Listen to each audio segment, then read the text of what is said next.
Hello! Hello, everyone. Hello. I just realized after I went onto the scene that I never made Blue Sky or Twitter posts. I really need to have something. I really need to have a better system. I am a little bit late. But that is my way. Thank you all for being here, for everyone who is in fact here. Welcome.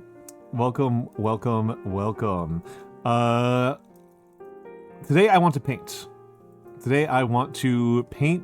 I want to paint a little guy. I want to paint a miniature, a smaller than average lad. Hold on a second here. There we go. I want to paint a smaller than average person. That is where my mind is at, is in the painting of things and things of the painted nature.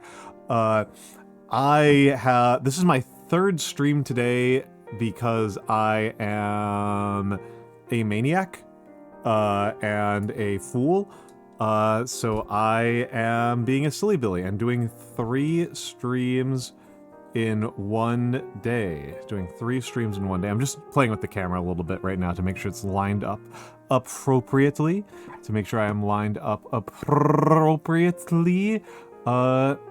And let me take some water sipping, some sips of the water.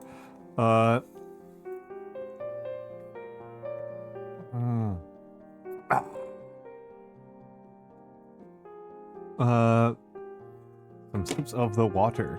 But yes.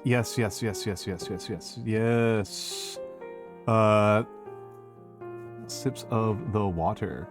Let me write down what I have just eaten in the last little bit.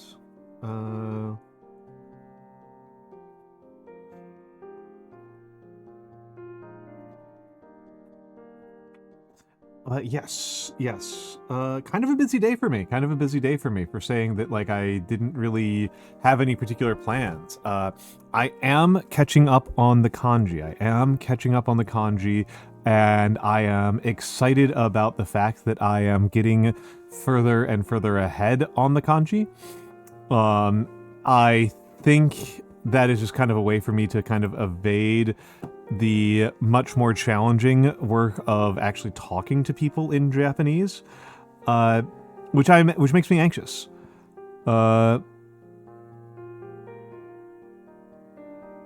Which makes me a little bit anxious. Run kanji run. Oh, that took me a second. I was like, huh. It took me a second. I thought you were talking about the food item briefly.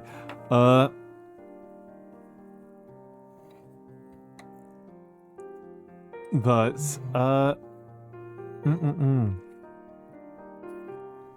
yeah, I like,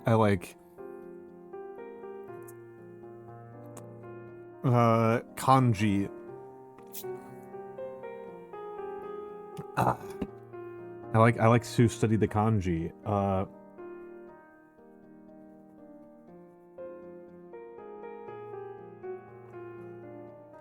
I like it. I don't know. It's kind of funny because I was on mixes earlier, and I think that is part and parcel of my stated preference for anti-human aesthetics.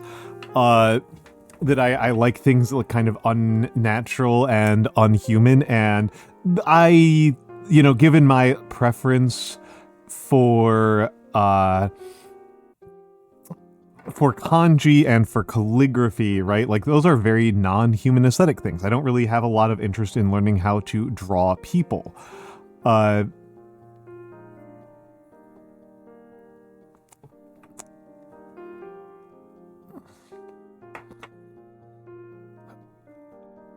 Oh, big ol' stretch here. Hello. Let's do the hellos. Let's do a quick hello. Early hellos. Hello, Saribot. Hello, Furo Sindras.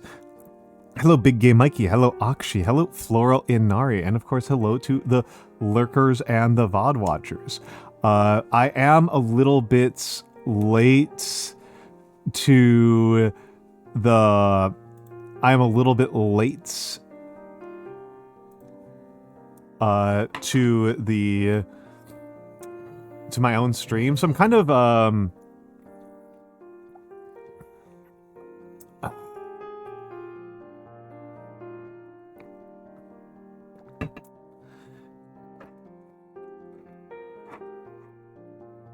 kind of interested. I don't know, maybe I'll just get started. Hello, Galaxy Wolfstar. Hello, hello, hello. Hello, hello. Hello.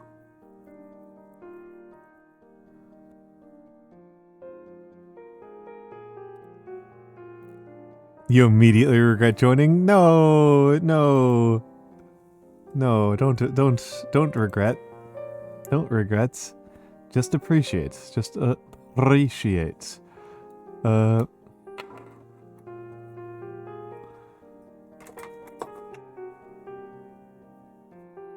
Just appreciate. Did not get done one of the things that I wanted to do, which was re-examine my re-examine painting whites.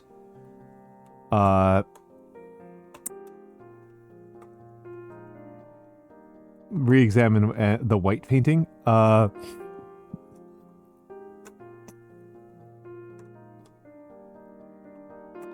Make sure that I know how to paint.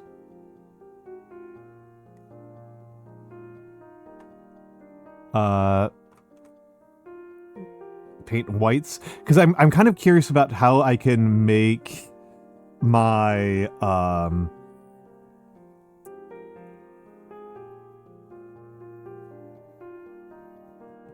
how I can make my what do we call that? I'm probably going to be using white paint for some of my other models, and I kind of want to see if I can make things that look kind of like cable knit, right? I think that would be kind of fun if I could make some of the cloaks and such that I plan on using for Infinity Minis look a little bit more oh, it's actually kind of tempting to do one tonight. I was planning on painting a Roman tonight. That's because that's my normal thing to paint, but I might actually feel up to painting something else tonight. I have Infinity Posthumans. I have Infinity Posthumans. I don't want to paint Maggie yet. Maggie's stressing me out. Maggie is too much. I still have some Fantasy Romans left to paint. I still have some Fantasy Romans left to paint. So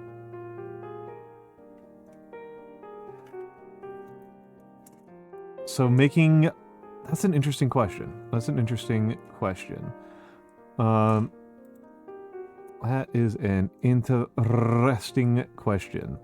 for me. That is an interesting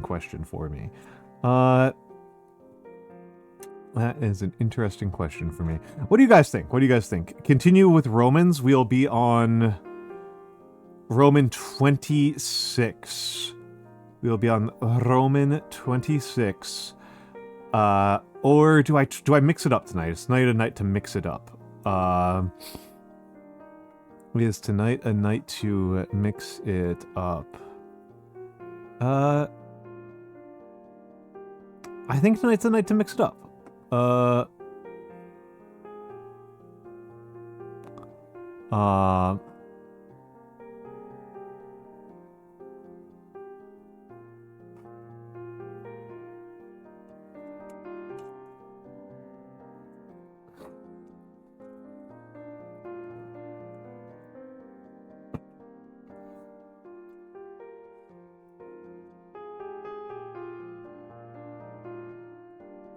I think this might be a night to mix it up.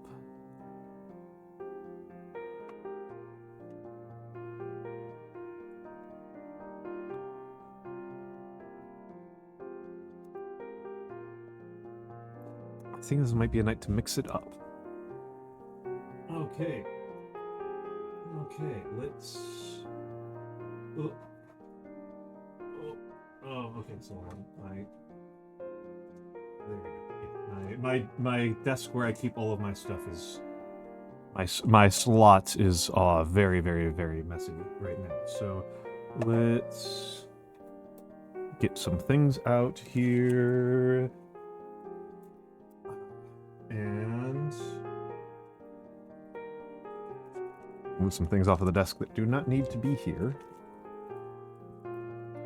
at this moment. And move some things that do need to be on the desk to the desk at this moment. But how are folks doing? How are folks doing? I have made the wise decision not to check the news today. Did Morocco win today?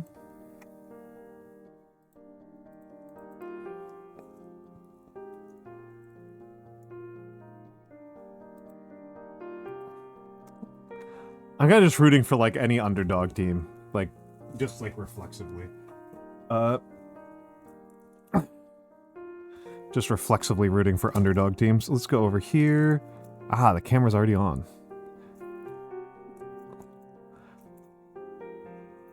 So this is what we'll be painting. That is what we'll be painting. Let me restart DroidCam OBS because it is that is very low. F. That's easy to deal with.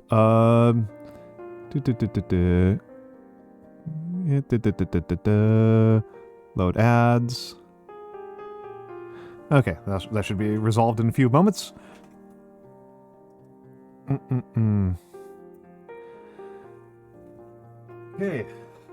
Okay, let's get out one of these post-humans. Oh, this is old. This is very old. Proxy Mark IIIs don't even exist anymore. Hello, Nap. Hello, Nap. Hello, Nap. Let me give you a shoot nap. Shoot. How was the Legos? How was the Legos? That's what you were doing last. Yes, you were doing Legoing. You were Legoing. How was the Legoing? How was the Legoing? How was the Legoing? Your fingers were sore? Ah, that's a good sign.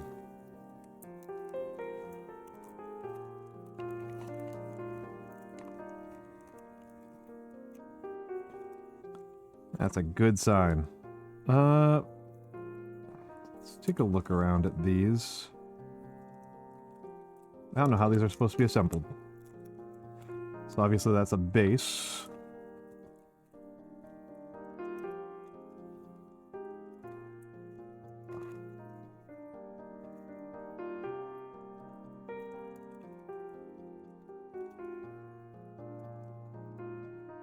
Okay, so the sniper is supposed to go with the funny tactical rock. Oh, it's tempting to not do this tonight because I don't want to spend two-thirds of the... I don't want to spend two-thirds of the stream working on Flash. Was that that's the combination here? That's the combination here? Oh! Tim Shell Show. Thank you for the raid, Tim Shell Show. Thank you for the raid, Tim Shell Show. How are you doing, Tim? How are you doing, Timmy? How are you doing? You were doing art. You were doing art. We were doing models and miniatures, and I was going to do these Infinity Minis, but they are metal, and I don't know that I feel up at this precise moment for cleaning the model up. I think I might swap over to plastic just because I am intimidated by cleaning metal. I think that's something I might want to do off stream. Also, there are a couple of skills I want to work on a little bit before I do that. Number 1 is basing, number 2 is whites. I am planning on doing these in white and either brown or white and purple. Hello, Fane. Hello, Fane. Good to see you, Fane. Good to see you, Fane. How are you doing? How are you doing? How was the art, by the way, Tim Shell? How was the art? How was the art? I'm gonna put these away so that I can get out. You're hanging in there. You're hanging in there. Excellent. Excellent. Hello, Deutern. Hello, Deutern. Hello, Deutern. For the Raiders, I did not say anything here. I am sorry, I'm off my game a little bit. For the Raiders, my name is Almantas VT. I am a former professor of sociology and a current VTuber, an old man who love old thing. I do a lot of calligraphy. That is my main thing. I do calligraphy, and I paint miniatures, which is what I'm going to be doing tonight.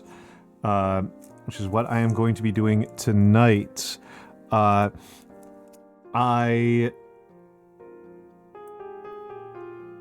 am trying out new nippers that I got just the other day. And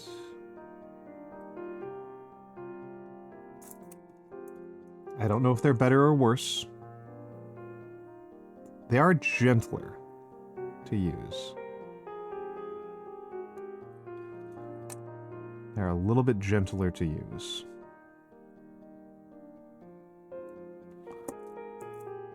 Which implies that they're sharper, which might be a quality that they lose over time.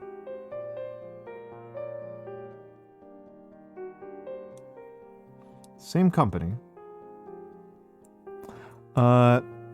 But yes, obviously, the Raiders, if you need to raid and run, feel free to do so. Feel free to do so. I'm going to be painting an ancient Roman, a little ancient Roman. I have 100 of these goddamn things. Yes, these are both God Hand nippers. I've had these ones for a while. These ones I just got in the mail. These ones I just got. I don't really understand the differences because I am not a... I'm a mini painter, right? I'm a painter, I'm a mini painter, not a gunpla guy. And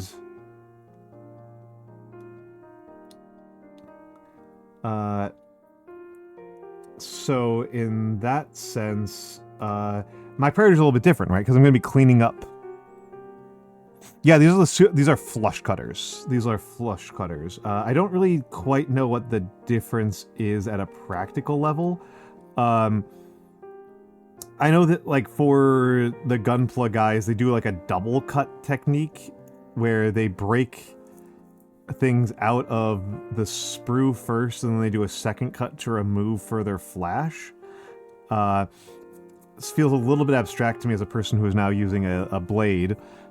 Hold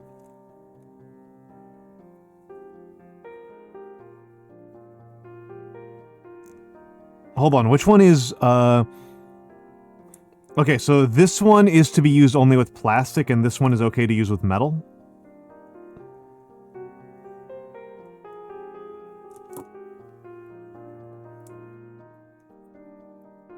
And hello, Sharkray. Hello, Sharkray.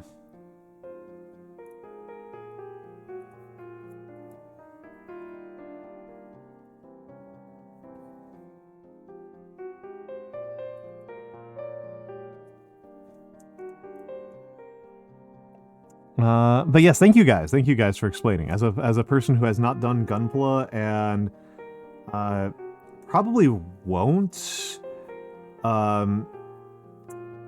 This is kind of silly, but like a significant discouragement to me with gunpla is just that they're so much bigger.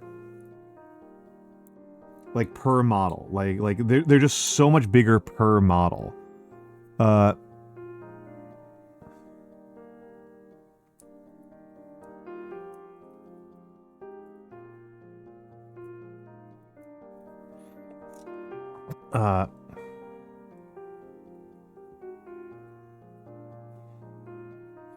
And that's like, I don't know, it's discouraging to me as a person who's like always concerned about space and where I'm going to put things. That like the fact that like the gunpla are like a full foot tall instead of like an inch or two tall.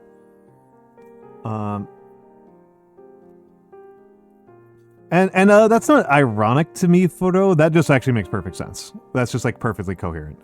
That the one that like you for ones that are meant to cut through harder material, you'll use stuff where you expect the edge to wear down faster.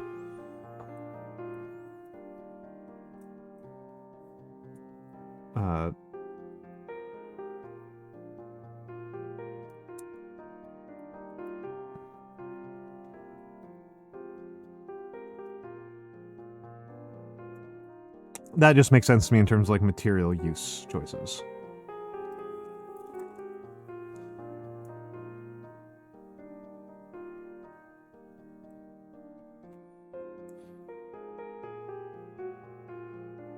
Okay. The lighting on this should be awful right now, as an aside. Like, the lighting is awful on my end.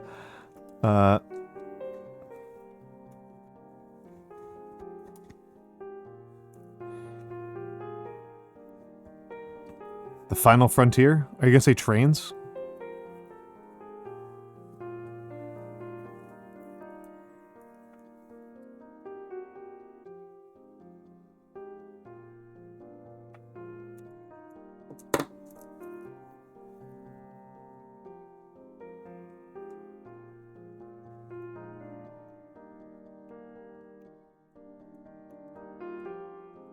Ships. Oh yeah, ships. Ships are pretty rough. To be honest, I have thought about getting like 6mm historicals. Like, I'm not gonna lie, I've genuinely thought about going into like 6mm historicals to like work with even smaller stuff that feels even more disposable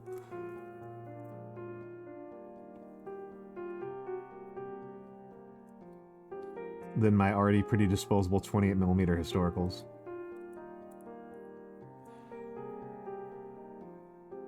Hello, Tayamichi. Hello, Tayamichi. How are you doing, sir? How are you doing, sir?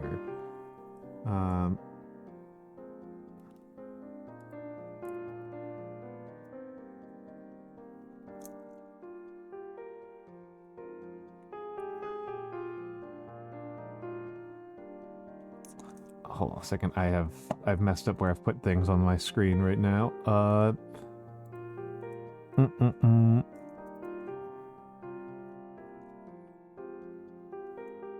Train modelers are wizened elders. Ship modelers are mortals. That makes sense. That makes sense. Hello, Wea Biscuits. Hello, Wea Biscuits.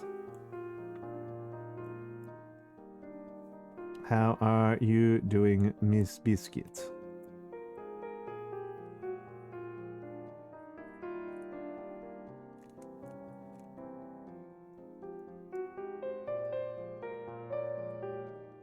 You're hungry, how goes it? It's going well, it's going well. I'm also fairly hungry because I have only had very minor food breaks between Mix's stream and Mabel's stream. Let me give a quick shout out to Mabel. Mabel Reno. I was just at Capable Mabel's.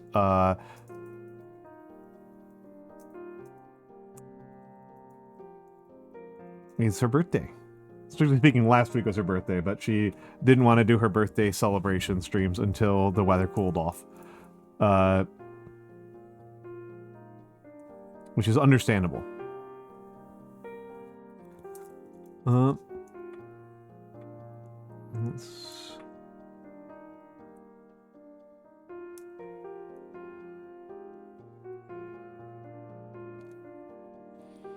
Brass upgrade kits.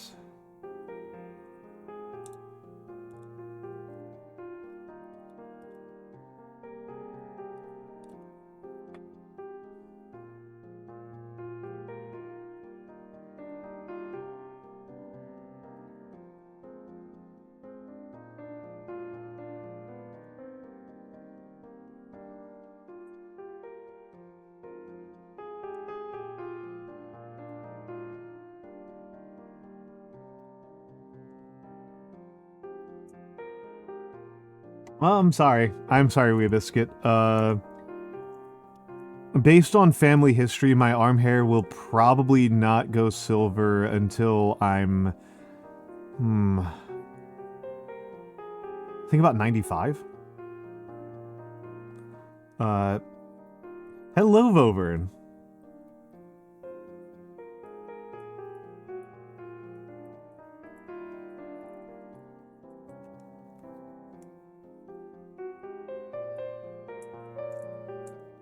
I bet.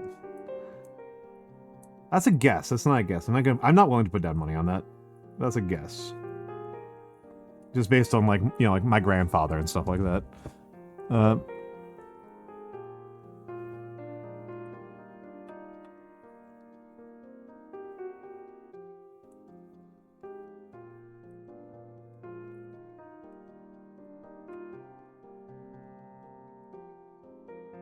How are you doing, Natington?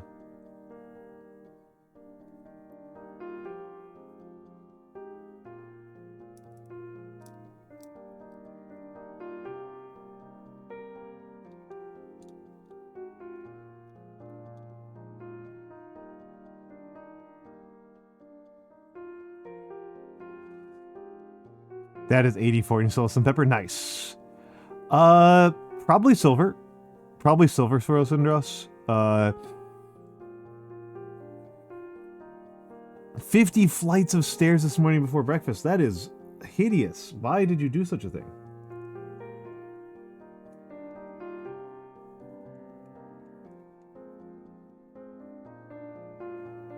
Who is moving up a 50-floor walk-up?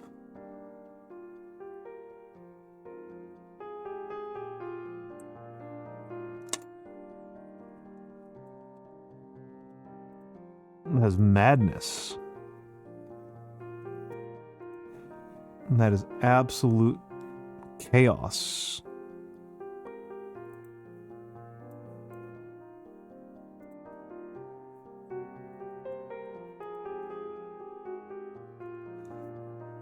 %, exercise, 50% self-loathing. Yeah. Happens to the best of us, and Nate, you are the best of us.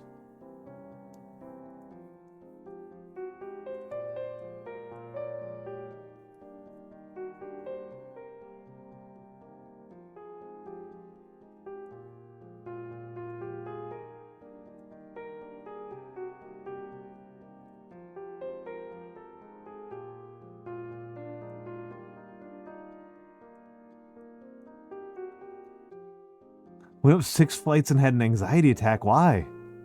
Sorry, I going up 6 flights of stairs in one run is like unpleasant, especially if you're carrying a lot of stuff. But like anxiety attack. Your heart is not healthy. Oh, I'm sorry, Wee Biscuit. This is actually something that I think is actually a really interesting thing, is that cardio is actually really good for people with anxiety, because it trains your body to start accepting that high heart rates are not cause for further anxiety. Because that's actually like a big problem that causes anxiety attacks to be a lot worse, is that your anxiety causes your heart rate to go up, and then your body interprets that information from your own anxiety as evidence that you should be even more anxious than you already are. And doing cardio detrains that. It trains away from that.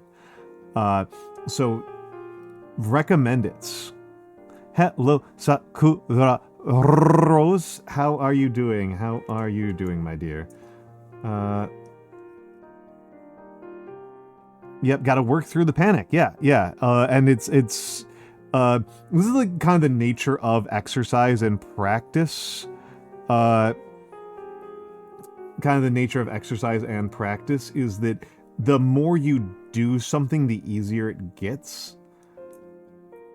The more casual it becomes, right? Cardio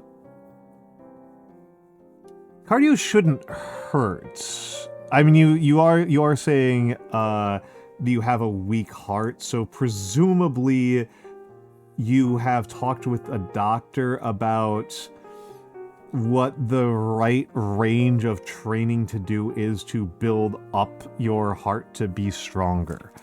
And hopefully it is not... I don't know if like your heart condition is such that actual pain is normal. I don't experience pain when I do cardio. I run.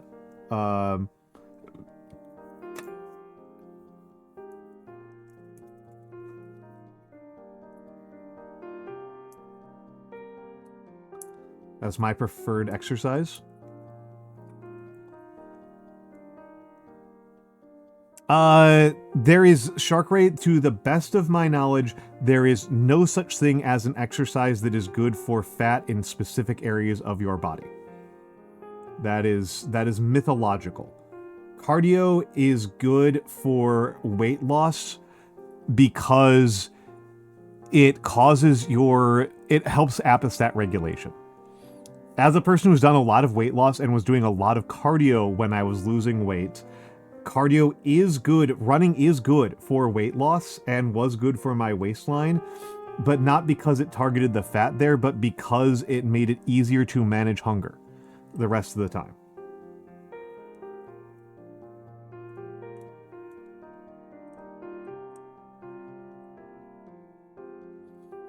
Oh, and you lose fat based on genetics. Yeah, I am similar, Shark Ray. Even when I was actually underweight, I still had a belly. I still had a belly that people would, in fact, describe to my face as fat.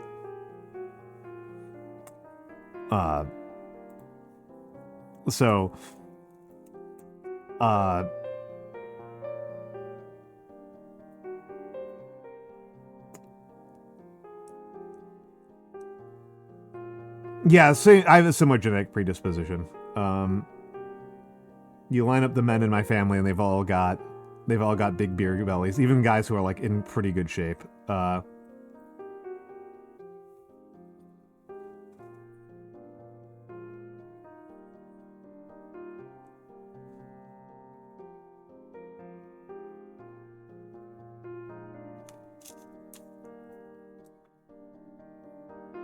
See how much more cleaning I need to do in here.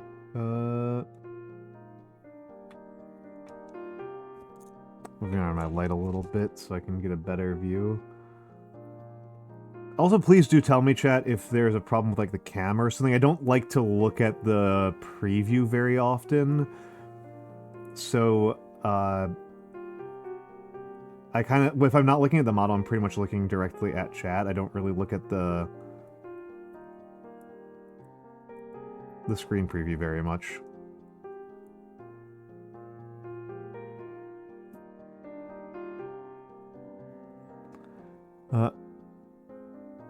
Yeah, you can't really target specific areas. Cardio really helps a lot. So Shark Ray, the most important... Do you know what the most important exercise is for weight loss?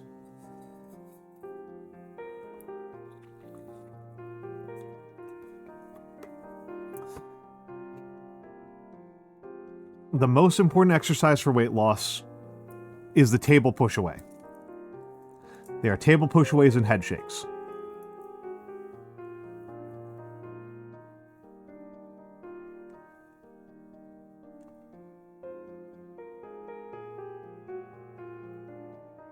Again, I found running helpful because it managed mental health issues for me, and my appetite. Yep, abs are made in the kitchen. Yes. Yep. And I will say that, like, people give you there's a lot of diet advice out there. What I think is the most helpful dieting advice, again, a person who has some experience with weight loss but is not exactly a true expert on nutrition or even my own success rates, because I'm still currently 16 pounds up on my goal weight. And I really should have hit it in June. Like, based on what my weight loss looked like in February, I should have been down there by June. I have really stalled out pretty badly. Oh yeah, no, you gotta get back to tracking. You gotta get back to tracking before you even worry about the specific portion size. For me, specific foods cause me to eat more without feeling full. Potato chips are the really bad one for me. Potato chips are really, really bad for me. Cooking oil is an easy one for me to reduce without causing a lot of personal suffering. Going over to more soups as opposed to like fried stuff and solid stuff. Getting sick and going on trips tends to mess me up pretty bad.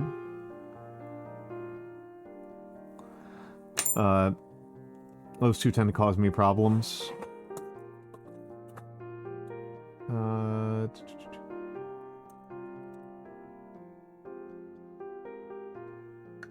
Open number 4. Nah, I don't want a taklon brush for this task. You know what? Fuck it. I will use my Citadel brush, because my Citadel brush sucks the most.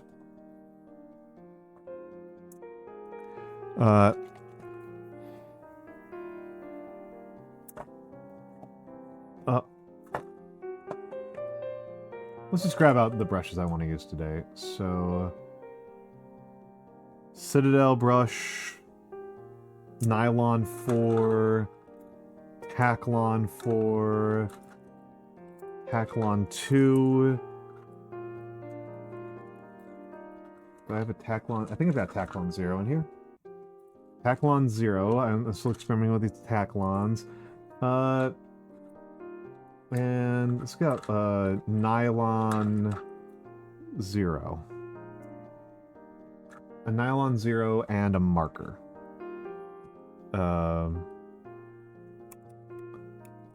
And a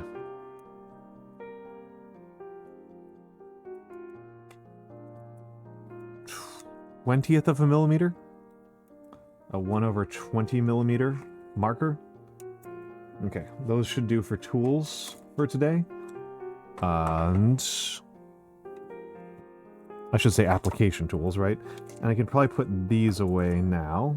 You can probably put away the reduction tools for now.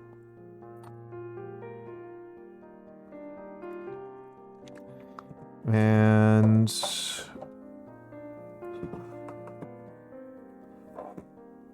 you over here. And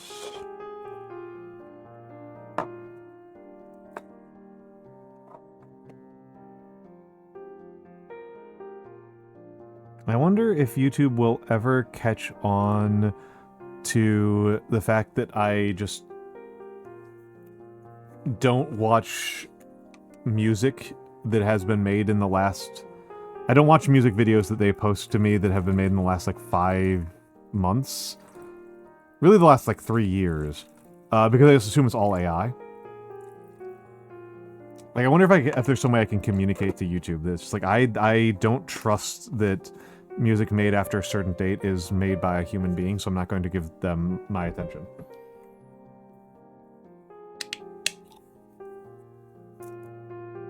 Let's put a little bit of Liquitech in there. And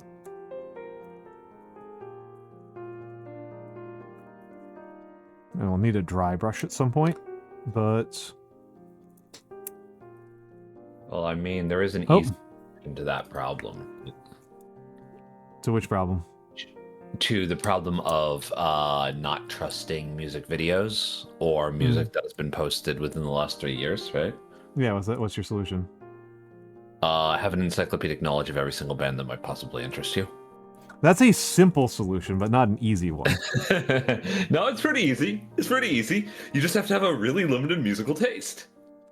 And a total disinterest in ever being surprised. Yeah, pretty much.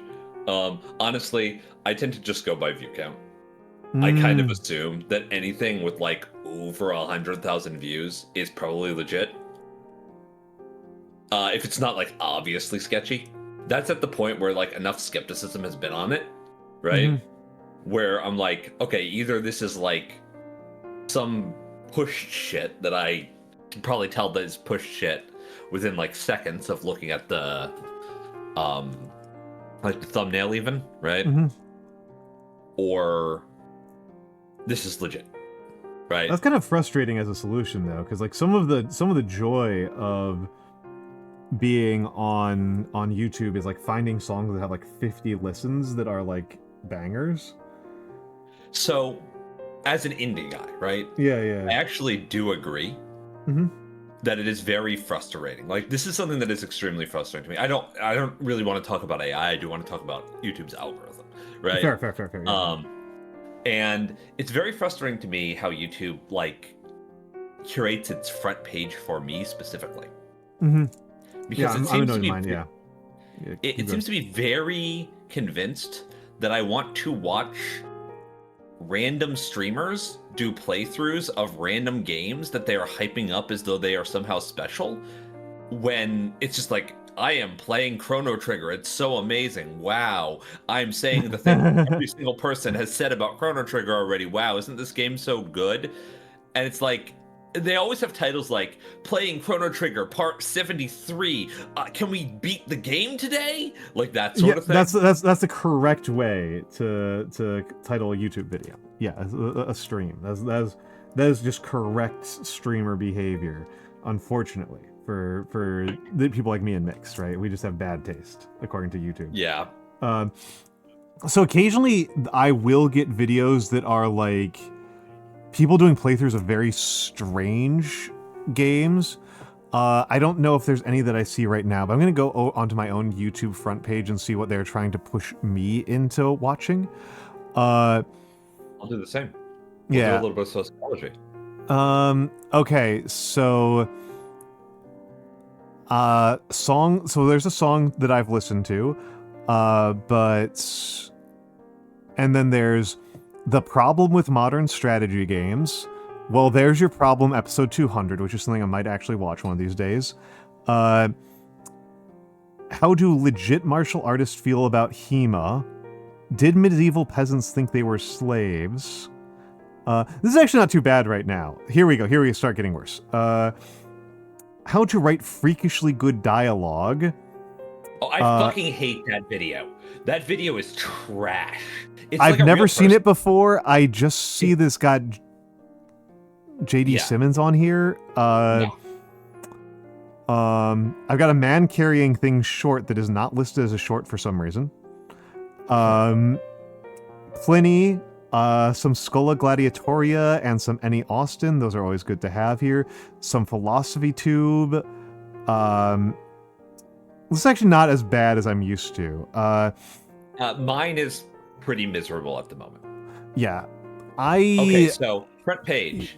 Yeah. For some reason, I have 8 videos. Yep. With less than 900 views that are Hololive clip channels. I do not know why it is decided that I want to see this, but I do not. That's pretty fascinating. That's a pretty fascinating thing. A Beyonce video with 2.7 million views from 5 days ago. I was wondering how a Beyonce video had only 2.7 million views. I was like, that's an insanely small number. Yeah, that makes more sense. From 5 days ago. Yeah. A clip from Space Battleship Yamato 3199. Okay, cool. Which I respect. Ultraman, literally just Ultraman, the first episode of Ultraman. Nice, that is correct. They have hit you. They've got you there. Yes, they know that I like Ultraman. I have even more fucking Hololive clip videos. The opening of Snowball Earth. I guess they know that I like Tuki. Also that I watch Toho movies. Here we're getting to political stuff. A bunch of stupid pictures of Donald Trump's face. Amazing, love it. And they're all just like, this is even worse than we expected. I thought I told you not to show me Asmongold, but it's showing me Asmongold for some reason. A video just titled shit. Is it by Asmongold or just about Asmongold being shit? No, it's by Asmongold. Nice. It's another one of these videos with a picture of Donald Trump's face. A video from Studio Megane, who one might mistake for a AI content creator, but is not an AI content creator. He's a BitTunes creator who's been around for like 40 years, like 30 years. Who does BitTunes openings of like every fucking anime that's ever been made. Pretty good. Recursive Black Stranger, right? Which is the first 3 notes of a song from Super Robot Wars Z played ad infinitum for 2 hours in a row. That's goofy. A preview video for Warhammer Dawn of War 4. Right? Okay. A whole bunch of Overwatch shit all of a sudden. I don't even play this game. I have like no AI looking shit. I will tell you that. I think I click on too many videos. I mean, okay, some of these are probably AI generated images that are like rain videos, right? Mhm. But I know that they just get all their stuff from stock recording. So it's not like the actual audio is AI generated, right? Yeah. They just like use AI generated, like, or it might not even be AI generated. It's like really primitive. It's just like a picture of a Japanese house with rain. Yep. That's classic. Right. Let's see. Do I have anything interesting? King of the Hill for some reason. Not the worst thing. Oh, here we go. Here's the funny thing that I get that I am certain that you do not. Mm-hmm. Spanish playthroughs of Super Robot Wars games That rocks. a bunch of random clips of like dogs powered by lightning for some reason. Basically Spanish memes. Hello, who is there? Who goes there? Byzantium Rose goes there. Hello, Nate. Oh, is Nate? Did Nate join us? Yes. Hello, Yes, he Nate. did. Hello, Nate. Hello, Natington. But yeah, so like it's not that bad, but sometimes my entire Hi. I was muted. I'm sorry. And now you're not. It's a pleasure to have you I'm here. not. It's been 30 years. It's been 30 Here to bother you. years. I am grateful to have you here. I'm grateful to have you here, Nate. Thank you for showing up. Thank you for showing up. Thank you for being here. So it's not that bad right now, but most of the time I get videos of like legitimately like 10 view videos that have been up for like a month, right? Of somebody's like Let's Play channel. Yeah. And they are obviously, or sometimes I get political videos that are roughly as bad, where it's somebody like giggling over the idea of like somebody doing something that they think is stupid in politics, right?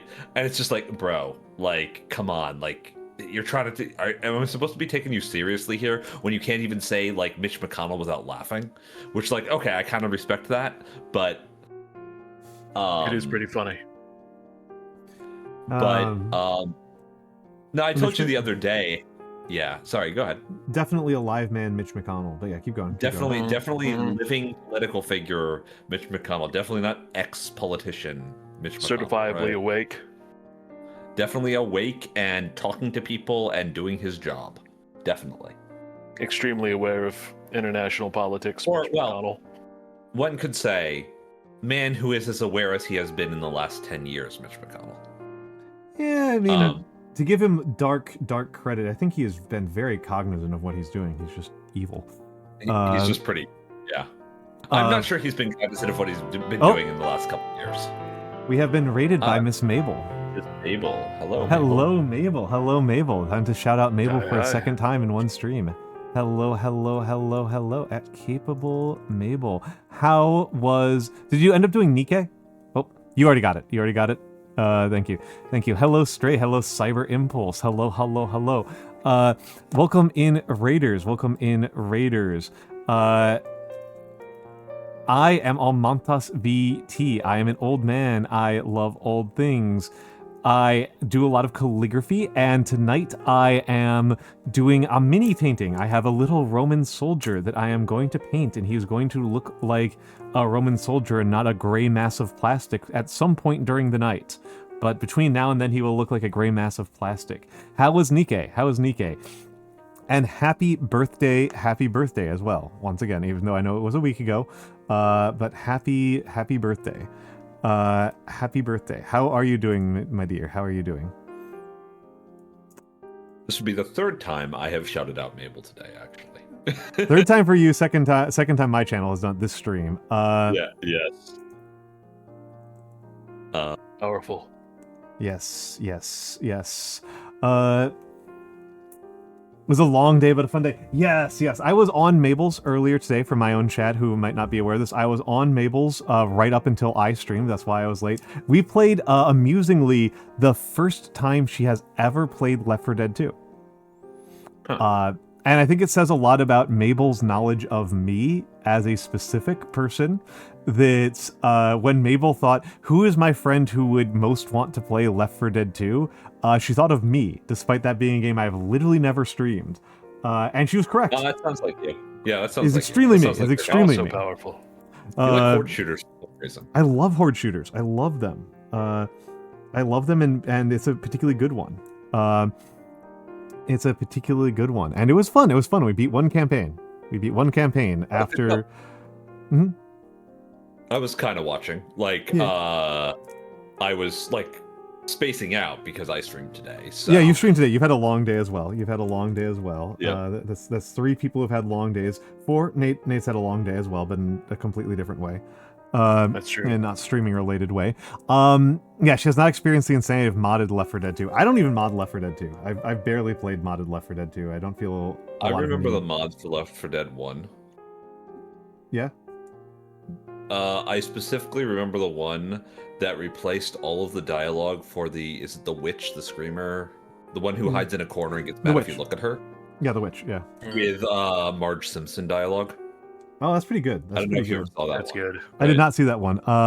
Thank you for the follow, Eggy Weggy BT. Thank you. I remember the Michael Jackson one for the witch. That one's really funny. The one that I like, and this is for Left 4 Dead 2, is replaces the hunter with Callie Calico. Turns out you don't even need to be a big VTuber for people to mod you into Left 4 Dead 2. Yeah. Just need the we one are on ads, by the way. one fan. We are on ads. I'm just gonna roll through it. Yeah, makes sense. But yeah, no, most of the time with YouTube stuff, I just get like a lot of videos that I'm just like, why are you showing me this? I do not understand what in their right mind. Like, I guess it might be because I follow a couple of creators who are very small and they just decided that means I universally want to see every, random guy's YouTube channel. Mm-hmm.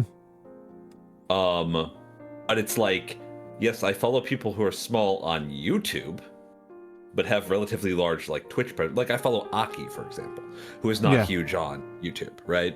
But she is like relatively big on Twitch. Or like there's a couple of like musicians that I follow who are very small creators, right? So like, and that's the thing, right? That's what you were saying. This is why I really wish YouTube would just have like a ban AI policy. Yeah. Like just for my own comfort, not because this isn't even moral, right? This isn't even like a moral ethical issue. It's just really annoying to not feel confident in ever clicking on a video with like less than 100,000 views. Because like you're like 70% sure it's just going to be some AI slop, and then your entire feed will be flooded with AI slop for the next like 2 months. What I get, and I'm currently managing to win against it. So this was for the Raiders and anybody else who might be a little bit catching up on what we're discussing. We're complaining about how our YouTube algorithms are not giving us the stuff that we want. I mean, the truth is YouTube just doesn't give me the stuff that I want because the stuff that I want is just from the people that I follow. Mm-hmm. Right? Which should make it easy for them, right? Well, I mean, they only upload once in a while, right? There's only so many Sarah Zed videos that come out, right? True. So I mean, there's enough consistency to actually see that they are actively pushing AI. I posted a screenshot I took in Al's chat in his general, but I've been listening to a lot of long form videos of like 2 to 3 hours, most of them game OSTs. And the third recommended on the side is every single time it's AI. And it's a generic, useless name title, 2 hours plus.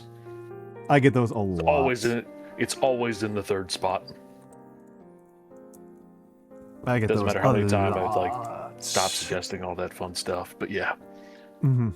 My front page is pretty kind though. It's either medievalist music or video game related.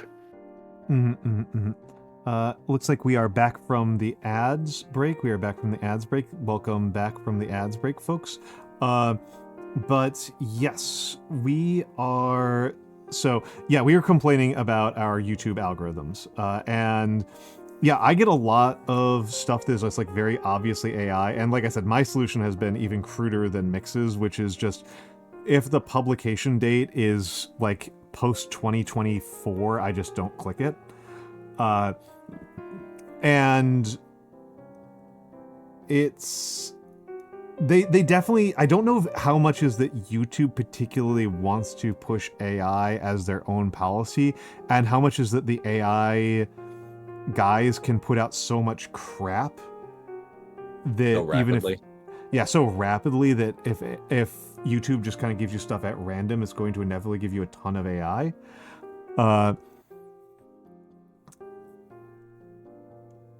It feels a little too consistent, at least in my viewpoint. For that It might to be. the It might case. be. It might be. It could be that the third slot in the recommended is based off of new things that match in popularity, and it's just so overwhelmingly AI that almost inevitably it winds up filling that slot. Yeah. Which could very well be a possibility. Yeah. It's a possibility. In some ways, it's a more depressing possibility. Yeah. Neither one of these options are good. Oh yeah. I mean, this is something for us, Sindros. This is like my. I don't really want to discuss AI too much, but it's hard not to discuss at least like a little bit. I think it's a very narrow tool. I don't think it has the same as it being completely worthless, but I do think that the applications that are justified for the use of, and I'm specifically talking about here, large language models, right? For large language models, they're very limited. They're very narrow.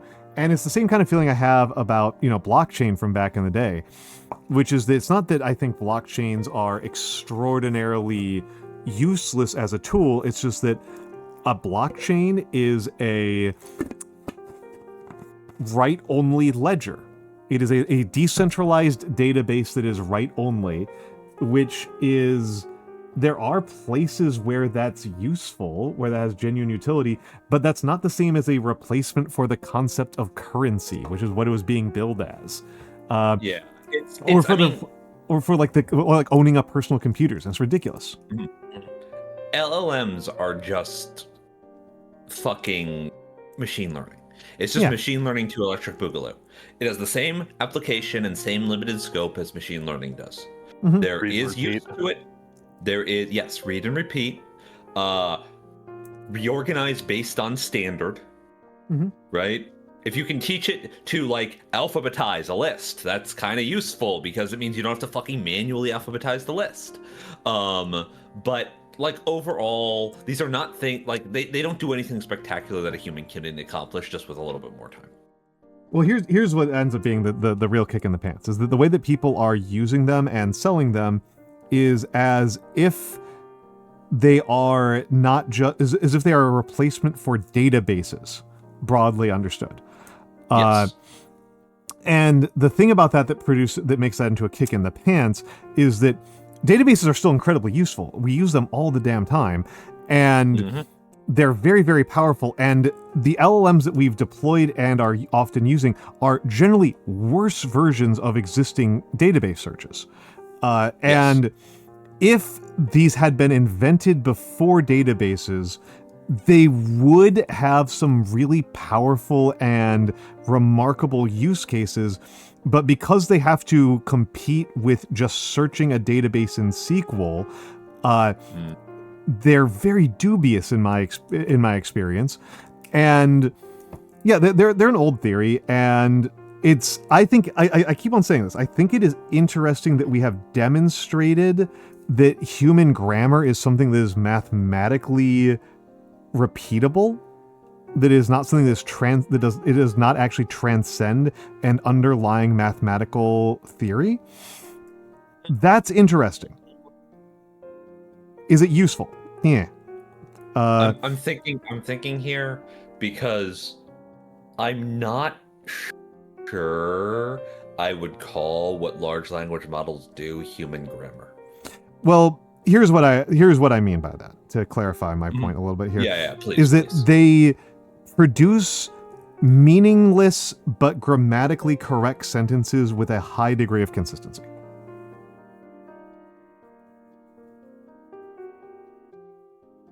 Okay, so we're talking about style book grammar. Yeah. Yeah. Okay. Okay. I'm talking about I give I'm talking grammar about what humans can parse. What a viewer parses as accurate I grammar. apologize. I hear human grammar, and I think cognitive grammar. No. Cognitively, they're doing nothing. Cognitively, they're empty. Yeah, no. But I mean, like, the specific thing there is that the problem with the sentence, I mean, you know as well as I do, right? The problem with the way that a LLM writes, almost always, and it's not just how you train it, it's kind of like a fundamental problem. Yeah. It's that it isn't even style book perfect because it tries to introduce like a human factor to sound more, because that's how people fucking write, right? Yeah. And Well, and it's really awkward. It's just really awkward. I mean, again, there is an extent to which they can get past like the output awkwardness.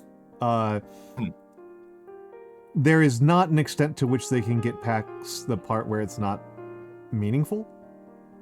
Yeah, like which I would argue is the important part of the output. Oh here. yeah, that's the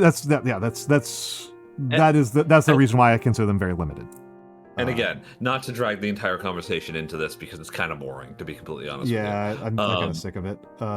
I just wanted to say, basically, as I always say, one of the use cases for LLMs is that they are a much more powerful version of Clippy from Microsoft Word.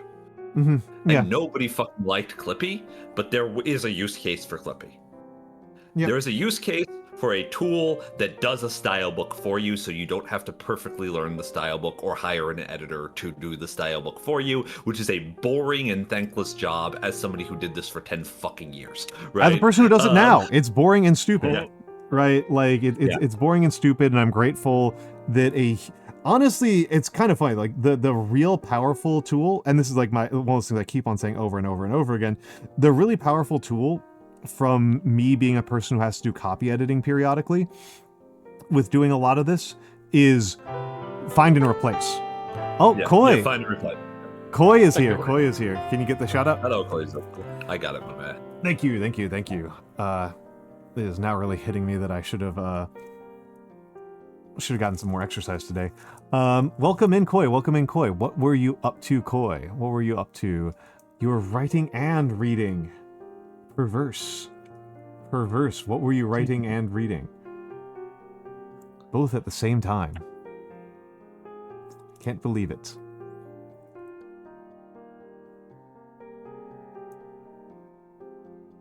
The classic. That's what would happen immediately. Yeah. Right on stream. That would just immediately happen. Yeah. Writing on stream seems very hard because it's my attention would be so much on the audience. I feel like I'd have a very bad time with it. I just don't think I could possibly make it entertaining because I just sit there and I stare at the page and then I write like 10 paragraphs. I just stare at it like an hour and then I write the entire thing. Yup. That is how writing often is. And then I obsessively, compulsively edit it for like 5 days. Yep, right? yep. That's very much like my actual. And when I say obsessive compulsive, you have to understand that a huge part of my writing process is trying to make sentences have the same number of words in them, or consecutively one more word, or the same number of characters, or words that have an inclining and declining number of letters in them, because I am actually like I'm like actually surprised I've never been diagnosed with OCD. Like that's and it's very formalist of you. It's very, which is not normally. Brother. You get me locked in on syllabolic cadence, I am gone. Yeah. But it's thank not you. Even really syllable. I kind of do that like passively. Thank you very much for the raid, Koi. For the raiders, my name is Almantas VT. I am a former professor of sociology, current VTuber, old man who loves old things. I do a lot of calligraphy. I am painting minis today because I like doing hand cams. I have been joined today by Vovern and Mix, who I think may be familiar to the Koi community. The Koi-munity. It's almost like Koi drew my Fugi or something, you know? Yeah. And hello, Dragon Spartan, and hello, Hug a Tree, Be a Target. Hello. How are you all doing? How are you all doing? Hug a Tree sounds like a Hobbit name. Honestly. I know, right? It's a great Hobbit name. But back onto the subject of YouTube algorithm, right? The thing that drives me the most nuts about the YouTube algorithm, unironically, is not even the AI slop. That sucks objectively. Yeah. But I really am tired of seeing videos from like video game that are just like titled "Video Game Mechanic in a Nutshell," and it's got like 500 views, and it's just somebody demonstrating a completely normal thing. It's like so inane. What's the point of this? You're not doing a tutorial. You're not doing a how-to. You're just like, see, this character in this fighting game does a lot of damage. Yes, everybody fucking knows that. It's Potemkin. This is not like an exceptional or significant sequence of events. It's not even funny. It's just a Potemkin combo. What are you doing? Right? I don't get it. Let's see. Yeah, I'm reading what Koya said. He's got structure and he is not able to get it to cohere. I understand. I understand. I don't know. I am very much like an essay writer, much more so than a fiction writer. And for me, I tend to find that the best way for me to write is to write the primary pieces of evidence and arguments as they come to me, and then I wind up with these documents, these open documents that are absolutely schizophrenic. But I don't care because they're work in progress. And then as I start to get closer and closer to actually having the entire thing coherent, then I go back and I start reorganizing the paragraphs and the sections into a coherent fashion, and then only then do I start working on stuff like the introduction, the conclusion, and finally, very late in the game, the conclusion is actually like the last thing I write. The introduction and conclusion are very late. But then I start writing in segues once I know what the total structure is going to be, based on already having a lot of the points made, which I think you are writing in a more serial fiction mode, and this is intensely hostile to that. This is intensely not how you do serial fiction. It's not, but also like there are some advantages to like what you've described is very similar to how I write essays, right? Mm-hmm. I'm a little bit different than you, in that I almost always have the conclusion before I have anything else. Right? There's a and sometimes the conclusion changes in form. But I should be clear. I mean the formal conclusion is in the last paragraph. No, I know. Okay. I mean that I tend to write the end before I write anything else, because the end of my work is typically the bullet points in a lot of ways, right? I typically like to go, engrave it on the gravestone of the work, what this was about, what the point was, and that really helps me work backwards, like structure the rest of the work around making those points hit as hard as possible. Right, making that conclusion hit as hard as possible if I've figured out how I'm going to write it. And my actual process is a little bit different from yours, I think, because the entire body of my work changes like 200 times, right? Yeah. Whenever I write it, right? Oh, I have an intensely iterative, okay. That's not intense. That's not that different for me. I threaten my editors by titling my pieces Draft 0001. Yeah, basically, right? Yeah, I am prepared. I am prepared to do 2 drafts per week. For years. I just have like an incredibly iterative drafting process, because a lot of the way I write is based on like doing divination to try and figure out what words I want to use. Right? It's like I'm doing augury on the English language until everything fits exactly right, and I can just kind of feel when it fits right? Like there are more formal processes, but this is one of the most mystical ass things that I do as an artist of any stripe, right? As a writer or artist. Like, it's really easy when I'm writing something and I'm just explaining how something works or whatever, right? When I'm just like, journalism is not hard for me, right? Yeah. Like, that sort of writing is something that I'm actually quite good at, I feel. But when I have to actually explore something philosophically, it takes a lot more effort, because I have to care a lot more about what my audience actually knows, because I'm not commentating, right? Commentating is easy, comparatively. Just as a brief rollback here, Nick Stark, thank you for the follow, and Anonymous, thank you very much for the sub to Good Evening VT. Thank you very much. I hope that they enjoy their the Good Evening VT enjoys their access to emotes. It's very kind of you. As ever, this is a viewer-supported stream.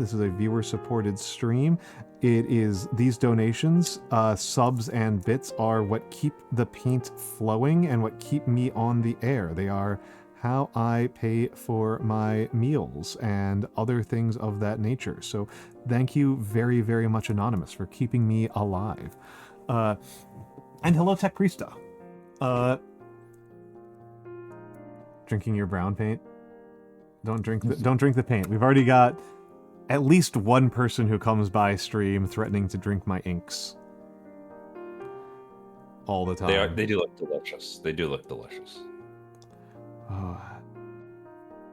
Appreciate the consistency. You drink the ink. Yeah, but like everything in your entire country is so toxic that it probably wouldn't affect you. So. Oh, Anonymous, thank you for the gift sub to Ink Drinker. Ink Drinker, please change your ways. Powerful. Please change your ways. Please change your ways. What is a pen if not an ink drinker? Yeah, but they're adapted to it. Humans are not. And I hope that I don't know what I'd do if that feels strange to have an actual pen watching my Twitch streams independently. It's very transhumanist. It just feels like vomit. I mean, here's the real thing, right? It's like the Flintstones, right? The pen is actually like some sort of small creature. Oh. It's a hummingbird. It's got to be a hummingbird. Yeah, it's a little hummingbird, but it's a pterosaur, right? Yeah. Yeah. It just has the nasal beak. Yeah. Still has to have the tongue though, because that's what pulls the ink in. Oh, I think a lot of these inks gotta taste so gross.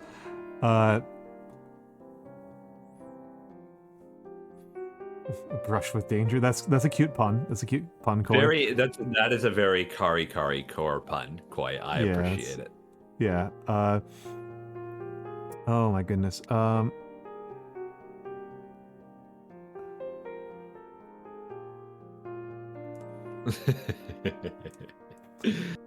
But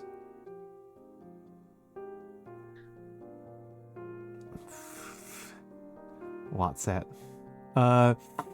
But God, you've kind of rewired my brain about transhumanism mix. Oh, have I? I'm sorry. By describing them as because I don't really have a lot of like direct encounters with transhumanism, but you describing them as furries but for toasters. Oh yeah. Yeah.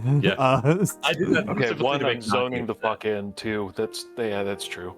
I love transhumanism, but yeah, that. I actually spent before you joined me, Al. I actually spent quite a bit of time on my stream today talking about transhumanism, right? Specifically about the. I won't reiterate the entire thing. Yeah. But specifically about the. So one of the big questions that I actually personally have about human philosophies, right, is how many of our needs can we remove before we're no longer motivated in the same way? Right? And is it like my assumption from a psychological perspective, right? Given my experience with the human condition, is that when you remove needs, wants just become needs. Right? Like their role is taken by your motivating driving force, right? Your impetus becomes the things that you want. They become your emotional requirements, right? So like if you don't need shelter or food, right? You might be relatively content, but you also really want to go see that movie. You really want to go see that movie. That's the most important thing to you right now, going to see that movie, right? Or, what precisely you want to eat for dinner. Or, I don't know, getting into better shape becomes your big need. I mean, so we do have quite a lot of evidence about a really, really huge thing here, right? Which is that any meaningfully rich person, any like reasonably rich person is going to transcend basic needs, right? Mm-hmm. And we have quite a few of those in the world. And there seems to be a fairly consistent thing that shoots up to the top of their hierarchy of needs, and it actually can sometimes endanger their wealth. And it is avoiding death? No, it is posting. Oh, really? Oh, yeah, of course. It is fucking posting. I mean, attention is the thing about this is that I view this as attention. Yeah. And seeking attention. And seeking attention is something of a basic human need. Right? I would actually consider that to be something that one of these things that I think needs to be like, in order for this philosophical question that I have, right? Which amounts to basically, at what point or am I actually allowed to treat somebody's needs as frivolous? Right? At what point can we actually say, like, stop it? I was Because going to reference. Oh, sorry. No, go ahead. I was going to reference again, tied to posting, because obviously, you look at everybody's favorite Emerald Baby, and his envy of the poor and disenfranchised, and that becoming what I would argue is his own regard of a need, as in he's idealizing that aspect as to something he can't have. So truly in a transhumanistic perspective, we're looking at the area of like, how much can you remove? Where does that replace? I would agree with you in the fact that as you remove needs and necessities, the wants become necessities in their mind. Well, oh, go ahead. No, he was who I was thinking of, and because he lost billions, he lost enough money that like at one point it was like a danger to his total wealth, which has unfortunately rebounded to him. And it's, he's hardly the only one, right? Like Bill Ackerman made like the most important night of his life in his professional career and immediately took to Twitter to yell at people about it. Like he did not spend that partying, he did not spend that celebrating, he did not spend that with his family or loved ones. He spent that on Twitter being mad as hell. And I think that attention, it's interesting to be framing attention itself as a kind of need, especially because in your philosophical question of like what happens to a person when we remove their needs, I don't know how we remove that need for attention, because I think it might be infinitely scaling. So what I would say here is this is part of why it is a kind of dumb philosophy question rather than a actual practical matter of logic, right? Yeah. And what it comes down to is, if a person is perfectly secure, are they still a human being? That's the question that I ask. Are they still human if they are secure in their reality? Right? The reality that they exist in. If they do not need affirmation, if they do not need sustenance of any form, emotional or material, is that still a human? And I find this interesting from a dumb philosophical perspective, largely because that sounds like the ideal state of existence to me. Yep. But one of the things that transhumanism always ends up in is avoiding death. Yes. Right? Yes. That is the ultimate seduction here, is the idea that you can live on forever. Yes. By replacing parts of yourself or by transferring yourself to something else. And I've always found that to be a little bit of a dead end of a conversation because it's unlikely to be actually possible. Everything dies, right? But if we're going for a completely, fantastical, mystical approach to all of this, right? Because erasing need is just as ridiculous, right? It is just as ridiculous. Hello, Blue.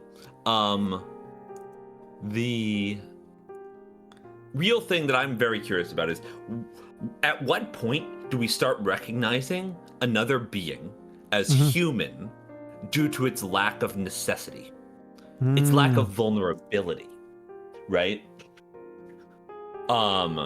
Is something no longer a human because it doesn't need to eat or breathe? Is it no longer human because it no longer seeks Do you mean because or in spite of? I mean because. Because, okay. Okay. I'm basically trying to... The distinction here, I assume, is, does this not matter to the humanity versus is this the thing that changes the humanity, right? Because what I'm looking for is the switch that people stop recognizing a human at. Even if something is physically, materially a human, right? I have had arguments with transhumanists before that basically go along the lines of, yeah, but like, I'm a transhumanist, but that just sounds completely unlike a human. It's a different kind of creature, right? And it's usually along the lines of not wanting things, being post-want, being post-desire. Which is interesting. That seems difficult, right? Whereas, like, I think that the big thing that people are worried about when this comes up is not having the choice, not being able to indulge. But the thing is that in being indulged and indulging yourself is a fucking need. It becomes a need.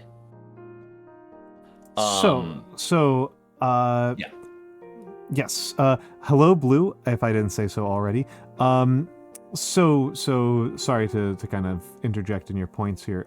This is a kind of interesting place for a person to get really caught up on, because as you mentioned before, right, like the transcendence of death is something that people really, really want, and that's an extremely old school desire, right? That is not a that's your Christianity 101. That's like that's like the desire. In fact, this is King Gilgamesh. Yeah, this is like Gilgamesh wanting to defeat death on behalf of his lover, right? Like this is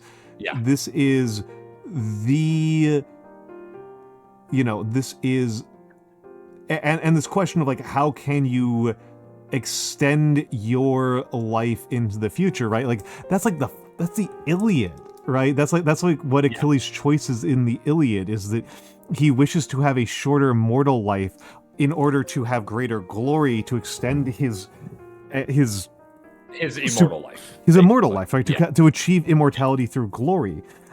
Yes. And so this is all extremely old.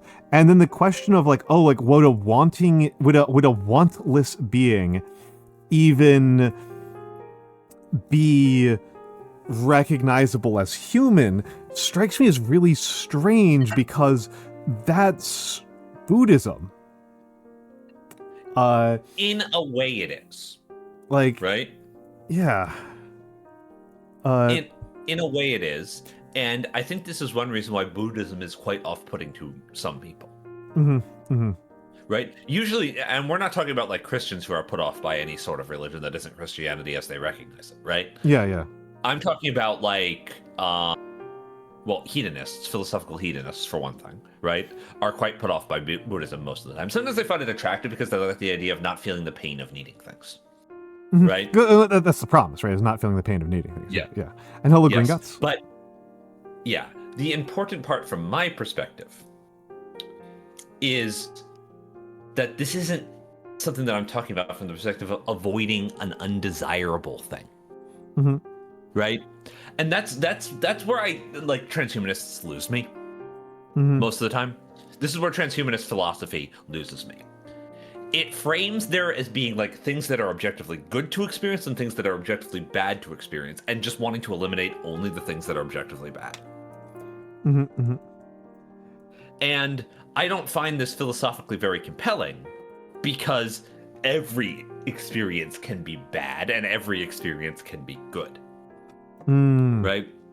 Things that happen are kind of just neutral, and it's how you experience them that affects your opinion on whether that's a good thing or not. Right? Like, being scared when you watch a horror movie is a good thing. Being scared because you're walking down the street at night and there are gunshots is not, right? One has, you know, and just the idea of like never needing to be scared, not necessarily a better lifestyle, right? Not necessarily like a better form of existence. And I don't really care that much about that. But what I really find interesting is, like, at what point are people actually just saying, just give me what I want? Just let me have only the things that I want. Just let me perfectly curate my experience with the world at all times. At what point is it just that kind of, like, incredibly bratty neediness of entitlement? Well, it's not even necessarily entitlement, right? I will push back a little bit on that. Okay, fair. Because there's a difference between how I think it is extremely natural for people to want more good things and less bad things, and that's not entitlement. That's simply having goals. That's simply having desire. It is entitlement when you make it a problem that it hasn't already been achieved on your behalf. Right. I suppose. I guess my perspective on this is that believing that you can have good experiences without there being any bad experiences is entitled.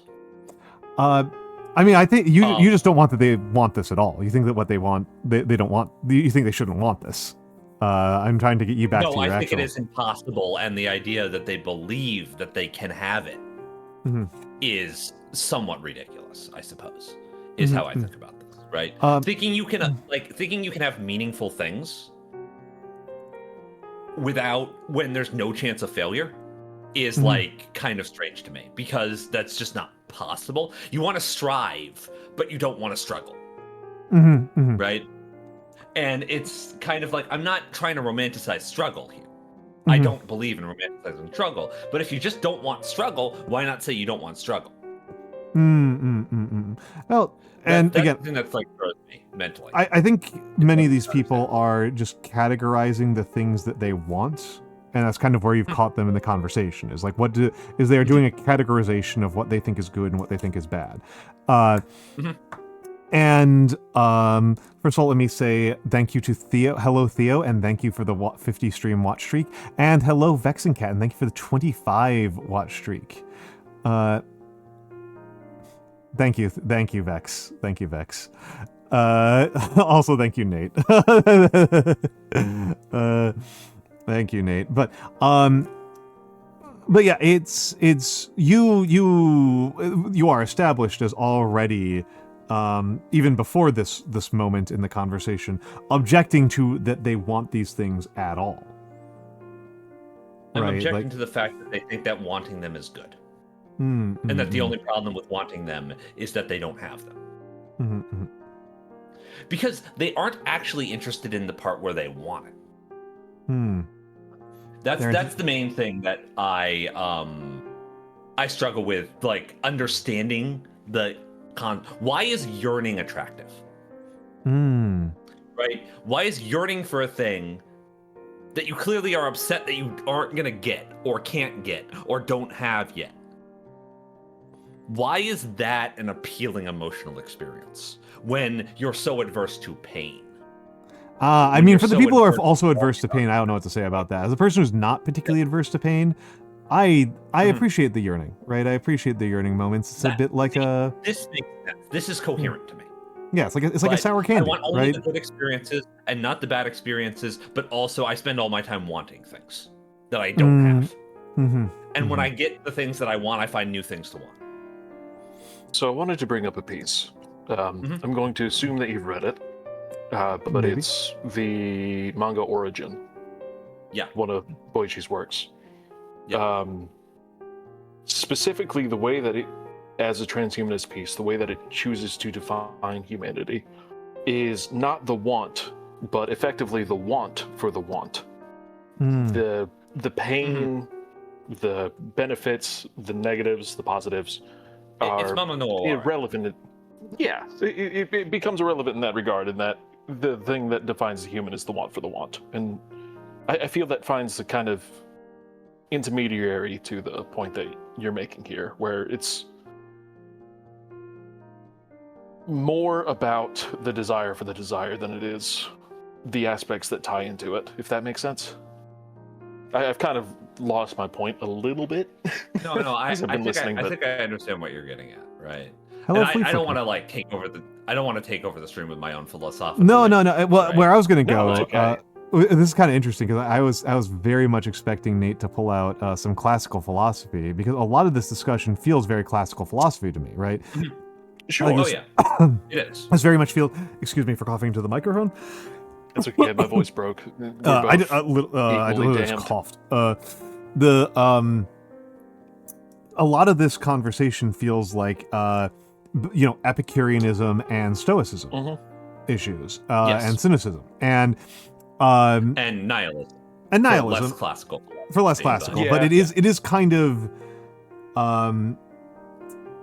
it is kind of amusing. Like, I'm thinking about this, and like, again, I'm thinking a little bit about some of the stuff that we talked about in your stream. That I talk about some amount of anger on here, of like, oh, like we should just like eliminate these older topics from the curriculum. And it's like, I think that if some of these folks had read, Epictetus and Epicurus and stuff like that back in the day, they would be a lot less troubled by this today, right? Like, if this had been part Yes. of their education, if they had had some just like fundamentals of Western philosophy, to say nothing obviously of fundamentals of Eastern philosophy, Yeah, either stripe of Eastern philosophy, because there's the very sophisticated, East Asian philosophies, and there's also the very sophisticated Middle East philosophies, such as Turkish philosophy, which is really fun. well, I was thinking about India. Because this India has as well. Yeah, India as well. because in the case of India, this actually winds up being somewhat interesting in that the India has many philosophical schools, and there's one philosophical school that I find very intriguing and interesting called Charvaka, and Charvaka it means consumption, is what it means. It's eating, it's consumption.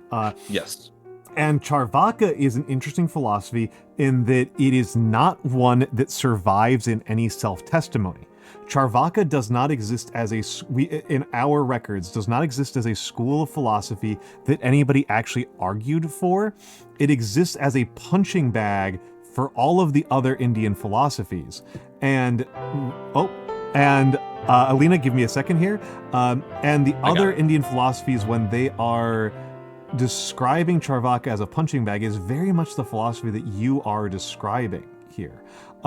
Welcome in, Raiders. Welcome in, Alina. It is good to see you again. It has been a moment. For the Raiders, I am Almantas VT. I'm a former professor of sociology. I'm a current VTuber. I'm an old man who loves old things. I mostly do calligraphy. I feel the need to defend myself here briefly because Alina is a very good painter and I am not. So I feel the need to defend myself against somebody who is a much better painter by saying painting is not actually my art form, calligraphy is. So this is my handwriting. Oh, in a discussion of needs. Yeah, exactly. See, I have this is my handwriting, but today is not a handwriting day. Today is a painting day. How was Rewind? How was Retro Rewind? How did you enjoy Video Store Simulator? Your art is cooking. I actually love cooking. I'm actually a more confident cook than I am a calligrapher. The two men in the call with me have actually had my cooking. Yes, It's true. very It's good. Mm-hmm. I'm a confident cook, I would say.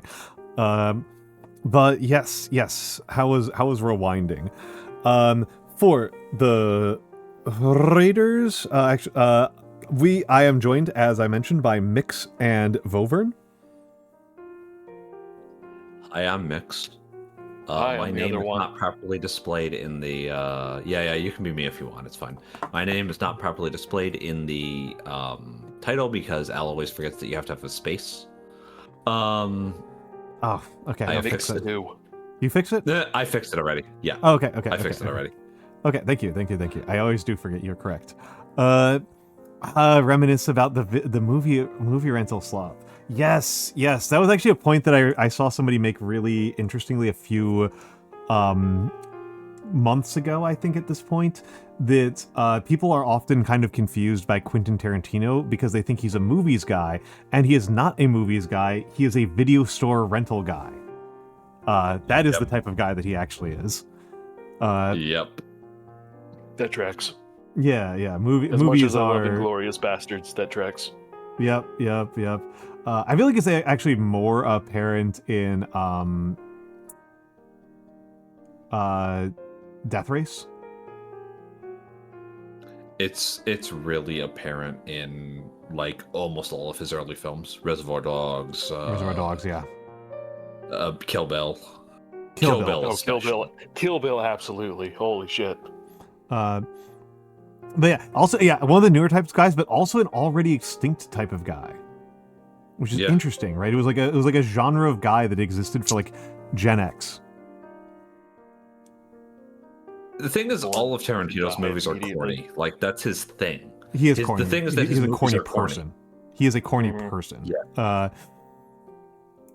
And like corny in like weird ways. Admittedly, the reason I love Inglourious Bastards is just how much it plays with languages. Like, he thinks Paul Dano's a bad good. actor. I mostly just like the ending of Inglourious Bastards. The rest of the movie I could take or leave. Absolutely fair. I also think it's funny of how many actors that tried to hire that passed out.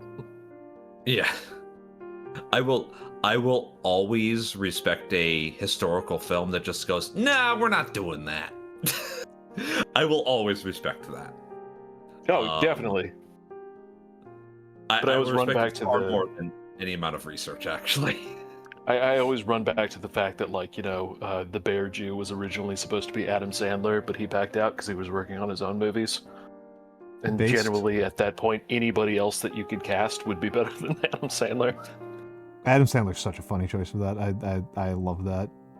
Adam Sandler's that would have been extremely funny.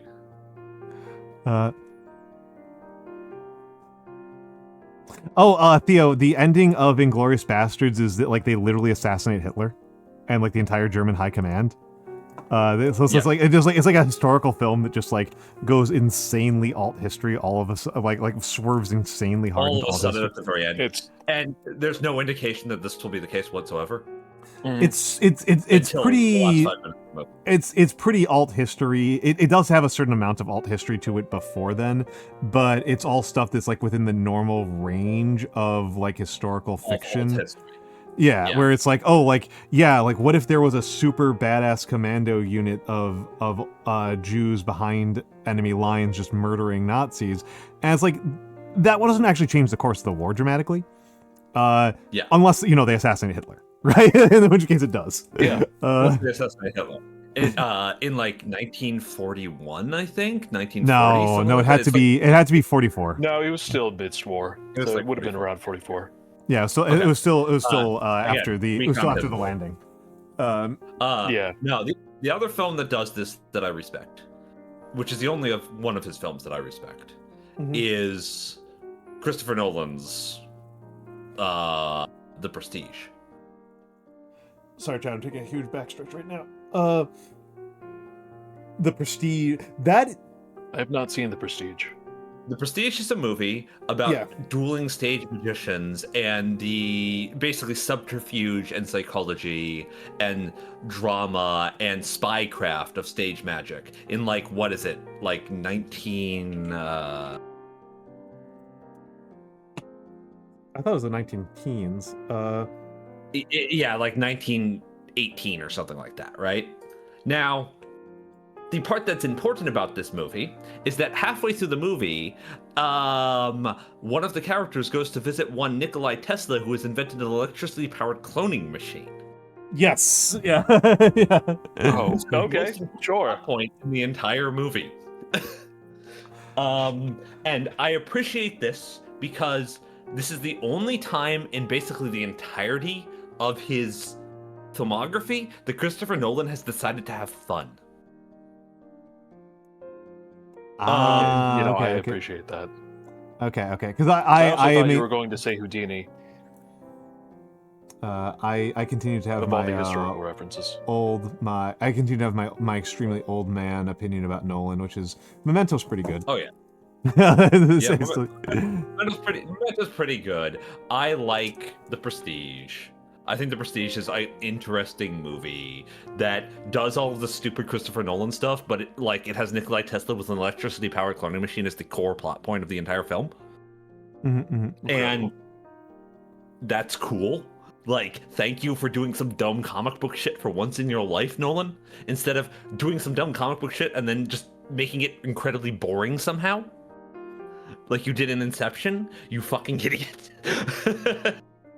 Inception. I just do not understand how Inception is as boring of a movie as it is. It's so boring. It's even more boring than the Dark Knight trilogy. I was gonna say he's directed one of the worst death scenes of all time. Yeah. Which is in the Batman series. I am not a fan of his Batman, of his batted I am man. also not a fan of his Batman. No, I'm not either. See mixed madness. I don't. I adore Heath Ledger, but the rest of it, nah. But Heath Ledger was a strong actor before that entire series. Oh, pardon me. Paprika's so good. Also, yeah, what's up, Makaba? You can recommend me a book. You can give me a book recommendation. I'll take book recommendations. There's no guarantee I'll read it. Christian Bale was the Bale. trilogy. Yeah, Bale. Batman. Six of Crows. Heath Ledger was the Joker. Also Knight's Tale. Also Brokeback Mountain. Both incredible movies. Knight's Tale is super. Is This is one of those things that, like, you guys can take this to the bank. Among actual medievalists and historians, they fucking love Knight's Tale. They adore Knight's Tale. They're just like, it's just cheesy and corny enough that it's acceptable, but the actual historical aspects, goddamn. They're great. They're great. One of those things that so they keep good. on, that they say constantly, and I think that they are fully right about this, and this is part of the thing about making a historical movie, is that, like, yeah, they use David Bowie for like medieval dance scenes, and that's because They used Queen. They use Queen. They want to convey the emotional truth of being at a dance, and Or being at a stadium. and this is the thing that is often kind of lost when people get too much into the details of thinking about history. And this is the type of being a historical pedant that I always get annoyed about. Is that that's not that big of a, like,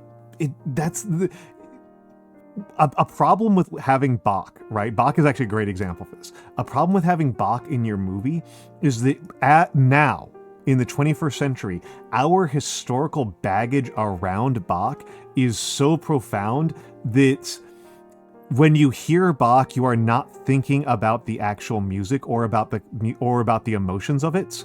It is about your relationship that you already have with a certain Johann Sebastian Bach and how it portrays like what it means in terms of class and fashion and oldness. You cannot, it undersells you on how novel and interesting it was when Bach was actually alive and writing things. So this is a lot of the reason why A Knight's Tale is considered such an absolute fucking triumph by historians, is that it allows you to have a sense of how exciting this stuff was to actual young people when it was still young itself. And hello to Karatsun. It's my favorite crow VTuber, the biggest crow VTuber I know. How are you doing, Kara? I know that you were rivalsing. How was the rivals? How was your rival bubbles? Your rivales, your ribbles. It was good. It was good. I haven't played Rivals in a while. I will just say, if I never hear Vivaldi Spring again, I will die happy. Okay, I know that's you do. Entirely a valid take. I'm sorry, I do not like Vivaldi. in the I know you first don't. place. Yeah. And if I hear spring one more time, I will literally throw up. If I see Actually- one more fancy dinner scene with fucking Vivaldi's Spring and like the first like 5 notes of Vivaldi's Spring played and then it fades into the background, I will I will expire on the spot. I will just die. I'm so tired of it. I actually had a discussion not too long ago regarding the same general aspect. Obviously, you know how things over time get reinterpreted, and then that becomes its own standing interpretation. And the two ones I like to reference the most are Entrance of the Gladiator becoming circus clown music, Yes. and Yes. That's very fun. Funiculi becoming Spider-Man pizza music. Those are the two best examples I love to go to, because it's the same aspect that you speak of, where the more and more things become into popular media and popular nomenclature and become redefined over those aspects, it becomes hard to interpret them in a way that would be realistic, especially in Knight's Tale, if you're using something that existed for so long to try to interpret it to have that same affectation to it. So you have something where you have We Will Rock You being the large-sized stadium anthem, where everybody's really hyped as they're about to watch this huge football game, and now it's just reapplied to The joust. Jousta. Yeah, just reapplied to the joust. And it makes sense. It's a great use of the music, it's a great reinterpretation, and it's a good way to take modernity and to roll it back, to reappropriate it to what would be contemporary in time, as opposed to, well, effectively nothing. Like, it may be a large horn playing 3 notes, but regardless. As an aside, Blue Lobster 492, thank you for the follow, and hello Sparkly Anarchy. Hello, hello, hello. But also, I love Vivaldi Winter, and you can't take that from me. I do like Winter. I'm sorry that you don't like Vivaldi at all, but I actually still kind of do. And hello Skellingtons. He's populist. I do not like him. So that's how I feel about Wagner. I feel like that about Wagner too. I like Holst.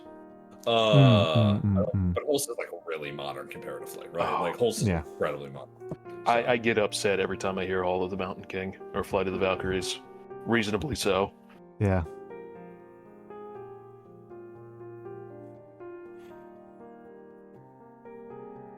I actually don't know what the original context for Entrance of the Gladiators would have been, because it's not a classical Roman song. Well, it's an honoring of it. Well, it's a military march, but it's a military march that plays honor to the idea of gladiators walking into the ring. Yeah, but it's 19th century, isn't it? It's Julius Fusuk, right? Yeah, it's Fusuk. Like 1870s.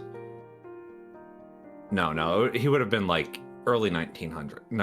I think he died really young, right? He died at like 44. He was Czech. It would have Czech been Republic. Yeah. It would have been early, probably somewhere around like the 1910s. But yeah, it would be Fusuk. Yeah, he was a march composer, right? Yeah. He did parade marches for primarily for military, right? But not exclusively. He did sporting event type stuff as well. He composed a lot, I know. But yeah, no, this was just like the one that was very famous because, frankly, because of circus clowns. If it were not used commonly for the circus, I do not believe that this song would be well known.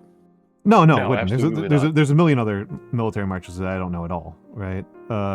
It's actually funny because it's not credited to him for the circus aspect. It was actually it was taken over and then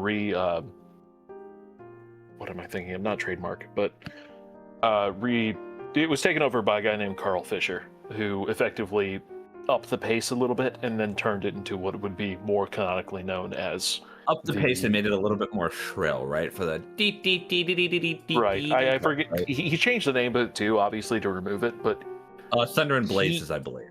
Was it? Okay. But I do know that it was within like 3 years of Fusik releasing it that it was then taken over and then turned into the circus song. So, like, not even the kindness of doing this after this man has died. It was 3 years after he released it that it's now your march has been turned into the clown music. When was it first used? That's what I'm curious about. Let me look it up. Because the dates you're suggesting are proposing to me that this is like a World War I parade march song, which is crazy to me. I know the song itself would have been released around 1910, and I know Fusik, Berlin. Mm-hmm. So yeah, like somebody this is the song, like the last time you saw your son before you go to go get ground to death at the Battle of Tannenberg. I mean, to be fair, World War I was kind of a circus. Yeah, that's true. Yeah. That's true. The Great War. The war to end all wars. Okay, so it was actually composed in 1897. Nice, that's correct. Despite not knowing who Fusik is, because I'm much less versed in classical music than either of the two of you. I am a simple man. I just like Debussy and Brahms. So I actually do like Debussy. Debussy is pretty good. I like Debussy a lot. Brahms is okay. Like I said, he's very populist. Yeah. Unironically, my favorite classical composer who is incredibly modern for a classical composer is Holst. Mm-hmm, mm-hmm. I actually like a lot of Satier's work, but I know that's also questionable in its own right. It's not so much that it's questionable, and like my reasons for liking Holst are questionable. I like Holst because Holst is like the single most important musician for like scoring ever. Right? Like Holst is so incredibly like imitated by film composers. In that same regard, I'm also a fan of Rachmaninoff. Right. Also intimidated heavily by film composers. Yeah. That one, he is heavy enough that I actually do know Rachmaninoff.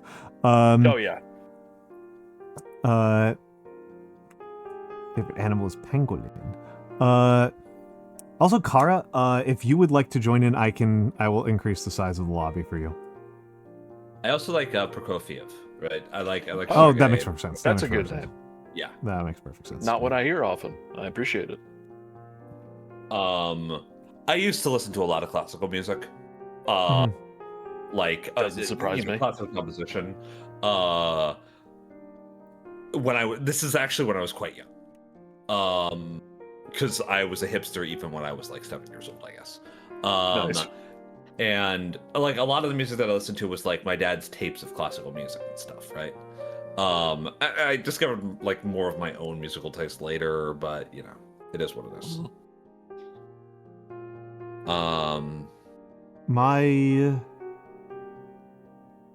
My listening to classical is in kind of the lamest situation, which is it's the only radio station that doesn't play ads every 5 seconds.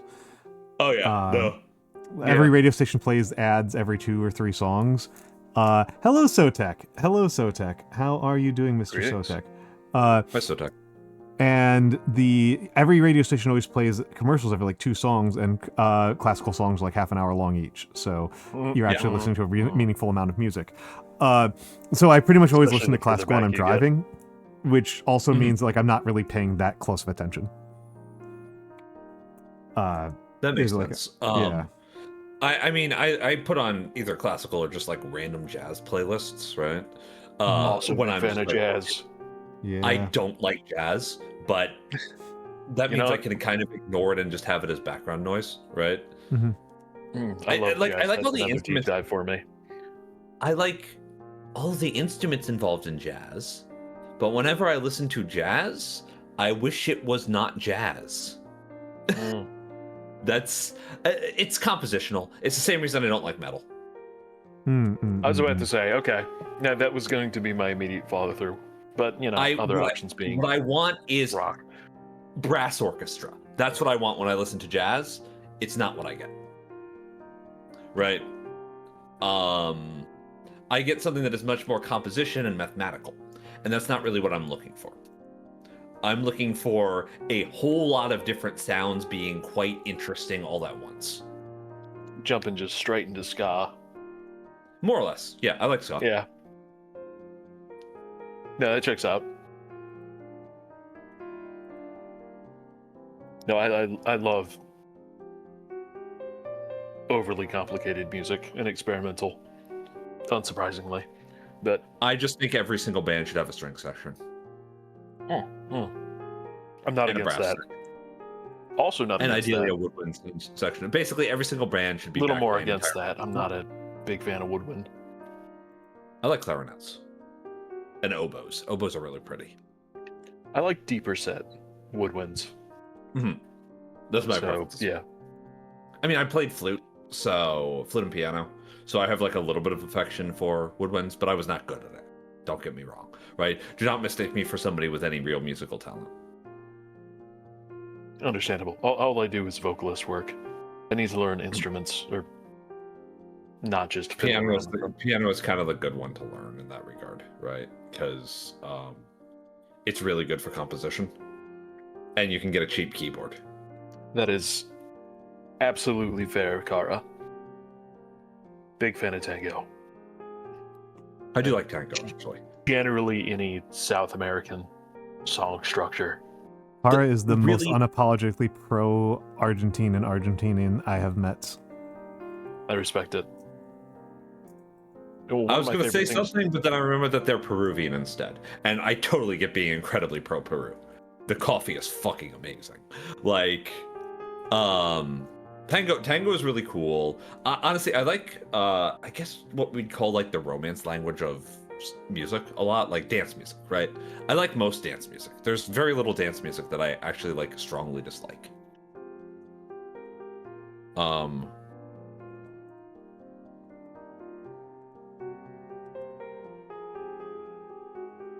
There's some dance music, or at least poor modern dance music, but when it comes to more South American song structure, I adore it. And my favorite go-to is always going to be the discussion of the girl from Ipanema and the difference between the American, or the Northern American, and the traditional Brazilian interpretations, and how they are not at all alike.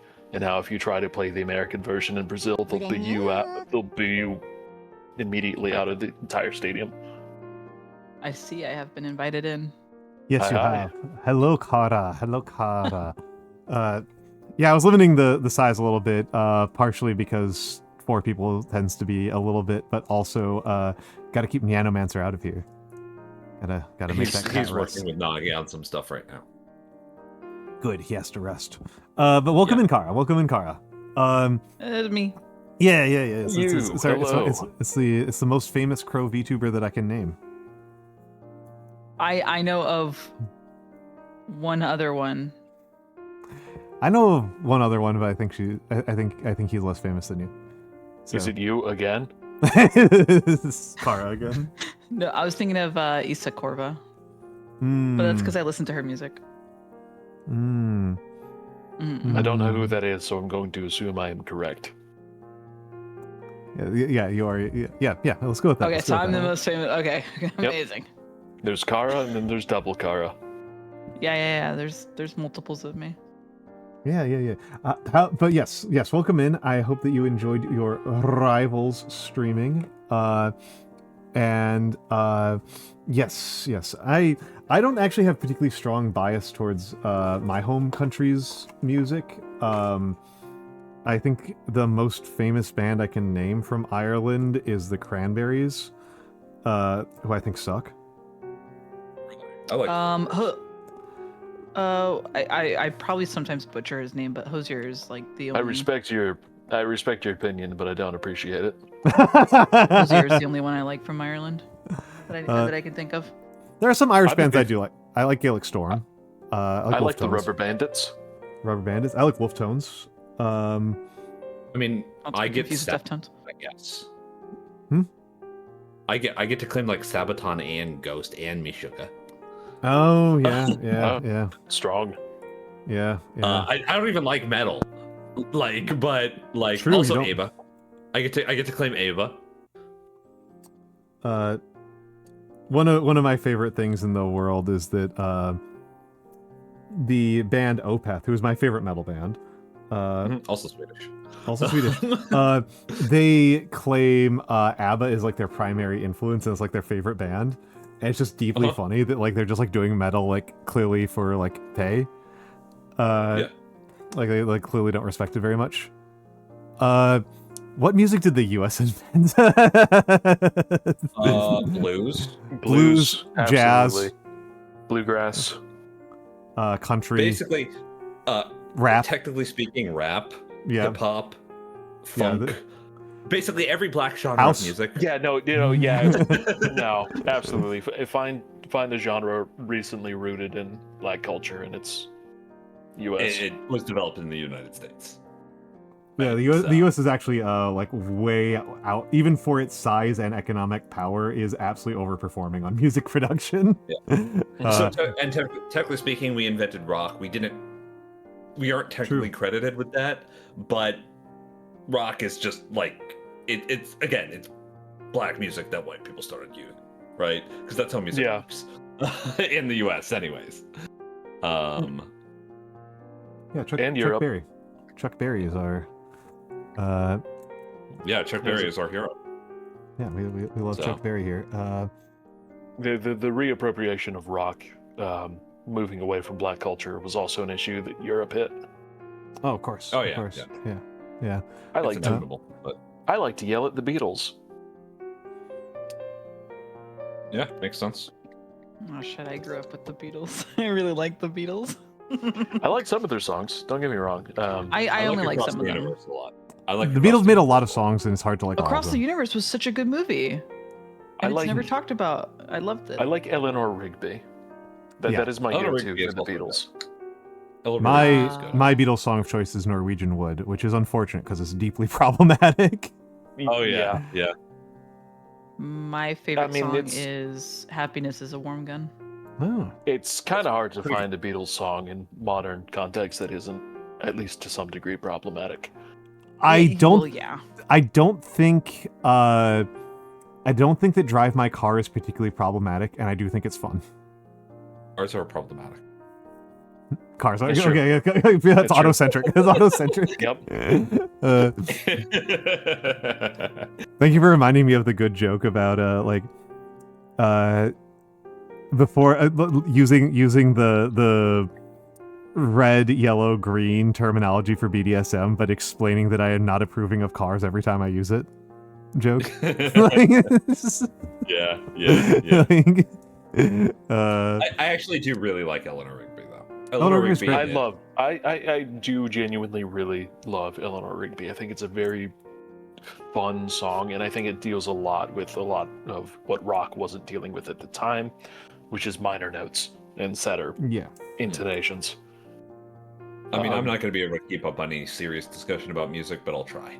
Right? No, I appreciate it. There's a lot of conversations I've had with you I can't keep up with, so yeah, fair enough. It's shared. Fair enough.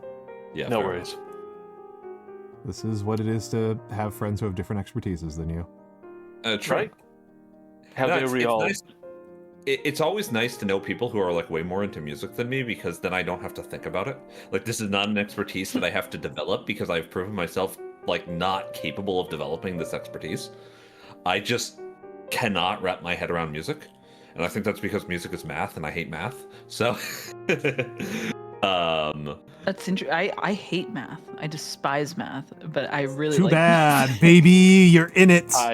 You are really in like math. So no, I don't want it. You are in math right now, baby. You play video games, and video games are nothing but math.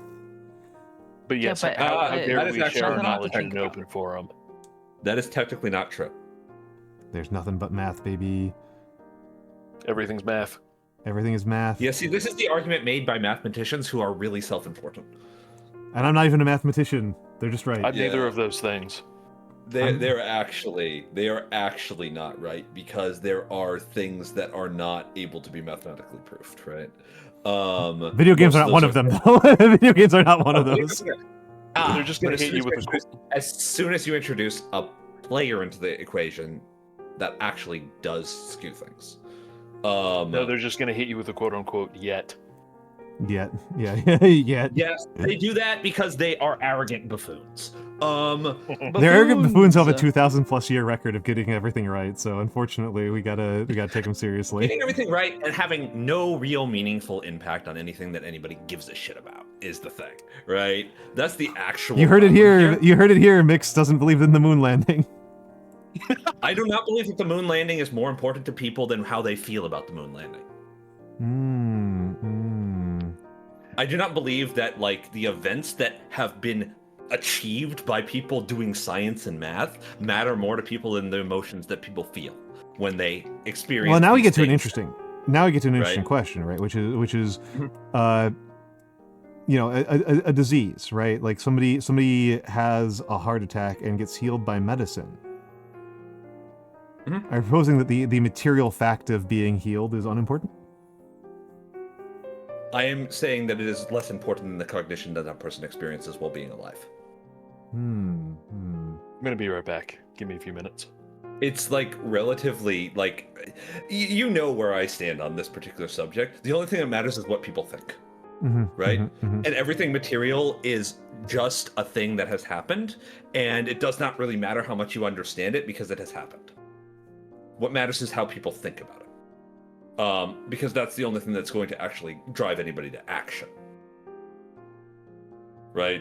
I have a very strong bias. You do have a very towards- strong bias, and I'm very strongly Yes. on the opposite side from it, right? I'm Yes. very, very strongly on the opposite side. I think that persuading people, changing people's emotions it does not matter if they do not change their actions.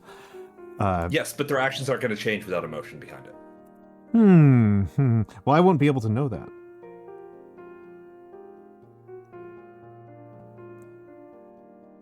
I The just only find- thing that drives people to act is emotional impetus. There is no action without impetus. Impetus is driven by emotion, not by logic. There is no amount of logic that is not backed by emotion. Actions that people take are cognitively engaged by how they feel, not what they think. People are not actually capable of pragmatism, they are only capable of informed pragmatism. Like this is again, I am making pretty bold statements here.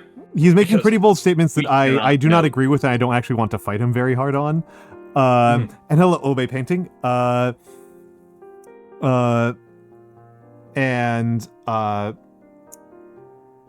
just kind of leave it at that. I am very much on the other side on this. I am very much on the side that math is an incredibly potent, persuasive tool, and It is. that I think it's actually my weakest, my most obvious and powerful weakness as a person in particularly as a streamer, is I think I don't know math well enough to make the kinds of persuasive arguments I want to make. Oh, we got another raid. Hello, Mina Bun. Welcome in, Raiders. How was you were doing Fortnite? What? I was watching your stream. You were doing Fortnite? I thought you were doing Bloodborne. You were doing Bloodborne. Everything is Fortnite. Everything is Fortnite. True. They put the hunter from Bloodborne in Fortnite. That's how that works. Gotcha. That makes sense. Welcome in, Raiders. My name is Almantas VT. I'm a former professor of sociology, current VTuber, an old man who loves old things. I mostly do calligraphy. This is my handwriting.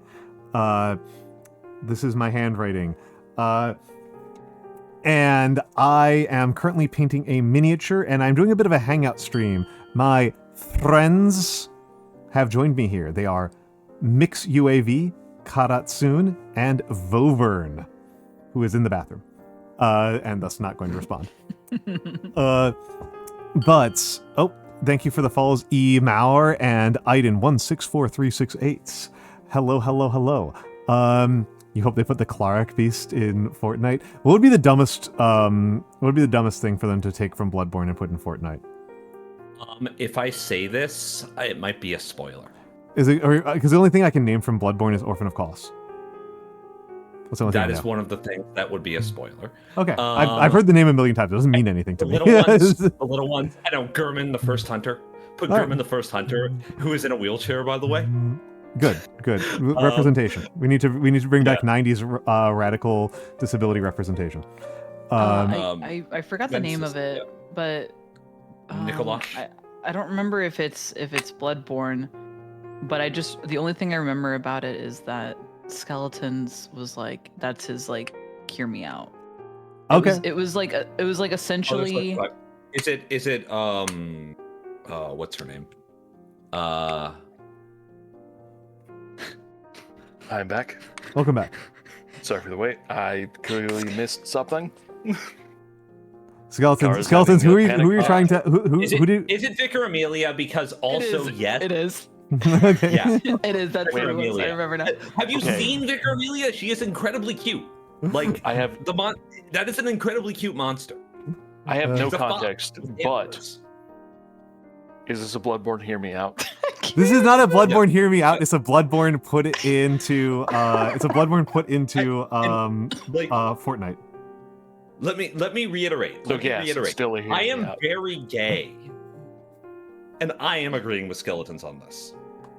Do you know what my hear me out was when I did a like hear me out cake when it came to like Elden Ring and stuff like that? Is it Bloodborne again? No, it's Malekith from Elden Ring. That's yeah. I mean, basically That's the same thing. fine. Malekith is basically just male Amelia. Yes. I did Exactly. really A bit more appreciate. broody, I think. So I don't know Bloodborne for shit, but I did really appreciate that a lesbian who frequents my chat, her like one male that she considered attractive was Nito from the First of the Dead from Dark Souls. Dark Souls. Yep. Yeah. Good taste. Yeah. He's a good dad. Wait, what is the character? The First Nito, of the First Dead. of the Dead. He's a skeleton made out of other skeletons. Oh, you know what? Yeah, Grave Lord. Grave Lord. Yep. Yeah. Yeah. I'm looking at it. This is what I imagine 1,000 skeletons to be when. That's what I've always imagined too. That's what I've always imagined too. Yes, have a good time with your I'm doggy, looking at it. Mina. There's a shitpost version of Nito, who is like that's real fucking Nito and has sunglasses on, right? It's so good. That's pretty much what I imagine whenever I see Skeleton's name.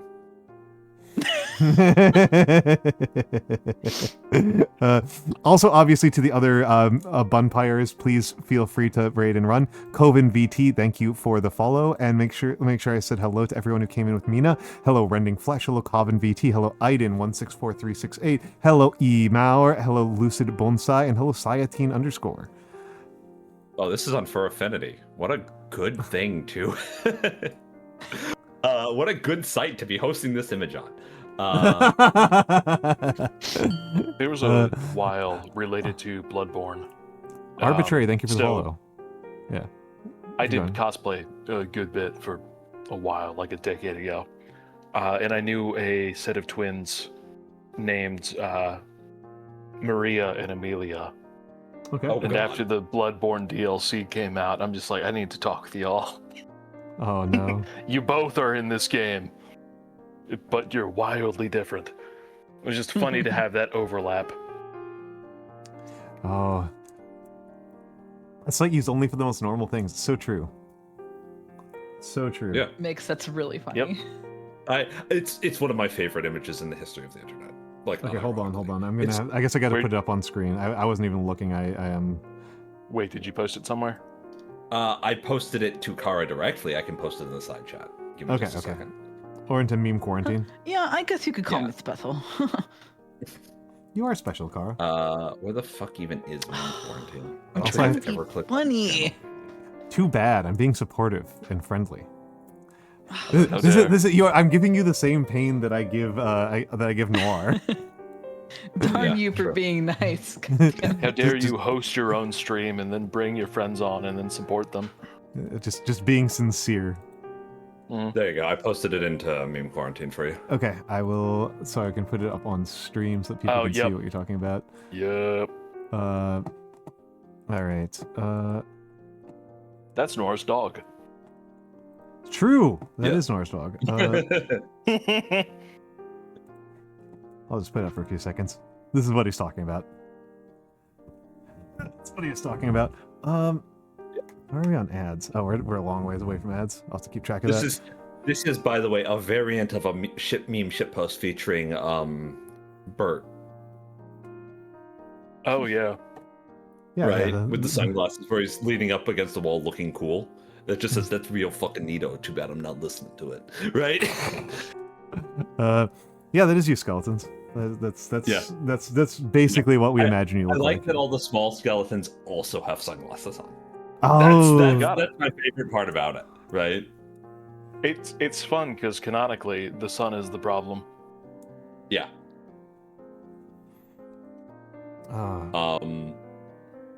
But no, I get Amelia makes sense. Amelia is like objectively like a very cute character design. Mm-hmm. And if she wasn't like covered in blood, I think everybody would actually just agree.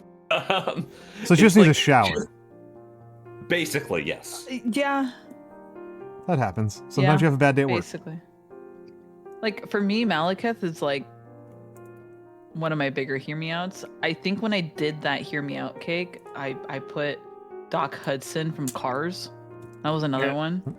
That's a bigger. So basically, there's worse things. Than werewolf with like a gigantic sword and cool armor, right? We're just rolling back to the transhumanistic conversation. Basically. You guys had a conversation already? About transhumanism? Yes, of course. Yeah, about sexy toasters. Mm-hmm. Yeah. What? Yeah. I Like guess a cars toaster, in this case, but whatever. But like, you said sexy toaster? The discussion was transhumanism. Transhumanism is just furries, but applied to toasters. As mixed. Yeah, so this is eloquently put it. Currently, transhumanism is just furries, but for toasters, right? I don't remember when I said this, but apparently I did in fact say it. I remember saying it. I just don't remember when I said this or what the context was. I think I was making. It was in our DMs, and you had just gotten off of having a very frustrating afternoon having arguments with transhumanists on Discord. Oh yes, right. I remember. So you were agitated, as you so often are. Yes. I'm often agitated by having arguments with people who are very clearly just acting out of their own not even their own self-interest, but like it really bothers me when I try to have a conversation with somebody and I try to give them the benefit of the doubt and they just double down and triple down on like, no, I just want this because I like it. There is no deeper thought in my mind whatsoever. Just give me what I want. And it's like, oh my god, dude, I'm trying to give you the benefit of the doubt that you have like some sort of communally minded idea here, like something that how this could actually improve society. No, it would just make your life specifically better. Every single fucking time, it drives me insane. Like, I'm not even against it. It's just like, it's not enough of a justification. It's not enough of a justification that you want society to change to suit you specifically. You gotta like convince me that it's gonna help more people than just like one individual. You're just being a like libertarian at that point. Like, please stop. It's such a common like basic assumption of liberal organization and liberal, not even ideology, right? Like just liberal organization, liberal political theory that if one person wants something, then presumably many other people do as well. That like that's kind of like a common presumption. And it's enough of a common presumption that people don't often think about the ways in which that might be worth arguing about. And like people don't usually go so far under it to dismiss the possibility that they might want something that is socially deleterious, right? Like people are usually capable of comprehending or even arguing with or thinking or taking seriously like, no, this thing that I want, if everybody got it, that would be bad. That would be bad, but give it to me anyways because I really want it. And I can be trusted, of course. Well, like the obvious one here, right, is like how people relate to their cars. Yes. that like. Speaking of Doc Hudson, Speaking of Doc Hudson, yeah. It all comes back around. It all comes back around to bullying. Good for you. It all comes back around to bullying Kara's sexual tastes. Yeah, I'm not older men. It bullying. doesn't matter if it's a I car, appreciate if it. it's if it's I a. appreciate it. No, I appreciate it. Listen, I don't care if it's a car. I don't care if it's a cookie. I don't care if it's Malekith looking. Oh, I'll I take feel like it. this is more poking fun than it is judgment. Oh, I mean, I We're all my simply judgment is too not scared. serious. My judgment is not actually serious here. I wouldn't be doing it so much and so harshly if it wasn't for the fact that I knew that Kara's kind of into it. Yeah. What the fuck? I'm man? gonna be honest. I just respect it. Okay, I just respect it. This is not bitch made taste. Okay, like that's all I'm saying, right? Like, Powerful. I'm Listen. not, listen. If I have to hear one more person acting like they're like some sort of like deviant freak because they like a character who's just like a really attractive woman with a snake tail or something, right? With like gigantic tits and like horns or cat ears, and that's like totally freaky, I'm going to like throw up. Like, actually, Oh, Kimono I'm so Mimi, tired you're of so talking. brave. Yeah, pretty much. In terms of, apparently, and I've talked to other people that are like into the whole hear me out thing. In terms of that, I'm pretty normie. Yeah, no, like cool looking Like- monster that can clearly like communicate with you is pretty fucking normie. That's just nerd girl taste. Werewolves are just Right, nerd girl taste. I'm basically just like, I'm probably a furry, but that's it. That's as far as it goes. I'm pretty normie about everything else. I'm not entirely. What do you mean that's as far as it goes? You just put a hear me out as a car. Shut the fuck up. As we established, ours is just furry for transhumanists. People have personas. For Like- this is actually an interesting thing about how people sexually communicate their preferences, which is that it's just like way more common for bottoms to communicate a lot of their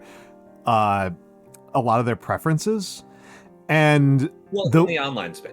in the online spaces. Yeah, I'm talking online entirely. I'm talking exclusively online. Okay. Yeah. I'm talking about like within like VTuber, not even like general we online, like We VTubers. will not get into my experiences in BDSM. No, We'll I'm just talking like not do that. within like the VTuber. I'm talking like VTuber community and adjacent. Like I am being very limited here. Yeah, bottoms are much more open about what they are into, and I remember the way that one person put this is that like, if you are in a Discord server and you post something that's like, ooh, I just want somebody to spank me, and then nobody responds to it, that's one thing. But if you go into a Discord server and you're like, who's ready to be mommy's little kitten, and nobody responds, there's like no recovering from that. Yeah, Like, pretty much. No, like I will say, it's just I will over. say, Like, that's mostly if you post that. yeah. If you try that as a guy, you are half as likely to just get banned. Oh yeah, no, you just get banned. Yeah, no. Yeah, you just get banned for that. Yeah, yeah. Which is weird because every single fucking woman I know is into that shit. So, we do have except Nora, who doesn't count. yeah, but we've got a raid. We have a raid. We have a raid. Welcome in, Ali Popman and Raiders, the Atelier. Welcome in. For I am Almantas VT. I'm a former professor of sociology, current VTuber, and old man who loves old things. I do a lot of calligraphy, and I am painting miniatures today. How was your Dead by Daylight? How was your Dead? Excuse me, I'm burping. How was Dead by Daylight? Speaking of games for girl gamers. Yeah, speaking of games for girl gamers, yeah. Yeah, it's fair. Yeah. Hey, games for girl gamers. Dead by Daylight, Valorant. Bloodborne, and Valorant, Yeah. and Metal Gear Rising: Revengeance. Oh, Revengeance, yeah. I'm at a As 50% there. As I really need to just reiterate, the two aspects of girlhood are an emo wife Waif, I should say, and Raiden from Metal Gear Rising: Revengeance. Mhm, Okay, those are the so two funny sides to of me. girlhood. I was recommended playing that game like when I first like had started streaming and stuff. So I was like, oh okay, I'll give it a shot. Yeah. I struggled so hard on all the bosses except for I think the Brazilian one, I forget his name. Jetstream Sam. Yeah, I first tried that one and I was told that it was pretty good, and then the rest of it I was like super struggling on. Aw. Yeah. It's So- okay. I didn't play Revengeance, and I don't really care about Valorant. However, when I play Dead by Daylight, I'm the killer, and I always play either Xenomorph or Pyramid Head. So I think that bumps me up to like an honorary 65% out of the 4 criteria. 65%. I will be real. You should play Metal Gear Rising. I think everybody should play Metal Gear Rising. It's a very influential game in ways that you will be very surprised. Every scene from that fucking game is a meme. Okay, every scene from It's that true. fucking game is a meme. It's true. I haven't played it, but but for a while I had the Senator Armstrong speech memorized. Yeah, yeah. The most incredible analysis of American political culture I've Yeah. ever seen is Reminder that there is a scene in Ollie. That's fine. We're kind of talking about the subject and also like at least You're of the people fine. here. Hi, I'm a service top, so don't yeah, worry. you're fine here. You're in good company. It is. I will say as I often say on here, I am very comfortable talking about sex and sexual topics. You will probably not learn a lot about my particular sexual preferences because I'm not really interested in talking about like my own self-expression from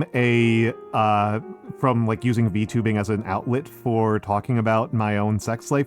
I am a sociologist, and I think sex is really interesting. That's why I like talking about it. I'm a psychologist and a human developmental like guy. So of course, like this is I don't think it's interesting, but I do think it's important to people's perspective. I don't think it should be, which is where a lot of my Yeah, you have an unpopular opinion here. Yeah.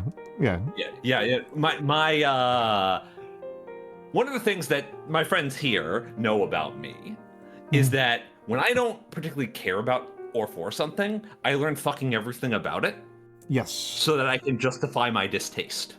Yes. Yeah. Yes. Because I am uncomfortable ever disliking anything for reasons that amount to vibes. I like to have an actual justification for my perspective. See, I was going to say it's because you're a masochist. I am a masochist. That's also Both of these things can be true. Yeah.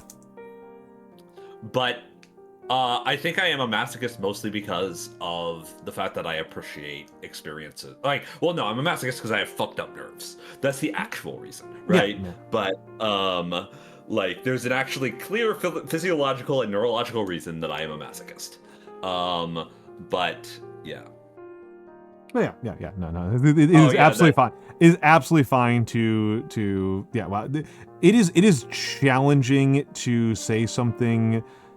I can definitely think of ways that you could say some things about your sex life that would shock and even appall me, but just basic, but like being a bottom or whatever is not gonna throw me off. Being a bottom or a furry is not gonna throw me off at all. Listen, everybody here is an adult.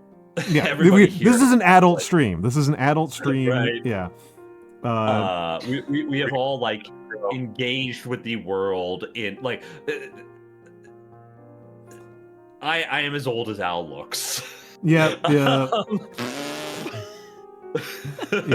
Like I've been around the block. I'm a very gay man. Like I've been very enmeshed in queer spaces for a very long time. I've heard it all, bud. Like don't worry too much about it. I will make fun of some of my friends' sexual preferences, but that's because I love them and I think it's funny. Sorry, I must have been the wind. You are not the only one and not even the worst one. I know I'm not the worst one. Yeah. I make the worst ones. I make the worst ones tremble. I'm just saying I'm even meaner to Noir, and you know it. That was the name I was going to Noir is reference. kind of just like pathetic, though. Yeah. Like, And I likes love her. being She's a called wonderful pathetic. friend. Yeah, yeah. She's great. It's been very Um, funny to watch. It is Noir is incredibly essentially like essentially like the my alley. Yes. Basically, Yes. pretty right? much. Like alley is the same way. I just want to say that one of my favorite moments I've ever had in streaming was Kara's stream. I was not on the stream at all, and Kara was trying to come up with more things to put on her spin the wheel for redeems, and she was like struggling to come up with something, and I suggested ban Allie, I put that shit on there too. and you put that shit, and you're like, that's a great idea, and you put it on there, and Allie is also in chat, and she's just screaming, absolutely screaming her head off, absolutely losing it. Very good. She's such a fun time. Uh, And we Oh. play it up a little bit too. It's so much fun. It's a stability casual maker. Also, hello casual maker. But it's for stability. It's so that you can have like a different type of grip. That's really all that's for. It just allows you to modify your grip a little bit in some new ways. I find it often kind of gets in the way. But like there's places where like it makes it easier. If I wanted to like paint like this angle, this is easier than just holding the wood. Mostly I keep it on here though so I don't lose it. Yeah, that makes sense. Uh, Hypothetically, you could hang it up by that too, if you had like a hook on the wall or something. to Oh, that's keep a good yourself on. idea. That's a good idea. I fucking love wall storage. Let me just tell you. Okay. I love wall storage. This is actually a thing where I will probably need to engage with some people around. I mean, I'll have to figure out who to talk to about this, but I like sweaters a lot. I like wearing sweaters a lot. And the trouble with synthetic sweaters is that you can't really hang them on closet hangers because they'll stretch out and the shoulders will get weird. So I currently just kind of fold them up and put them on the floor. I need some better storage solution for them. For my daily use sweaters. I don't think that's really gonna help. It's then they'll just stretch out wherever you're holding the clips on.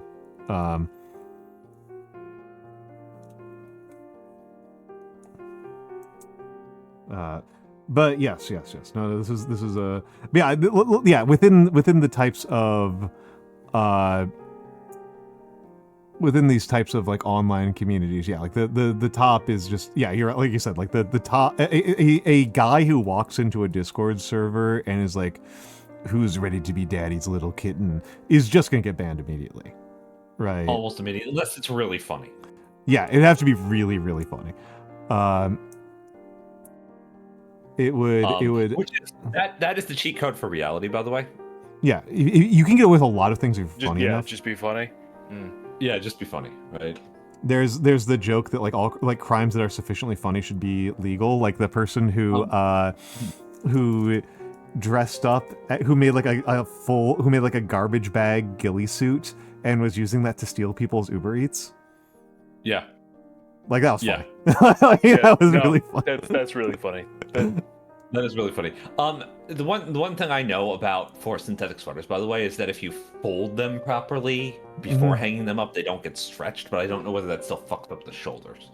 Well, I figured that I would do a fold over like when you pack them, right? I figured I just get some open shelves that are up to like waist height. Yeah, that could work. Or Yeah. I mean, you probably don't like having plastics around, or I'd suggest some plastic, like cheap plastic stacking bins. I'm fine with plastics. I already have. They're already synthetic sweaters. Like they're already made of plastic. Okay, true. I I mean, this is a problem with hanging. So I don't hang my sweaters. I just fold them up and keep them in a drawer, right? And it does mean I have to occasionally iron them, but given that I mostly wear sweaters around the house, because whenever I go outside of the house, I'm wearing a suit, because I am a pretentious dweeb. It is actually because they make me feel pretty. That is the actual reason why I do it. But Oh, that's so cute. it is one of my few vanities, right? I I like how they're my battle armor, man. Like they're like they make me feel pretty. It's not really like a social anxiety issue because I don't really have that, but they do make me just feel like I am wearing actual clothes. It's like the old I will tell you, Tokyo was like giving me conniptions because everybody is so well dressed, and I felt it was actively frustrating. It was really frustrating for me in Tokyo. Like I don't know how they do it. I don't know how they do it. It was wild. Looking like the Central African dandies. I wish I could wear those suits, but I am way too white. Yeah, it's he's wearing more. You're not wearing particularly traditional suits, or at least not particularly conservative suits. I wear pinstripes. Yeah. Well, I one of the suits I really remember you wearing a lot was like baby blue. Yeah. I have a baby blue. I have 2 black pinstripes. I have a gray one that I really like. I've seen the gray one a lot. I've not seen the black pinstripes very often. It's my cheaper 3-piece. It's the one that won't get like destroyed by being packed. Oh, so that's why I see it. Okay, yeah. Travel with it a lot, right? It's one of my travel suits, and I have a new, very nice like navy blue pinstripe that I'm going to wear to Offkai. Okay. That I bought in Japan. Yeah, no, he but yeah, that was one of those things that was like super frustrating about being in Japan. It was like you and I like talked about this a little bit, and it was like there is no way in hell I am fitting into Japanese men's clothing. Yeah. There's just absolutely no way. My torso, from like front to back, like from like nipple to scapula, is like 2 to 3 times as thick as like anybody I saw in Japan. I felt like I was like made of barrels. I felt like a Minecraft character. Note this for when I go to Japan. You're not gonna fit into anything, man. No chance. Don't bother thrifting. You're not gonna get it. Like, actually, if you thrift at the right kind of places, you might be able to, because Americans sometimes sell them stuff. Sometimes you can find some really good stuff, right?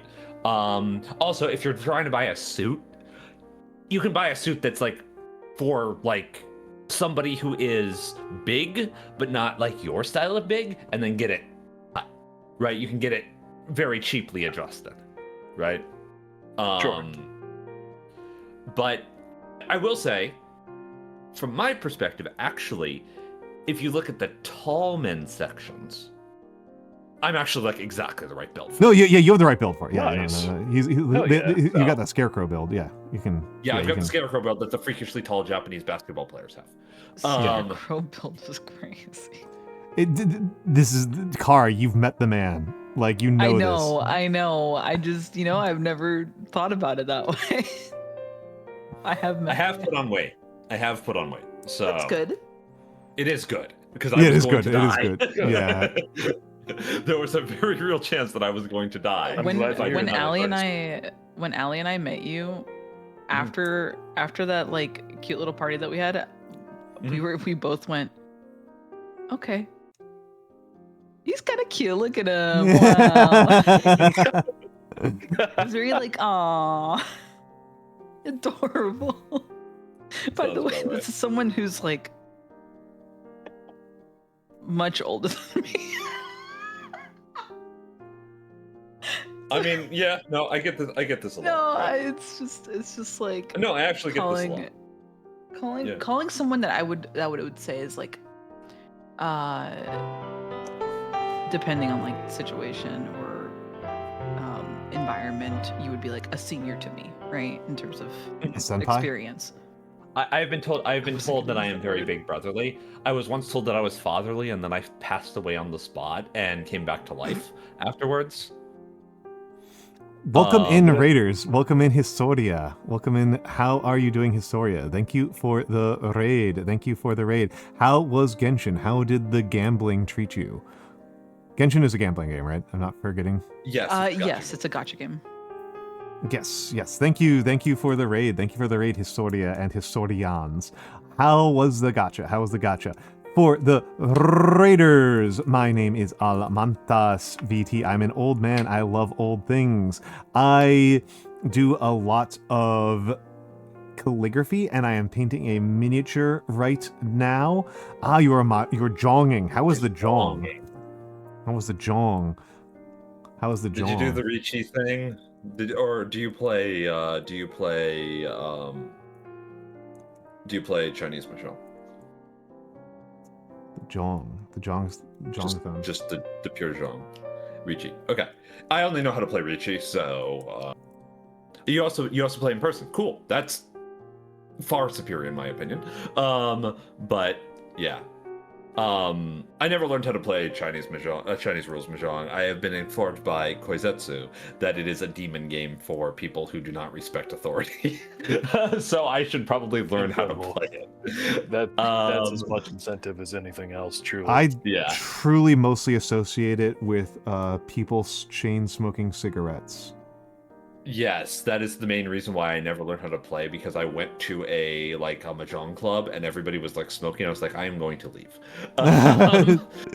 I cannot stand that. Like, I don't actually have a problem with people who smoke per se, but I really can tobacco smoke. Like, I cannot breathe. Right, so.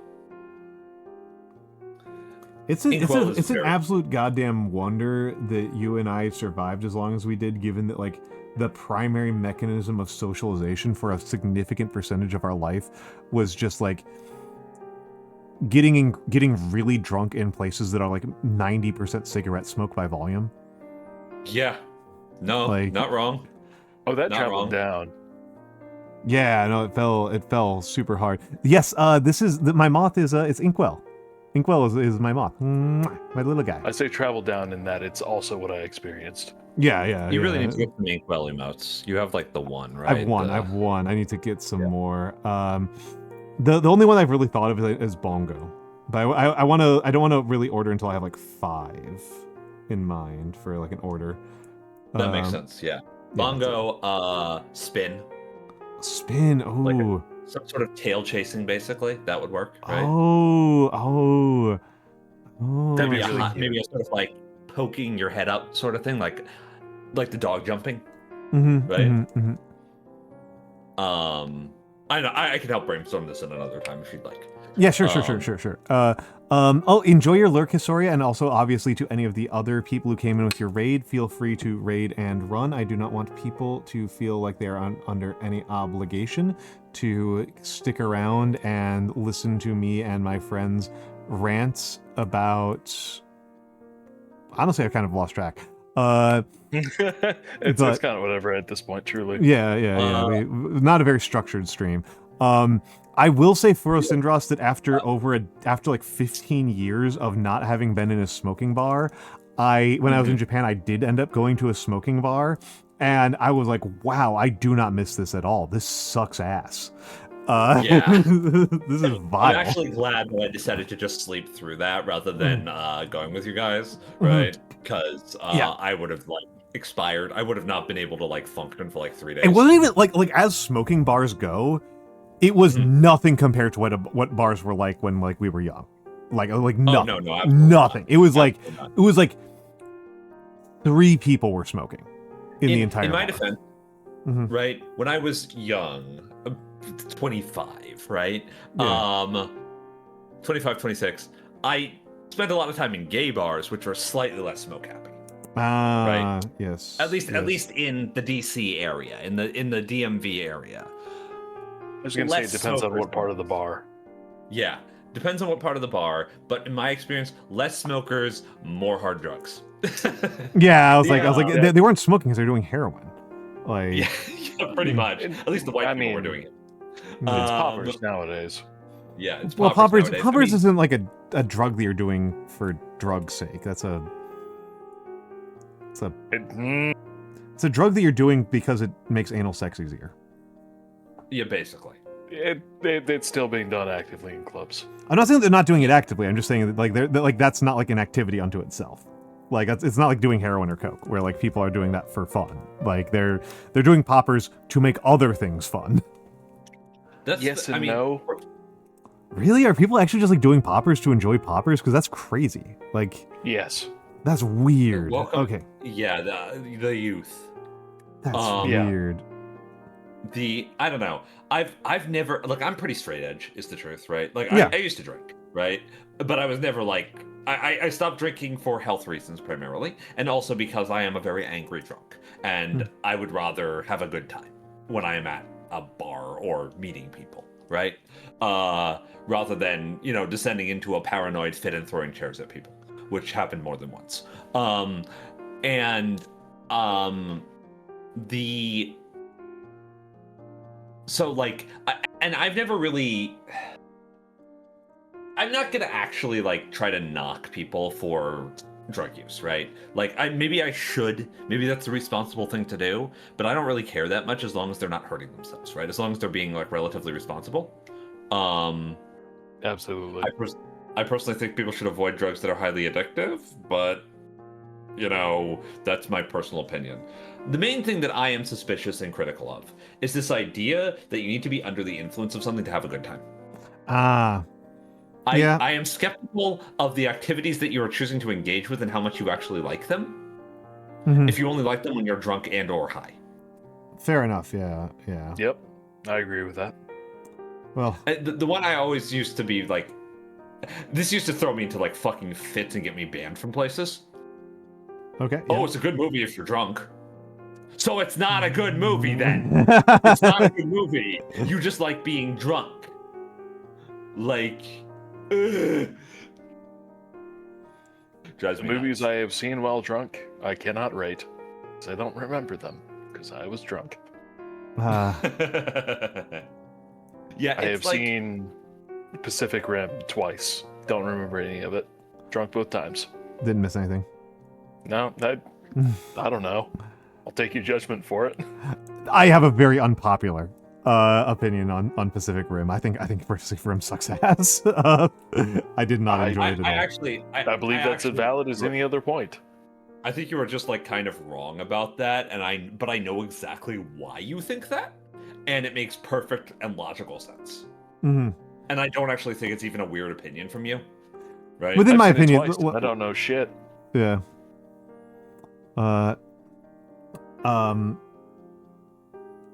Yeah, yeah. It's a movie where literally all of the writing is about the visual spectacle of the movie, and Yeah, the I set found- pieces that Del Toro wanted to include in the movie. Del Toro's playing with his action figures. That's what the movie is. That's the entire movie. And I did not enjoy the spectacle. That's which a pretty hard problem to run into in a movie that does nothing but spectacle delivery. Is that like the it's spectacle on also board? incredibly melodramatic. I'm okay with melodrama. I was not okay with being bored during the fight scenes. Yeah, that's a little weird, but I guess once again, it is a big thing hitting other big thing that is not interesting enough to you, right? Well, and So- it's okay. I am actually crazy. I'm a crazy snob about action. I am not snobby about a lot of other things, as you well know, but I am pretty snobby about action films, and Pacific Rim did not sell me on the robots actually feeling big. They felt phony. But Armored Core does. Yes. That's crazy to me. That's completely crazy to me. Like from my perspective, I actually it's not even like I'm not even saying that you're necessarily wrong, Mm-hmm. but I think the problem here is that, as we discussed earlier, Pacific Rim is very human coded, Mm. and Armored Core is not. Well, and here it's And- probably worth saying that's the for the case of Pacific Rim, I think the thing that really made Pacific Rim feel small and weightless to me was the sets feeling uninspired I can see that. Yeah. and Yeah, that makes sense. and not super like not particularly like well lit or constructed. Do you like Toho's Godzilla movies? I would need to be reminded which ones those were. Oh, hold on. We're losing Kara. Okay, goodbye, Kara. Goodbye, I didn't Kara. want to interrupt the conversation. No, too Okay, bad, I too love you bad, too guys. bad, too bad. We love you very much. We love you very much. So we are going to Thank you for interrupt hanging out. to say thank you for stopping by. I'm glad you stopped by. I love stopping by. I love it when you do stop by. Enjoy work tomorrow morning, or at least survive it. And I will hopefully see you again soon, my dear. You know, probably. Yeah. I always like stopping by. Okay. Sleep well whenever you do sleep. I don't know. It'll be a couple hours. Never. Though I will probably take advantage of the upcoming bathroom break in 2 Okay. minutes. All right. Bye. Goodbye. Goodbye, my friend. Be well. Love that lady. She is very cool. She's a cool crow. Big fan of crows. I don't know how the heck these foogies are sized. It's weird. I'll get a Fugi eventually. Eh.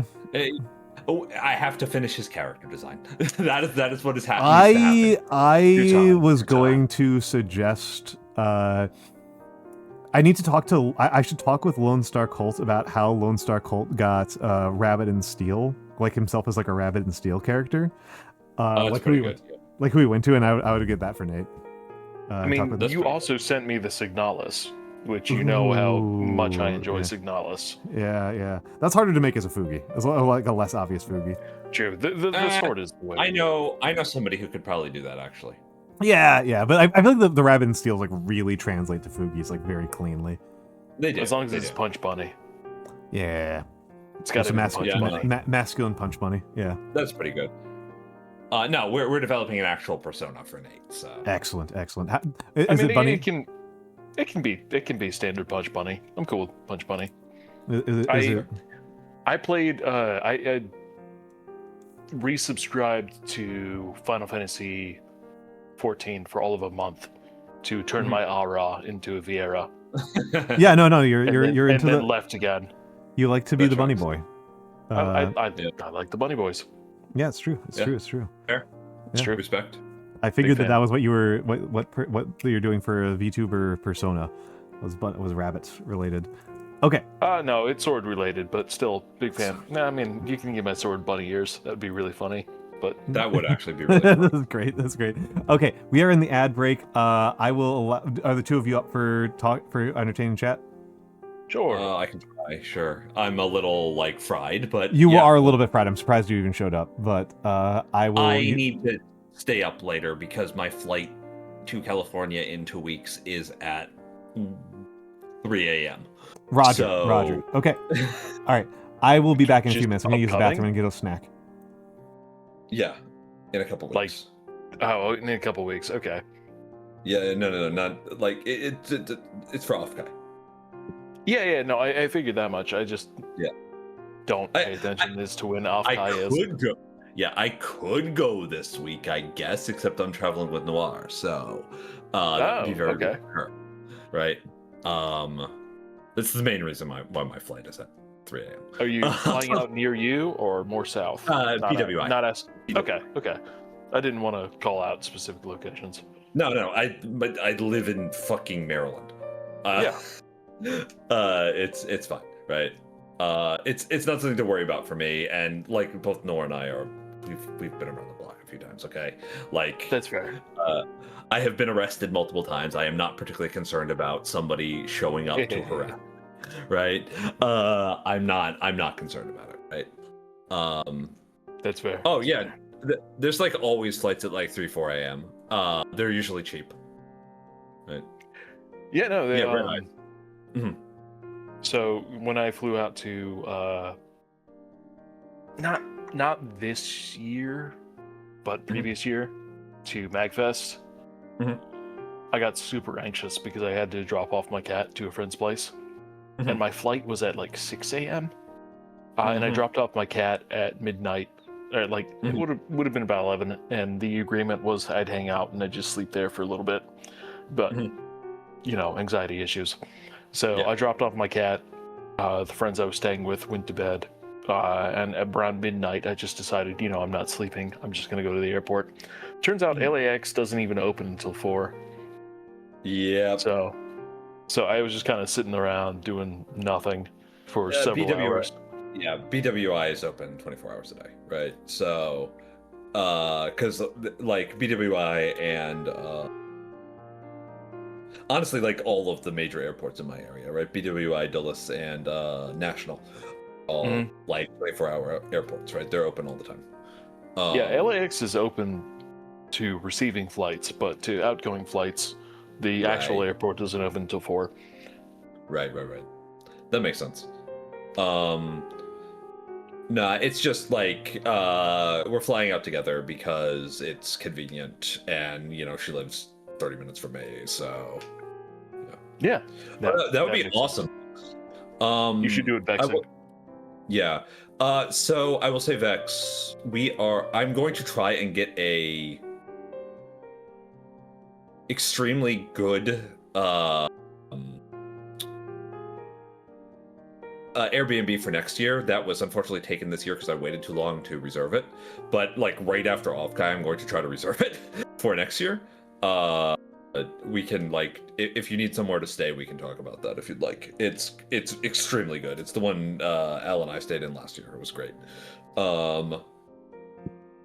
So I like to try to organize people's groups. Basically, is something that I like to do when I travel for Offkai, right? I wanted to say, for MagFest, do you remember how Nagi described you the first time I met you? Yes. And also how she described herself. Look for the Doctor Who cosplayer is what she called It me. was Doctor Who, but taller. Yeah.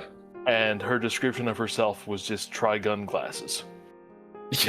Yeah. That was the entirety of the context that I had. And also, it doesn't help that MagFest had 3 D&D rooms, so that didn't really help. It's astounding that she never mentions her hair, right? Yeah. It was crazy at the time because it was that mixed with we're at the tabletop room. MagFest has 3 different tabletop rooms. So I spent a good while on that second floor area, or the third floor area, trying to just search around rooms to find y'all, to only find that, the outside pool room had been repurposed.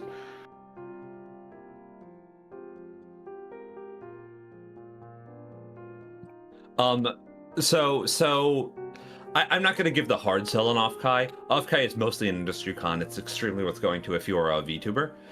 It is much better VTuber con than a VTuber fan con. But there are a lot of talks that are given that are quite good. There are a lot of people there. It's a good place to meet people. It has a good vendor hall I have to shill because I am a vendor. And the also the location is actually pretty great. It's like it's the San Jose Convention Hall. So Nice. it's like right where a lot of really good restaurants and a lot of really good amusement activities are. So if you have friends in the VTubing community that you want to hang out with, and you are American or comfortable going to America, which I totally understand if you're not, and you want to go to Offkai, you could always just go to Offkai, not go to the con and just hang out in one of the tap houses or something around the area, meeting with people and going to lunches and stuff, right? It's a good place to take anime. Yeah. Or at least the same hall as classic Fanime. I don't know if Fanime's changed. Yes. Years 1 through 3, it was in a hotel in near the San Francisco airport, right? And it outgrew that, right? Yeah. Yeah. The last few times I went to Fanime, it was that exact convention hall. Yeah. Shark Ray, your relatively local con is Dokumi, right? If I recall. Yeah. Yeah, it's in San Jose. Shark Ray, I can't remember if you're European or not. But Dokumi is very good. Dokumi is a very good convention. I want to try to go next year. Okay. That makes sense, right? San Jose has surprisingly good public transit. If you find an Airbnb outside of the area, they actually have decent railway works. If you want to get a day pass over the weekend. Decent. I've done that. Yeah, I mean, decent compared to what I've dealt with in the past. Yeah, I mean, I recently, my most recent experience with BART is... I wasn't even thinking BART. I was thinking actual rail line. Oh, okay, fair. Yeah, that's true.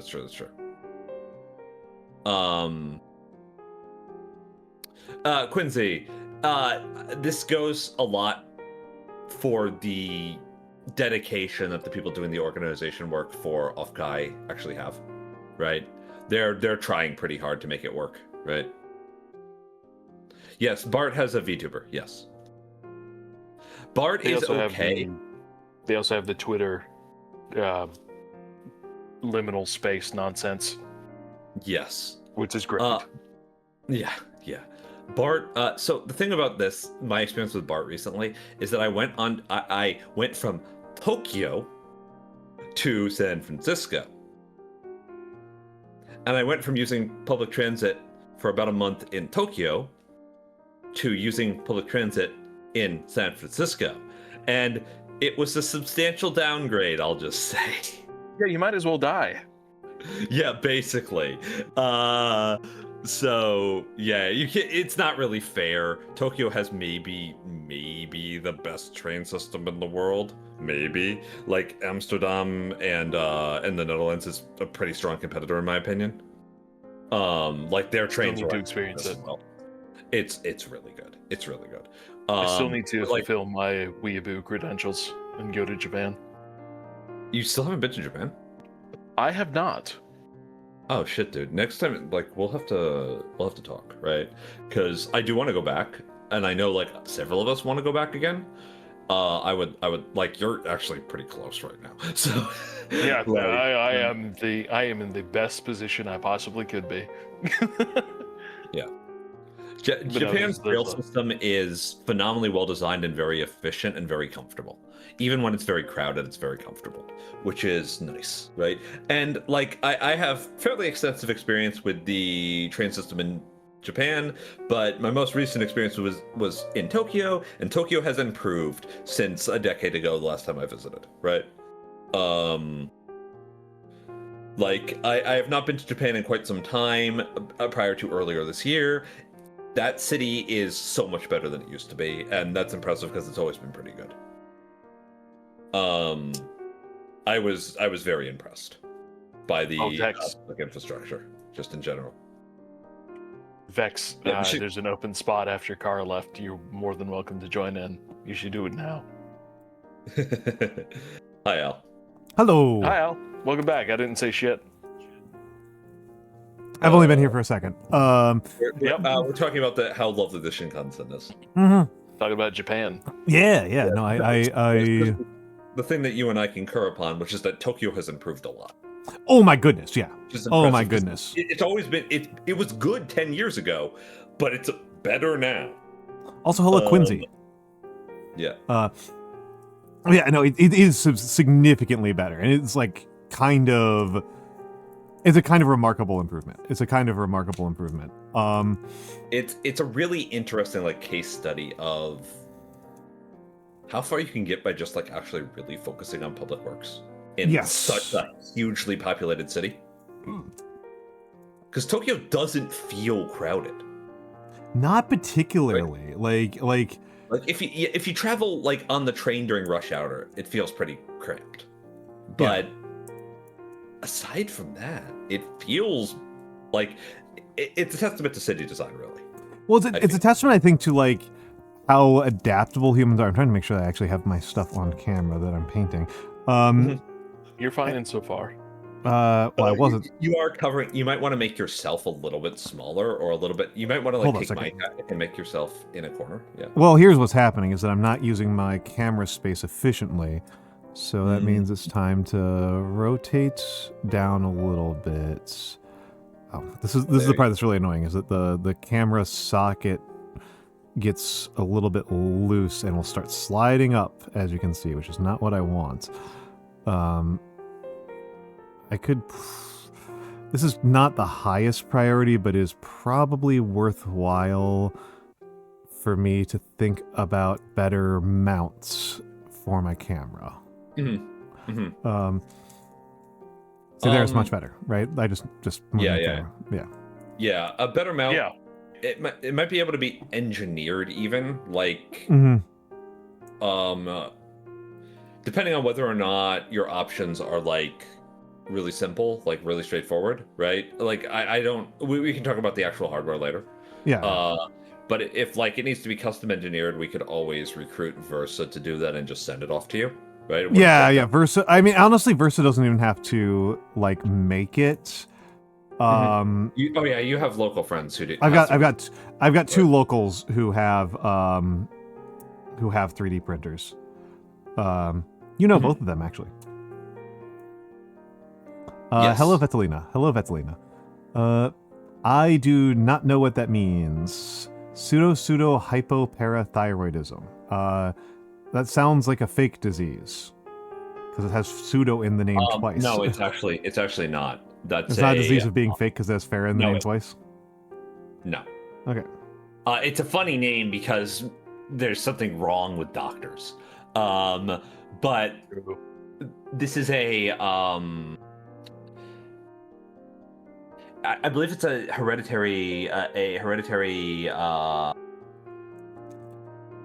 osteodystrophy disease that is passed on from the father. That's why it's pseudo. Right. I forget why it's called that. I think it's because somebody was being a fucking real asshole. But that sounds par for the course. Truly. Yes, I'm its proper name is Albright hereditary osteodystrophy. Right. Oh. Apologies, I'm kind of stumbling over my words a little bit at the moment, right? It's okay. It's okay.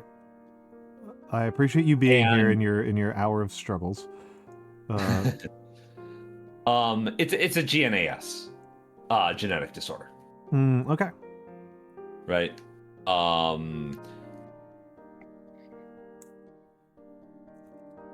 right.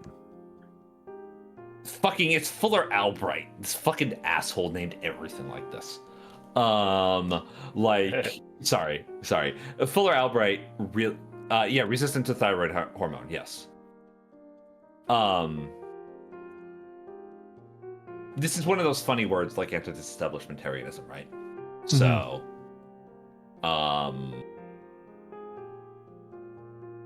or my favorite Japanese word that is not really a Japanese word, but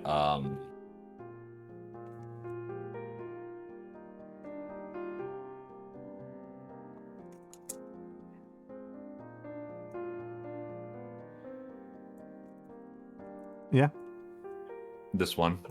Oh, okay, hold on. Some science fiction bullshit, I will just warn you. Throw this into translate. So I mean, it's the war art. So the military arts of travel, right? That's walking. Sanko. Military conflict machine. Close. So this is like a mecha. Yes. Okay. It's a general term for type of mecha. For that makes sense. Yes. Okay. Yes. Yeah. The proper name here is Senjutsu Honko Sentoki, right? Surface fighter, right? Okay, This is the mechs from Move Love Alternative that are literally just airplanes with legs, basically. Amazing, beautiful. I know that series. I've seen that. Yeah, it's stupid, but yeah, but I'm not saying that. I will just say, Move Love Alternative gets credit for having an entire fucking visual novel packaged, hidden inside its visual novel. All right. That is completely different than the rest of the visual novel, right? You have a visual novel, which is like a really generic, like school dating sim visual novel, and then you complete both routes in it, and the protagonist wakes up and there's aliens fucking invading. Ooh, I like that. It's kind of fucked up. It's like actually, it's kind of a horror VN, right? But it's a horror mecha alien invasion VN. I just really think it's cool that Alternative is 2.5 times longer than both other routes combined. Yeah. And that it was not announced, and also it has a jam project opening. I am immediately correlating the bait and switch to Nier, but it doesn't even come close, truly. No, it's like way more of a bait and switch, right? Yeah, no. There was a time in which some really weird and for no good reason pornographic visual novels were coming out, right? Where it's just like, we're just gonna make some fucking ridiculous mecha anime, but it's a visual novel, like Demon Bane. Demon Bane is so fucking stupid. But I appreciate that one of the endings in Demon Bane is the protagonist getting really upset that his girlfriend stole his giant robot, so he gets a piggyback ride from the local superhero to chase down the robot. And It that's does just a the typical ending. Japanese That's pretty VN good. thing where you do the time travel loop thing, expecting to experience the same story from different perspectives, but in a completely different genre. I'm surprised that that's considered typical. I think that's funny. This is because of Higurashi. Oh, okay. I've seen anime pre-Higurashi that did that. Oh yeah, no, it's not. But in the visual novel space, Okay, fair. Higurashi is Yeah, like I the fire, right? I didn't really deal with VNs so much, so that makes sense. Yeah. Yeah. Key VNs are mostly like this. You're making Like, people are working hard to sell me on becoming like a VN primary VTuber. Like, I feel like there are some visual novels that you'd really enjoy, and a lot of them that you'd think are the stupidest fucking thing that you've ever experienced. entirely likely. I will say I am circling repeatedly, just playing Tokimeki or Tokimeki 2 in Japanese as a Japanese learning aid and exercise. You know, another thing that's actually not that bad for this text-heavy Japanese strategy games. Yeah. I can see that. I will unironically. This is a thing that was recommended to me, and this was before this person knew that I liked the series in the first place. But Super Robot Wars is unironically good for this because there's so many different character names and so many different pieces of terminology that are used, and there's so much fucking dialogue in these games. It's ridiculous. Okay. That does kind of point me towards doing that as a later project after I've done at least Tokimeki once. That makes sense. Yeah. Because people who don't speak Japanese very much, Japanese name kanji fully qualifies like advanced Japanese. Like Yeah, actually understanding Japanese people's names are that's like advanced Japanese. That's not easy Japanese. They also write all of the Gundam characters' names in kata. Because that's how they're written in Gundam. Right? So, Hello, Scaldy. Hey, hi, Scaldy. Embryo was in several different games, but yeah. I will say that I am also not. Umineko is something that people have made sound very appealing to me, and the chance of me ever actually playing it is extremely low just because I know it's insanely long. Yeah, that tracks. I played it because I was helping friends do a cosplay presentation for it. For Anime Boston, like 12 years ago or some shit. Pass. Pass, okay. Just direct pass. Just it's a bunch of chess jokes. Okay. Okay. That about covers it, truly. People really liked Aegis Rim. I was not especially impressed, but they really liked it. I know quite a few people have said that Aegis Rim is like. I know about 20 people that say Aegis Rim is somewhere between the best video game ever made and the top 5 video game ever made. And then I know about 10 other people who say that it is just plain stupid and boring. It had good music and it had good art, but I don't think it's sucked. stupid. I don't think it's stupid. I do think it's largely unremarkable as a mecha story. Okay. I would agree with that. It's another one of these, hey, what if we did Evangelion but didn't understand anything that made Evangelion good? Sort of stories, right? That we've gotten a lot of over the years, right? We did Evangelion, but we do not have Hideki Anno's incredible infatuation with Ultraman, right? Failure. We just... Yeah. It's actually more like Bokurano. Oh, okay. Which is... Interesting. It's a lot less depressing than Bokurano. That's right? That's not saying much. Yeah, it's not saying very much. I just hard. really didn't Bokurano like. I just didn't like the gameplay, which admittedly is a fallacy, or it is a fault on Vanillaware, because actively Vanillaware does not make games that are fun to play. Yeah. They're interesting and artistically they're gorgeous and music is great, but they're just not fun to play. I agree, but I don't play video games to enjoy myself, so Okay. speaking of mecha games though, Nate, did either of you ever play Wolfstride? No, Yes. I never heard of it. Wolfstride is kind of cool, actually. It's an indie game, very indie game, very like early 2000s anime, but Western influence sort of mecha game. It's very weird.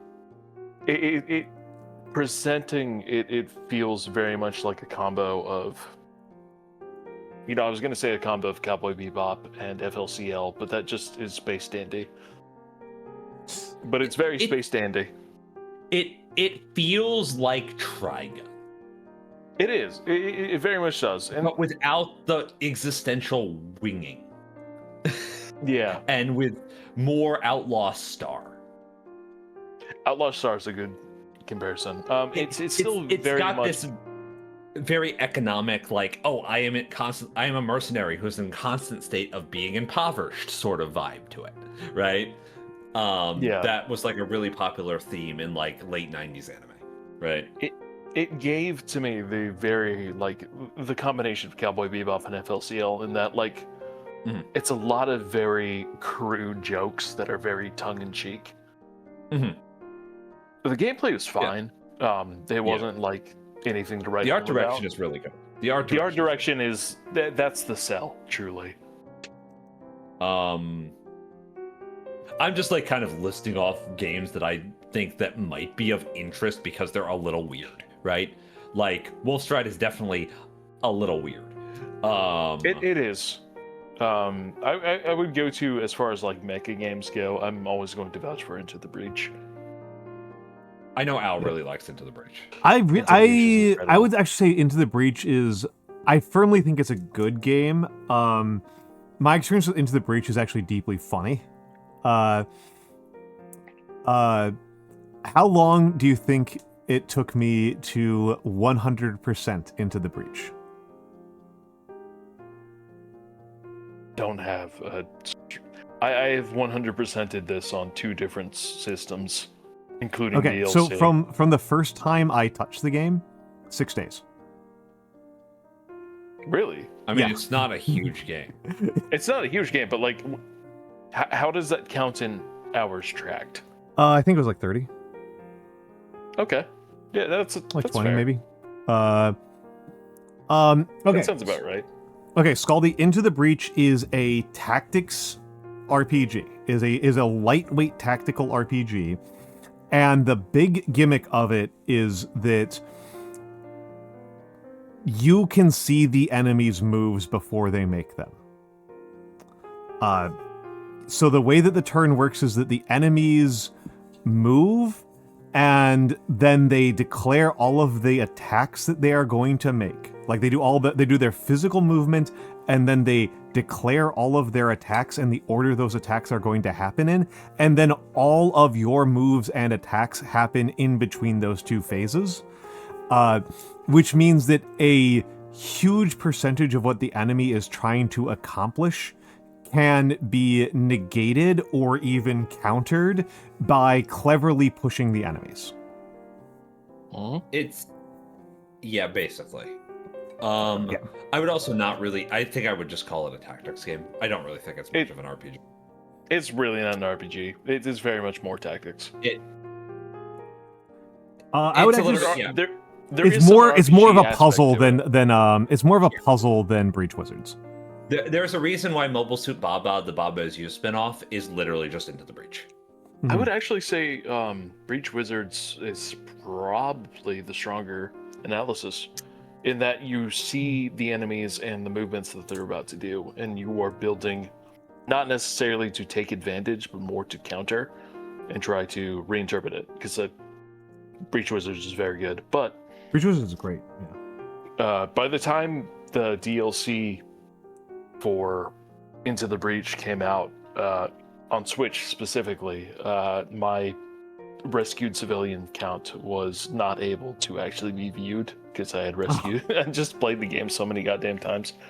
I will admit that I got pretty.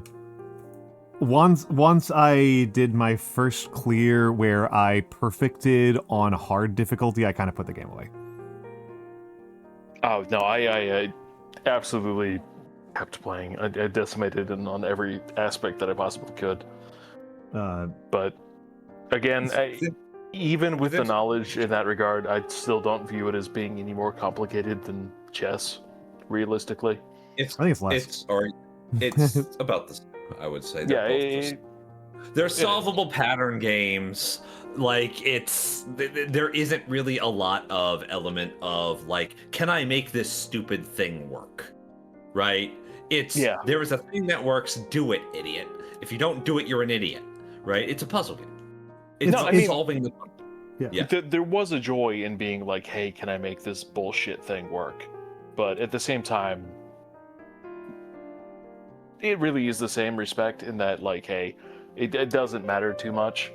You just, at the end of the day, it's a pickup and you play it for maybe 10, 15 minutes. So if you even want to explore the most bullshit scenario, and even if you win with it, you've only lost, like, what, 10, 15 minutes? It's great for a pick up and play, which is why, like, my rescued civilians count was so goddamn broken. I think that Into the Breach is even more of a puzzle game than Breach Wizards.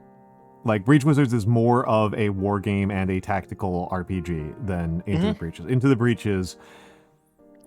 the Breach is very, very, very much like every single turn that the enemy takes is an order of operations puzzle. It's Puzzle Robo. The entire game is just Puzzle Robo. Scaldy, you would love Into the Breach, but you would also platinum it within a day. Yeah, you would destroy it. This is not necessarily a bad thing. No. I think you would have a great time with it. It is a very inexpensive game. It's worth playing. My opinion is that all games should be Magic the Gathering, basically, and Into the Breach isn't Magic the Gathering, so I'm permanently disappointed in it. But you know, with it, okay, I get it. Yeah. What you know what I mean by this, Nate, because you play Magic the Gathering. You know what I mean. I don't know what you mean, because I don't even I have no idea what the hell you mean. I'm baffled. I've played it enough to understand. Have you played? Do you want to try to explain, Sam? Because I've been unsuccessful in the past 5 years. Okay, so here's my thing. I have played Magic the Gathering. I've played a fair amount of Magic the Gathering, mostly in the 90s. I pretty much stopped Onslaught, I think, was when I like really put it down and never picked it up again. That's when a lot of people put the game down and never picked it up again. Or Ice Age. Yeah, I played a lot during Urza and Beta. My understanding of Magic the Gathering as a gameplay experience is that you and your opponent put down cards and it creates Mad Libs of the rules. And then you and your opponent try to parse out what those Mad Libs are as a legally executable set of moves. And then eventually you meet another player. Yeah. Generally, the way I would describe it would be you pick a color, not necessarily, because obviously you can combine colors. But as you establish any, like, this color or combination, you build your own win con. And then you want to build your entire deck to make that win con a possibility. And if you're not doing that, you can get fucked. That's Magic the Gathering. The thing that is important to me from, like, my perspectives on Magic the Gathering, right? It's not anything about the actual fundamental operation of the game. It is that the game is about building a set of operations and toolkits that, as Nate puts it, lead to a win con. A set of synergies and interactions that are interesting to engage with and that do not play out the same way every game and cannot play out the same way every game. And whenever a card game is about doing the same thing over and over again, it's fucking boring. That is my opinion. Yeah. In general, any game where you can formulate a consistent strategy without playing the game for, I don't know, 10,000 hours, I'm just not interested. Okay, this is kind of funny because, like, my perspective on Magic the Gathering, the reason why I described it the way I did is because you have described yourself, Mix, as feeling very unimmersed in games, and no immersion, you've said. And to me, no immersion is what happens when I play Magic, where I don't even feel like I'm playing against an opponent. I feel like we are both collaboratively making Mad Libs. I don't feel like there's a winning and losing. I just feel like there are legal statements. And then it's just parsing out legal statements that have been made. And that's the level of, like, that's what I think when I think there's another no person immersion. I'm playing against, I'm immersed in playing against them. It has nothing to do with the game. Okay. Well, what I mean by no immersion is that to me, it is literally just legal statements. It's not, I don't even feel like I don't even feel like winning and losing exist in Magic. It's just like you lose Magic if your interpretation is illegal. If you make a mistake in parsing the rules. So You're not wrong. You're not wrong, but you also lose Magic if you don't understand what your opponent is trying to interpret. Mm-hmm. And that's the part that's interesting. That said, So the thing that's interesting to me is that your opponent could be operating under a fundamentally different understanding of the law, and that could be just as viable as yours. no, I mean, like, no. I think you are misunderstanding me here. I would say 90% of the Magic the Gathering games I've played did not feel like they had a winner or loser at all. They just felt like they had a legal resolution. It just, I don't know what that means. I'm gonna be honest. Like, I felt so disengaged whenever I've played Magic and so out of my seat that I couldn't even tell or keep track of whether or not I was winning or losing. Or, I don't think that has anything to do with the game. Oh, like I said, I've used this mostly as an example for me trying to understand what you mean by unimmersed. Okay. But Okay. So what I mean by unimmersed is that I am not role-playing ever. Mm-hmm. There is no magical fantasy whimsical world that I am participating in at any level, including like, oh, I like this card. It has cool art. I like looking at it. I don't do that. There is no whimsy that I engage with when I play games. It's just the math. No, it's not the math. It is the strategy. The math is irrelevant and an unfortunate necessity of making decisions. Mm-hmm. Because the decision has to be operated on by more than one person at a time. Right? It has to be a resolvable decision that you make. Mm-hmm. I am only interested in playing games from the perspective of making a series of decisions that have to be adapted constantly on the fly. That is what I like. This is an issue I've hit with Magic and even with Pokemon, surprisingly enough, as you both have well observed. Yeah. A lot rolls into interpretation, and a lot of the interpretation comes with, the understanding of... It's a fault of how much is available, effectively, and how, as shit grows, availability and understanding of different card perspectives turns into a power creep, and the understanding of the power creep turns into a negative response as a whole. Which is why when I go into Pokemon, or I try to play Pokemon, I always do the same general shit, which is both myself and the other person get a randomized team that have a general stat block. And unfortunately, as much as I hate to admit it, it really just turns into another instance of chess. Because in that regard, it turns into an area where it is less interpretive and more a reflection of a base set of statistical analysis and stats, where it turns into a reality of, can you just play what you have better? Yeah, as much as I don't want to not play games to win. Yeah, no, it is inherently negative with a lot of, competitive play, especially with Magic, even with Pokemon in its own right. It becomes a negative respect, but the problem with competition is that people try to win rather than create the most interesting spectacle that they can. Yeah, no, I would rather the spectacle. Absolutely. Everybody should be a gladiator. the goal should be to die gloriously. When you can- Yeah.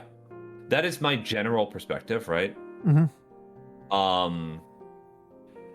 When I talk about immersion, Mm-hmm. I am contrasting this with people who engage heavily with escapism and visualization and the fantasy of fantasy. Right? I do not think you are a very good contrast here. No, I know no. you get more immersed in games in certain ways than I do. Yeah, that's fair. Yeah. And I know you engineer the way you engage with these games to be more immersive for you Yes. because you enjoy the experience. Yeah, right? I do, and it's and there's ways I do that. and- There's games where I do more and less of it. Yeah. Yes, and this is I'm not criticizing you here. No, I just don't wanna be think you really are. clear. I don't think you are. I don't think you are. No matter how hard I try, that will never happen. I am always sitting there holding a controller. Mm-hmm. Or playing pieces of cardboard. There is no fantasy and there is no whimsy. The least the no fun allowed, man. I think it is fun to engage with something based on how it has been constructed by human beings. Right? That's how I engage with art. I used to say I become immersed in the craftsmanship, but then people started thinking that meant I had some sort of mystical appreciation for the idea of something being made by a person who cared about it. And I just don't. I do not really care about that. It's interesting, it's an interesting factoid, but my actual perspective on this is that what needs to be interesting is the spectacle of having played the game. It needs to be something that when you reflect upon it, it is an interesting experience. I agree.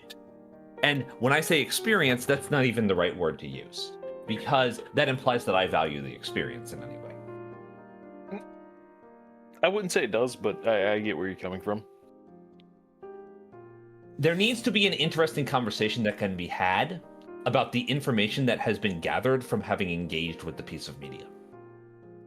I responded to Scaldy in the chat, and I think that kind of covers it generally, which is it's role play finds a backseat to rule lawyering, which inherently detracts from role play or any of that aspect in general.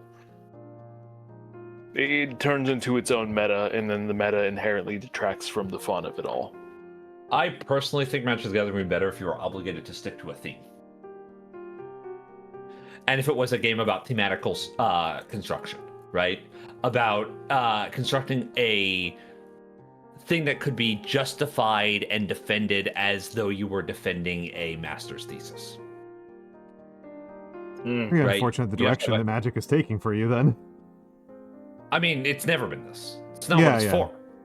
Right? I will There be are no back in a few games. minutes. Yeah. There are not games that cater to what I would find engaging creatively. They don't exist. Nobody's ever going to make them because everybody just wants to do math. Ultimately, people just want to do math that is more or less obscure. Yeah. That's how people engage with the idea of playing a game. It's a system of rules that makes the world make sense to them. And what I want is a system of rules in defiance of reality. Because that's the only way I'm going to be actually engaged with your thing creatively, if I get to make an argument against what is real. And against what is accepted, and against what is preferred, especially against what is preferred. I do not like making arguments for what is preferred in the context of art. It's fine to make arguments for what is preferred in the context of like analysis. But what I am generally looking for from a game is something that I cannot actually interface with as a human being. This is what I'm looking for from basically all art. I want something that I cannot look at and go, I could do this better, I could improve this, this would be better if. If I have that thought, the product has already compromised itself. Yeah, from my perspective. Yeah, you've talked about this. Yeah, it's Yeah. To what Shark races. This is actually, I think, a problem that is kind of interesting. I don't know how true it is of card games in general. I know that in the case of Magic the Gathering, I know some people outside of VTubing who play Magic at reasonably high levels, not like actual professional levels, but like I know people who would describe that the average Magic the Gathering game they play is under 2 turns. They can usually finish their win condition in like the first. Like I know at least one person who like he usually can do his win condition within his first draw. Is what he considers a normal deck. Sorry, I don't. Yeah. Anyway, my point here is not about like what you can do with Magic the Gathering. It's that the values of Magic the Gathering as a community are very instrumentalized. Is where I'm going with that. That it's highly instrumentalized, and this is something that gaming has been trending towards. I think in general over the last couple of decades is towards naive acceptance of what the game developers state a win condition is, and then pushing towards optimizing towards achieving that win condition with the highest degree of consistency, without what Mix. I think what Mix is describing is what a lot of us would describe as style, right? I suppose. Yeah, as you know, there's a, and this is something that's, to use an example from a competition that I thought was very funny, was there was a Crusader Kings Murder Olympics where it was it was max out the number of people personally killed by your ruler within his lifespan using custom rulers. And one of the people who was playing in it was the Spiffing Brit, and he figured out a way to do it that would rack up like thousands of kills. Terratape's video. I will say something about you after I finish this rant. I'm in the middle of a canned rant. Good name. That's a great name. And he's decided not to go with this strategy, partially because it would have given him carpal tunnel if he had taken it to the tournament, but also because it was boring. It was boring, so he went for something that was far more stylish, which was actually really funny. And this is a thing to think about, like achieving things with style, right? Achieving things with a certain amount of style and pizzazz and personal expression. And I mean, in the game that me and Sharkray play together, Infinity, I've kind of decided just to not use Tarkshaya, even though Tarkshaya, like not using Tarkshaya is just kind of a mistake, because it's dumb to win with Tarkshaya. Let me now say the hellos. Let me say the hellos. Hello, Terror Tapes Video. Hello, Brand O Inator. Hello, Rochambeau. And hello, Nightmare Nexus. Welcome in, Raiders. Welcome in, Raiders. My name is Almantas VT. I am a former professor of sociology, a current VTuber, an old man who loves old things. I do a lot of calligraphy, and today I am painting a model, a little miniature Roman guy. I am trying out a new skin technique that I am not sold on. I think the skin has come out really glossy looking and weird. It might look better after I finish highlights on the skin, but currently I think it looks strange and weird. Hello, Mystic Art Studio. Welcome back. I am joined today by Mix and Vovern. Hi.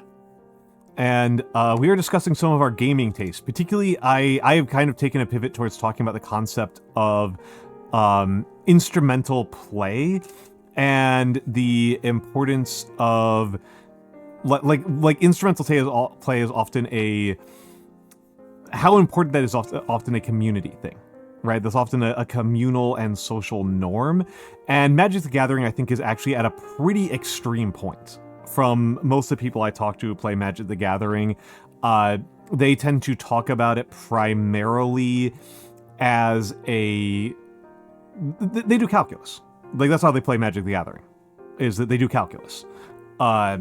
and it's mostly just a question of how the main difference between different players is how much risk are they willing to take that they lose the game on their first draw. Was there risk nexus for that, which is just kind of a personal vibe, and beyond that is just kind of a large calculus problem. So this is how every single person plays every single game. Yeah, I feel. Yeah. Unless they are specifically going, hee, I'm doing a cute thing instead. I'm not doing the optimal thing. Isn't that so interesting? Pay attention to me, right? So, like, I don't know. Sorry, I think it's a norm that has been increasingly propagating through gaming as a community. It has. Yeah. So this is a conversation I've had with Nagi before. Specifically because as user interaction is inherently limited, the introduction of random response and action becomes more prevalent. Yeah. And as much as I hate RNG, in the case of Magic, in the case of Pokemon, the existence of a coin flip is hugely determinative of the fact to effectively destroy a meta. Well, it only is meta destructive. I'm looking for for I've got the redeem here. It's only truly it's only meaningfully meta destructive if you're the players who play the game have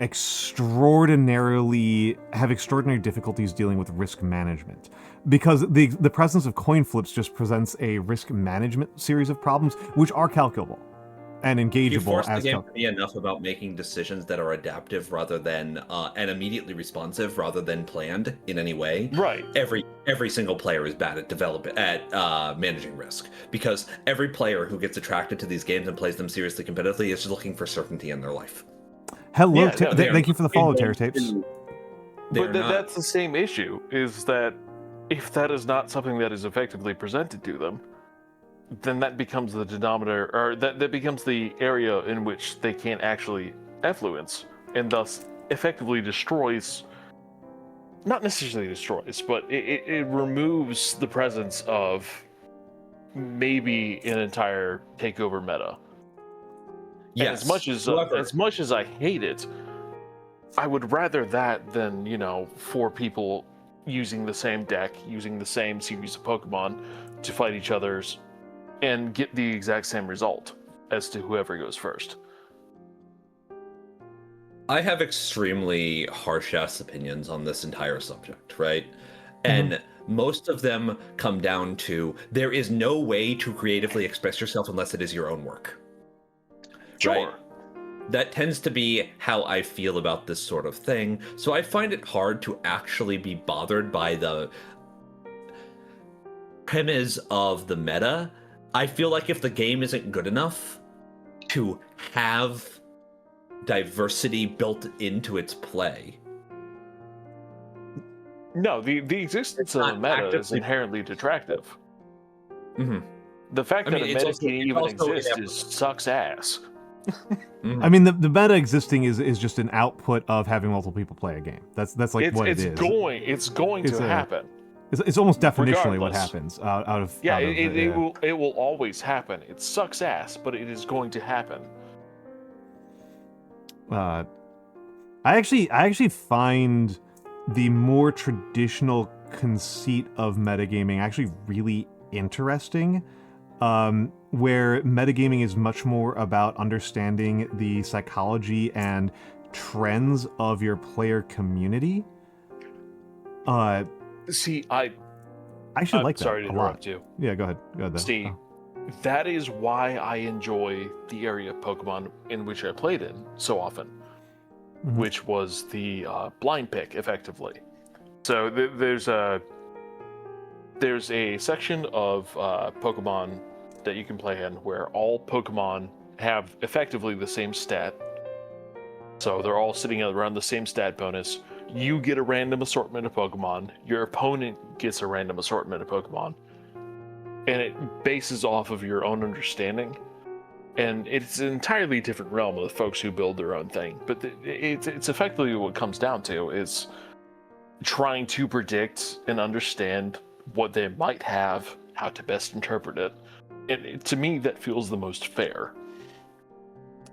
I just want to take... Obviously, RNG still goes in there, but... I mean, apologies, I'm just making a quick question here. Terror Tapes and Nightmare Nexus, are you the same person? That is what Nexus said. Oh, okay, Nexus did say that. Okay, I didn't catch that. Yes. In case Terror people... Tape is also me. Okay, oh, Right. I missed it. I missed that message. Yeah, I apologize. I apologize.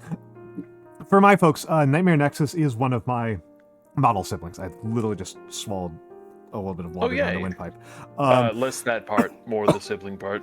Yeah. Yeah. It's a side channel. Okay.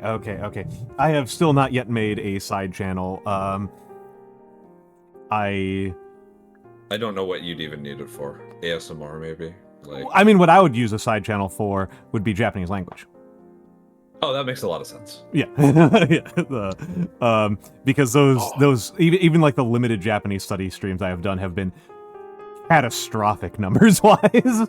I mean, when you having different language channels is generally like one of the best reasons to have multiple channels. Yeah. We know folks who do this. Yeah. But so I'm trying to figure out how to actually phrase this in a way that doesn't sound like I'm just really hostile to people. You're allowed to do that. You're allowed to be really hostile. I don't think either of us are going to interpret it as you are That's simply not the being point. hostile. I do not. I respect it. I know you guys think it is really funny. Mm-hmm. But he's frustrated. You're frustrated. I actually do not like hearing, haha, you're so hostile and stuff like that, right? I'm not criticizing either of you right now. I just want to note, I do not want to be a hostile person. Mm-hmm. I do not want to be an angry person, and I do not want my presence to be, oh, it's Mix. Look at that. He's going to be mad about something, right? Even though I am often frustrated by things, right? And I know people kind of enjoy hearing somebody who uses as many words in as complex an order as I do be as frustrated as they are by things. Okay, I understand that. I get it, right? I get it. It's part of my appeal. It's part of what people like from me. I'm not completely adverse to it. But I'm trying to figure out a way to say this that does not sound like I am being anti-human and anti-fun. Okay. I will shut my yap for a minute while you think about this. It's totally. I don't think I would interpret it as such. It's totally. I will be honest. It is very realistic that I would. I will be honest with you. Yeah, that is a way that I have interpreted several of your positions in the past.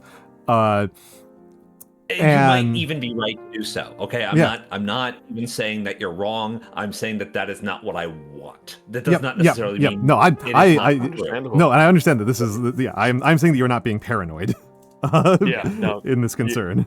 Good company. My issue here is that I do not think coming to a correct conclusion is good gameplay. I think that adjusting around adversity is good gameplay. I think that the goal of a game designer should be to create a game that can never be solved. And I know that this is a functional impossibility, but that's not the point. The point is about the mindset. The point isn't like Nate was talking about psychology, and that's kind of the point, right? The point is to create an environment in which people engage with things that they are challenged by. The point is not to give people a way that they can express dominance or win or find certainty in an uncertain world. That is not, in my opinion, what games are for. Games are to make you play by rules that you're not comfortable with. And to learn how to work within a system that you do not get to control or master. Okay. This is my personal opinion on like the theory of game design. It's that there should always be something outside of the player's control. even if that is just another player's actions. My problem with the way games like Magic the Gathering, and much more to the point, games like Yu-Gi-Oh! Or Shadowverse play out, is that they are systematized to the point where they remove the human factor. Where the only human thing that can happen in these games is error. Yeah. If you play optimally, it looks the same every single time. And that's not what I think a good game looks like. What I think a good gameplay system looks like is one where if you play it well, it's never going to look exactly the same. Because there's so many factors that you have to consider that will never be the same. No, to a respect, I agree. And using the Pokemon example that I gave, if you remove the existence of RNG, it will always look the same. It will always be the same folks using the same team, doing the same shit, until somebody somehow decides to make an entirely different team that breaks the meta, and now that's the new meta. Without the existence of RNG, it's not able to perpetuate. It's not just about the randomness, though. It is about the constant introduction of new elements that diversify game plan, right? And I do not think that a truly viable competitive game that is not, for example, heavily execution oriented, like fighting games or sports, right? Like athletic sports, right? Games that do not have a huge element of effectively athleticism and player execution. StarCraft, right? Yeah, no, Pokemon is not the argument in this case. Yeah. The thing is, we're mostly talking about turn-based games because I think, at least Al and I are heavily turn-based gamers when it comes to competing. It's certainly the ones that I prefer to do competitions in. Yeah, I am an outside perspective in this, and the games that I joke about Pokemon, obviously, and I do have my own perspective when it comes to, active response. But when it comes to playing games, World of Warcraft's PvP, League of Legends PvP, more reactionary, more understanding, contemporary understanding. Fighting games without the tech. Effectively, I'm so bad at fighting games, so I can't be considered. No. It's as somebody who has played fighting games, who has played League of Legends, and who has played World of Warcraft, and holy shit, we're already doing another ad break. Yeah, I feel insane with that. Yeah, I feel insane about that. All of these games come down. Look, the thing about competitive gaming, right? Especially competitive video games and poker and gambling and any sort of game that you play against another person that isn't literally a sport, and even sports to some degree, right? The highest level of competition is when you're playing against what the other person might do. Right? When you are getting to that stage of can I fool them into thinking that I'm going to do something other than what I do when I know what they're going to do, but do I know what they're going to do? The mind games, right? This even goes for combat sports like fencing. Yeah. So much. Hey, that's another thing I know. Yep. That's why I brought it up, in fact, because you actually know way more about this than me. You and Nagi both know way more about combat sports than I do. As you have actually participated in them, I boxed like a fucking, I helped people practice for boxing matches is how I boxed, right? I did it mostly for the exercise and to work out aggression, not to actually hit people in the face, right? You were getting hit in the face. I was getting hit in the face because I was fine with that. And also it's pretty hard to hit me in the face because I have really long arms. But I was never really a combat sports guy. I don't really have whatever it is that makes people compete, really, right? I would not say that I'm an uncompetitive person, but I just don't care about winning. And I don't care about, getting better. I care, but it's mostly a social sense. I feel embarrassed when I don't get better. It's not really a matter of I want to get better because self-improvement is important to me. It's more I want this game to be interesting. And if I am not better at it, it will not be interesting.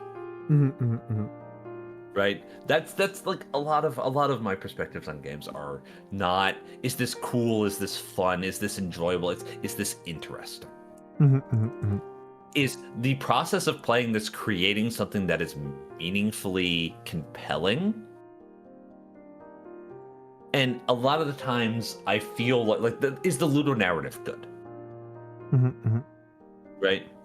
And a lot of times I feel like I get to this point where it's just like, it's just not. It's not, because the game just exists and people play it and it's just selfish for them and it's not about contributing to the art. So, yeah, I think that happens fairly frequently. I think it happens fairly frequently, and you know me, I did not play... I spent many, many years playing no competitive games whatsoever. No PvP at all. For years and years and years of my life. And the thing that kind of broke me out of that, other than a huge COVID infection,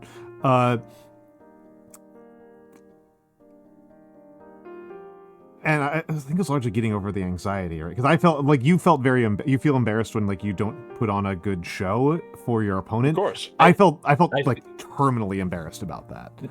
I feel embarrassed, not when I don't care about that specifically. Like that is one thing that I actually don't worry about. I feel embarrassed when I am not trying as hard as the people around me are. Right? So the number one thing that will convince me to try harder is that everybody around me is trying hard. Yeah, okay. See, that actually bothers me less, realistically, because I feel like if I walk into a scenario where I have a strong enough understanding and I've built off of that understanding, I don't really care how embarrassed the rest of them are. And this may be my own neurodivergency speaking, but it's just kind of like, you guys are doing great and I feel bad for you, but this has already been determined since you the like moment to win. you threw your cards down. It's not even a case of I like to win, it's a case of I like to understand what's going on here and how to best establish it. I don't give a shit if I win or lose. It's as long as I've given my best perception of what is presented to me to be able to optimize it.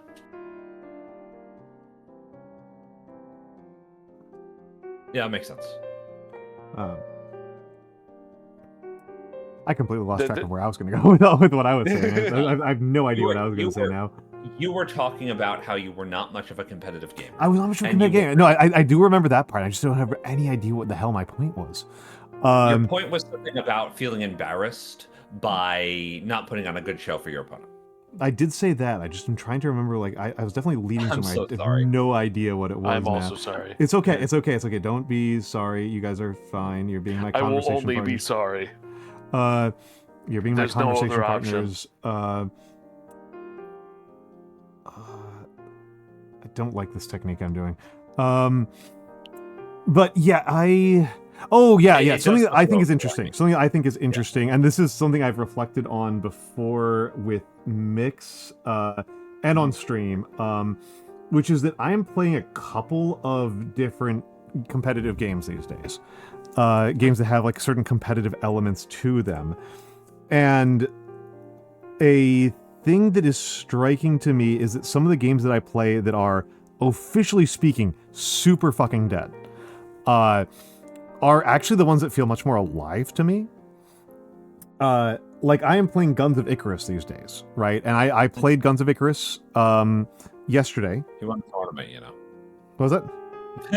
You won a tournament, you know. I did win a tournament. Heard about that.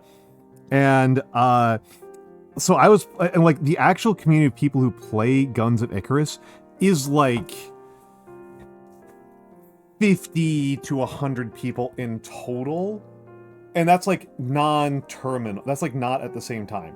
If like yesterday we actively conspired and set up matches, right? This is a regular ongoing thing. We got up to 24 people playing. That is like the most people you are going to see playing that game in the last like several years, and it's the most people you're likely to see playing that game at any one time going forward. But it feels actually very alive because it is a small enough community that like the individual peccadillos of individual players are things that you can play around and think about. Whereas when you are playing a game that actually has a ladder with real matchmaking, the other players quickly reduce down to NPCs. And you do not so much have a meta that is a game, you don't have a meta that is playing against the other players and their preferences and what those players like to do and what works for the players. You have the cold mathematical certainty of what will help you climb the ladder the most. Yeah, and this is why ladder competition isn't real competition. Yeah, that's kind of where I was going. I think that was my actual point. Yeah. Is it like there's a scaling problem. There's a problem with PvP scaling where the community. Yes, Quincy, that's exactly what I was saying. Was that as community size increases, the ability of the competition to feel like you are actually playing a fucking game and not just solving a math problem and then executing an athletic skill in sequence, falls apart, right? Like it starts to fall apart. I will say. Mm-hmm. So I'm from fighting games. Yep. And fighting games are a very interesting example here, right? Because fighting games have had ladder-based online play for a really long time. Mm-hmm. It's only gotten even tolerable recently in terms of like the quality of connection that you actually get, so that the game even feels like you're playing the same damn game, right? Mm-hmm. And also, fighting games have had a very long time. Most of the community has been about going to arcades and playing against people in a machine. Yes. Right? Yes.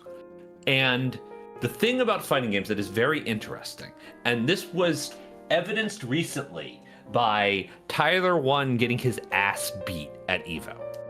Yeah. By Ludwig, right? He does pretty well on ladder. Right? His MMR is pretty good, but he doesn't know how to play the fucking game against actual people. Yeah. There's a series of math equations that he knows that he has solved and is good at executing them under online conditions. Because he's a chess player. Mm-hmm. Right? And the thing about fighting games is that every serious fighting game player knows that going to your locals, going to tournaments, maybe competing in regionals, maybe getting to EVO or something someday, right? Mm-hmm. Maybe qualifying for top 8. Right? Maybe like that is the space that actually matters, because fighting games are structured like martial arts competitions. Because that's what they kind of simulate, right? They're a different sort of environment, but that's what they kind of are, right? Like Daigo is effectively the Yokozuna. Like that's kind of what's going on there with his another. This is silly. Welcome in Raiders. Welcome in Raiders. Welcome in Art Barian. Welcome in Art Barian. My name is Almantas. I am a former professor of sociology, a current VTuber, and old man who loves old things. I mostly do calligraphy, and today I am painting miniatures. Thursday is my mini painting day. I am currently struggling massively with trying to get good utility out of my heavy body acrylics.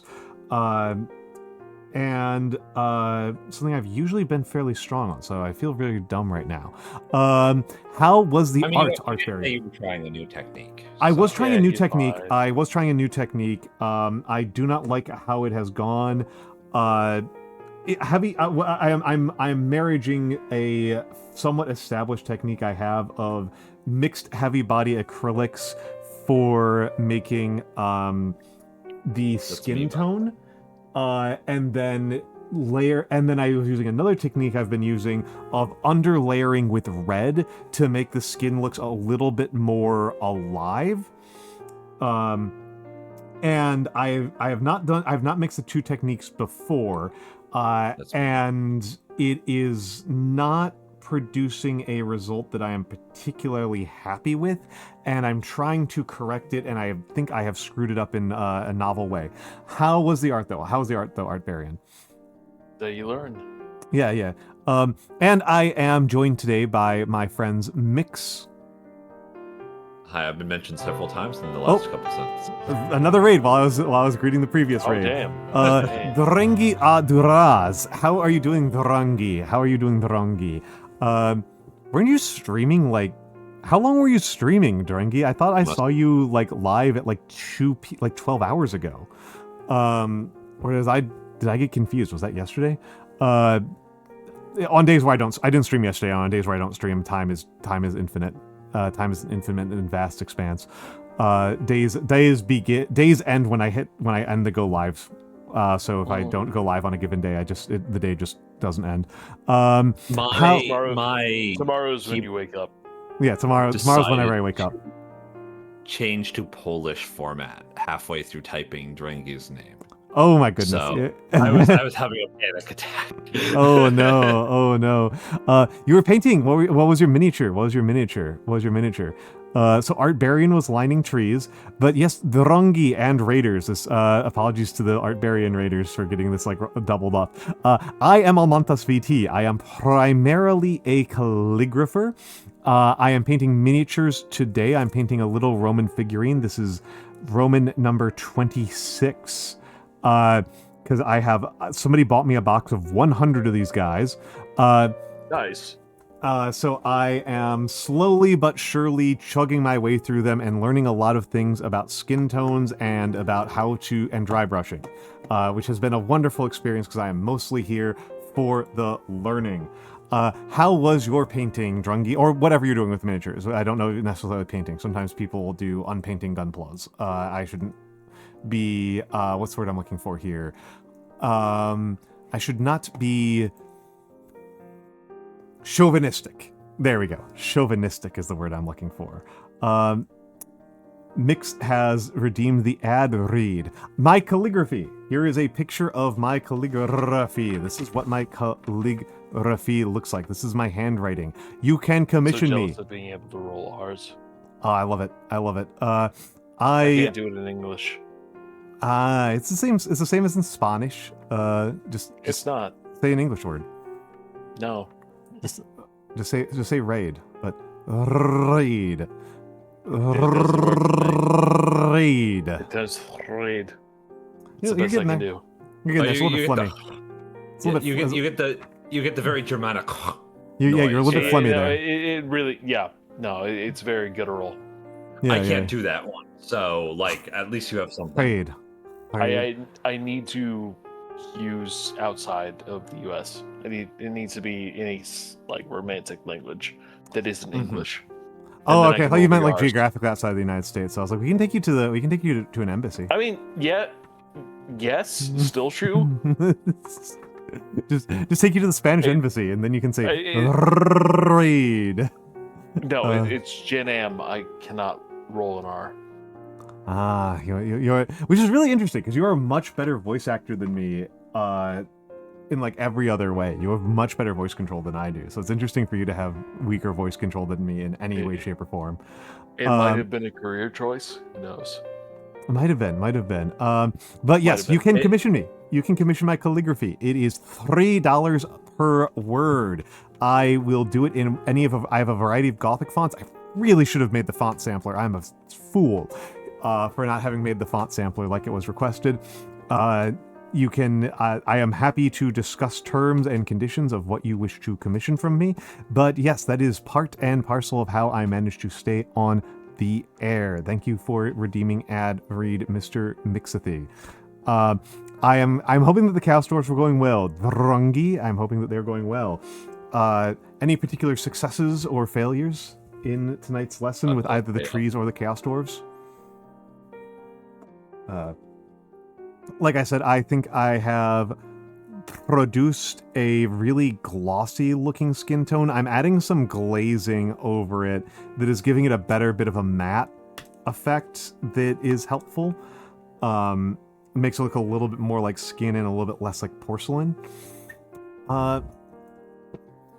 Theo's coming after me harsh. Okay. That makes that... I probably can't work on that tomorrow or the day after, but I guess that's a Sunday task to get that done and upload. And the funniest part is that I kind of have one. This is what I brought to... this is my badge from last year's Offkai. So I kind of already have it. Like, I just don't have a good one for It would be funny to just upload this. Just upload a It would picture. be extremely funny to upload this. I think you should do that just in case you don't get the other one done. Yeah, I might do that. That should I be your might, fallback. That should be Yeah. your fallback. yeah.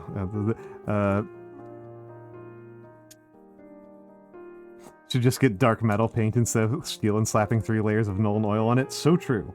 Nice. Yeah. So true. You got to do the standard Somebody- of dipping your entire army 3 times into chrome.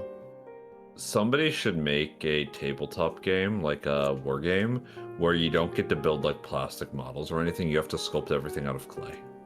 That rocks. I think people have That done could be that. really fun. I think people that I think there's been one that where you had to sculpt your models out of Play-Doh, and when they are killed, the opponent smashes them physically. That's pretty funny. That's a good. If I was running a game and the folks built their character off of Play-Doh, I would. They get a bonus. No contest. It should just be like easy solution here. By the way, the game is just Mind you, Golem, right? It's just Golem, right? True. I've run a lot of games, a lot of different tabletop scenarios. If any of them had Play-Doh, that's just bonus. Yeah. I'm generally of the opinion that, and this isn't even like really my thing, but I'm of the opinion that tabletop gaming and especially miniatures gaming should reclaim its artistic origins. Yeah. Absolutely. Yeah. I think that it should be much more about the expressive qualities than it currently is.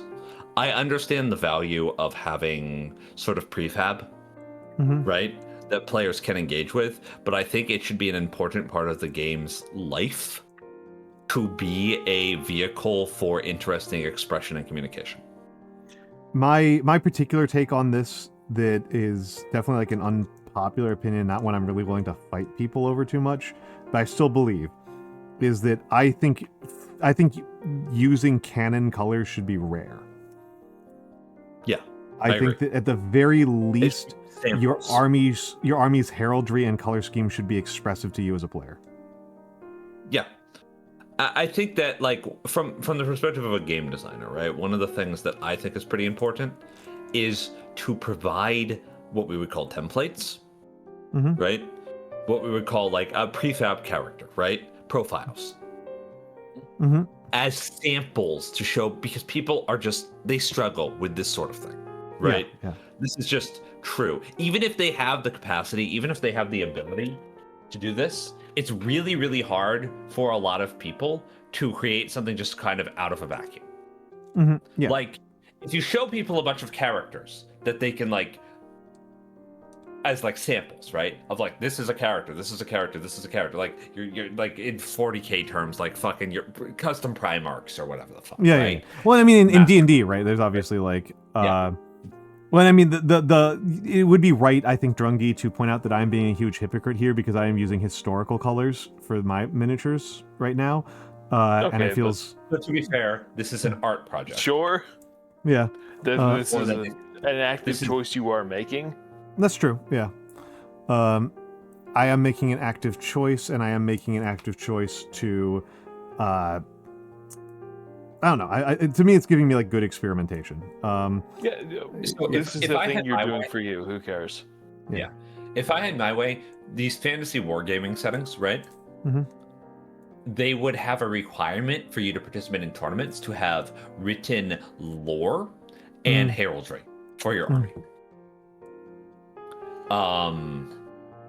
And this is not necessarily even because I think these things should be mechanically important, though I think that they should be. But because I think it is important to remind people that this game is an artistic hobby and not doing competitive statistics. Right? So that it is not football. This is not football, right? That's not what's going on here. So I ran Mothership. I don't know if Yeah, either of you. I know that. Mothership. Yeah. Yeah. So Good game. I love it. I truly enjoy it. But I wanted to make sure that the folks that were playing, they're my general D&D group. But I asked all of them to create 3 characters, right? So they created their own characters, and I would pick the ones that I feel like they didn't elaborate on the most to be their primary, because that presents them in a way that they have to adapt to the scenario that I presented them to. It turned out really good, actually. It was genuinely one of the better sessions that I've ever played with, because now all these now these individuals are now presented with a character that they did not strictly define, and they are now presented in scenarios in which they have to make these definitional choices. Wound up just working really well. Of course, I was playing a space megalomaniac that they had to kill, but whatever. Yeah. I mean, the thing that's probably a little weird from my perspective is that I care about this so much less than tabletop role playing. Which is like what tabletop role playing is for. Is the funniest part, right? This is like what it's for. And this is probably why I care about it less, because people like it. Yeah, and you're even more contrarian than I am. Yes. In this case, I feel like I am pointedly contrarian. Which is that I just do not like people being comforted in their ways. I think that people should be shaken out of their habits. Especially when it is like, and I say this, and there's like a million fucking footnotes to this particular statement, right? Like, sure. But ultimately, games should make you think about stuff. And if they don't engage you as a person who is like alive and thinking about stuff, what's the fucking point? If you are like, as Al talked about earlier, with instrumentalization, right? Yeah. At some level, I feel like traditional gaming is the only space that can be at all free of this. It's certainly doing it certainly feels more free to me, who's playing a person who's both playing video games and traditional games on the regular. Well, video games are much more deterministic. They're much more deterministic. Well, and the community, I think, is much more passive about accepting that whatever terms the game developer hands them are just the only terms that can exist. I agree with that. Yeah, that it's less so for the deterministic, but yeah. Also, hello, Galaxy Wolf Star. How you doing, buddy? Video games cannot spontaneously develop new rules based on the needs of the player. That's what I'm getting at here. Okay, right? yeah, okay, yeah. When I talk about determinism, I'm talking about the ludonarrative determinism of playing the game. It has set capacity. Even games like Guns that go completely off the rails, right? Completely off the rails from how they were intended to be played, are still limited by the fact that they are programming constructs. And you can't just go, that's a stupid rule, let's house rule it in the moment when you run into a rule that nobody likes. I was going to say that they absolutely can, but then you further defined it. Yeah, it's well, part of it is the spontaneity, right? Yeah. Theo points out the valuable point about, you know, like, you can mod a video game, but the turnaround, right? The turnaround between I don't like the way that this works in Crusader Kings and producing new rules that the game actually changes to obey is so slow. Let's just not roll for grappling. Let's just not do sure, right? Sure. Yeah, or whatever, right? Or no, actually, let's not make this like racist ass caricature, right? As much as my dumbass loves 3.5 grapple. Yeah, I don't even have a problem with it. My general It's bad. Yeah. But my general regardless. point here is that there is a layer of interpretation that is absolutely necessary when all of the mathematical and structural components of a game are being run on human hardware. Yeah. As opposed to being run on computer chips. The ease with which you can change things, and more importantly, the degree to which interpretation is actually meaningful. Yeah. Ultimately, it doesn't matter how you interpret how much damage your attack does in a video game, the number is the same. because it is not actually you doing any of the calculations in any way that matters. Yeah. You can interpret how important that number is. Yeah. But ultimately, if you do 2,000 damage, you do 2,000 damage, end of the game. End of story, right? Yeah. That's how much damage it does. It's solidified. It is factual. You can argue with your DM about whether or not your attack does 2,000 damage. Yes. Yes. That is. And That's you can where. potentially win that argument. Yeah. Yeah. So No. And, funnily enough, That's the important part, right? You cannot argue with a video game that has been actually developed. You can argue with the developers and ask them to change it, but they are retconning reality. so They are funnily changing enough, reality to suit you, like, retroactively, in effect, right? Best Under Heaven. Which is I actually do think that's an interesting and valuable intervention in this. But it is not getting at. It is engaging with what Mix is saying, but not really like contradicting it. I think it's interesting. It's a really good. It is a really good point. Mhm. I have thought about this, but I don't want to be at all dismissive of you, Best Under Heaven, right? Yeah. But speedrunning is interesting. But speedrunning is more like overclocking. Speedrunning is more like pushing something to how far it can go. It's more like when people go, what if we make a peasant railgun? That's hell what yeah. speedrunning Hell feels like. yeah. It feels more to me like the creative, almost malicious interpretation of the rules to achieve some ridiculous result. It feels like running on the monkey bars, right? Good lord, that's yeah. Blast from the past there, and that's a good one. That's a good one, man. Those people.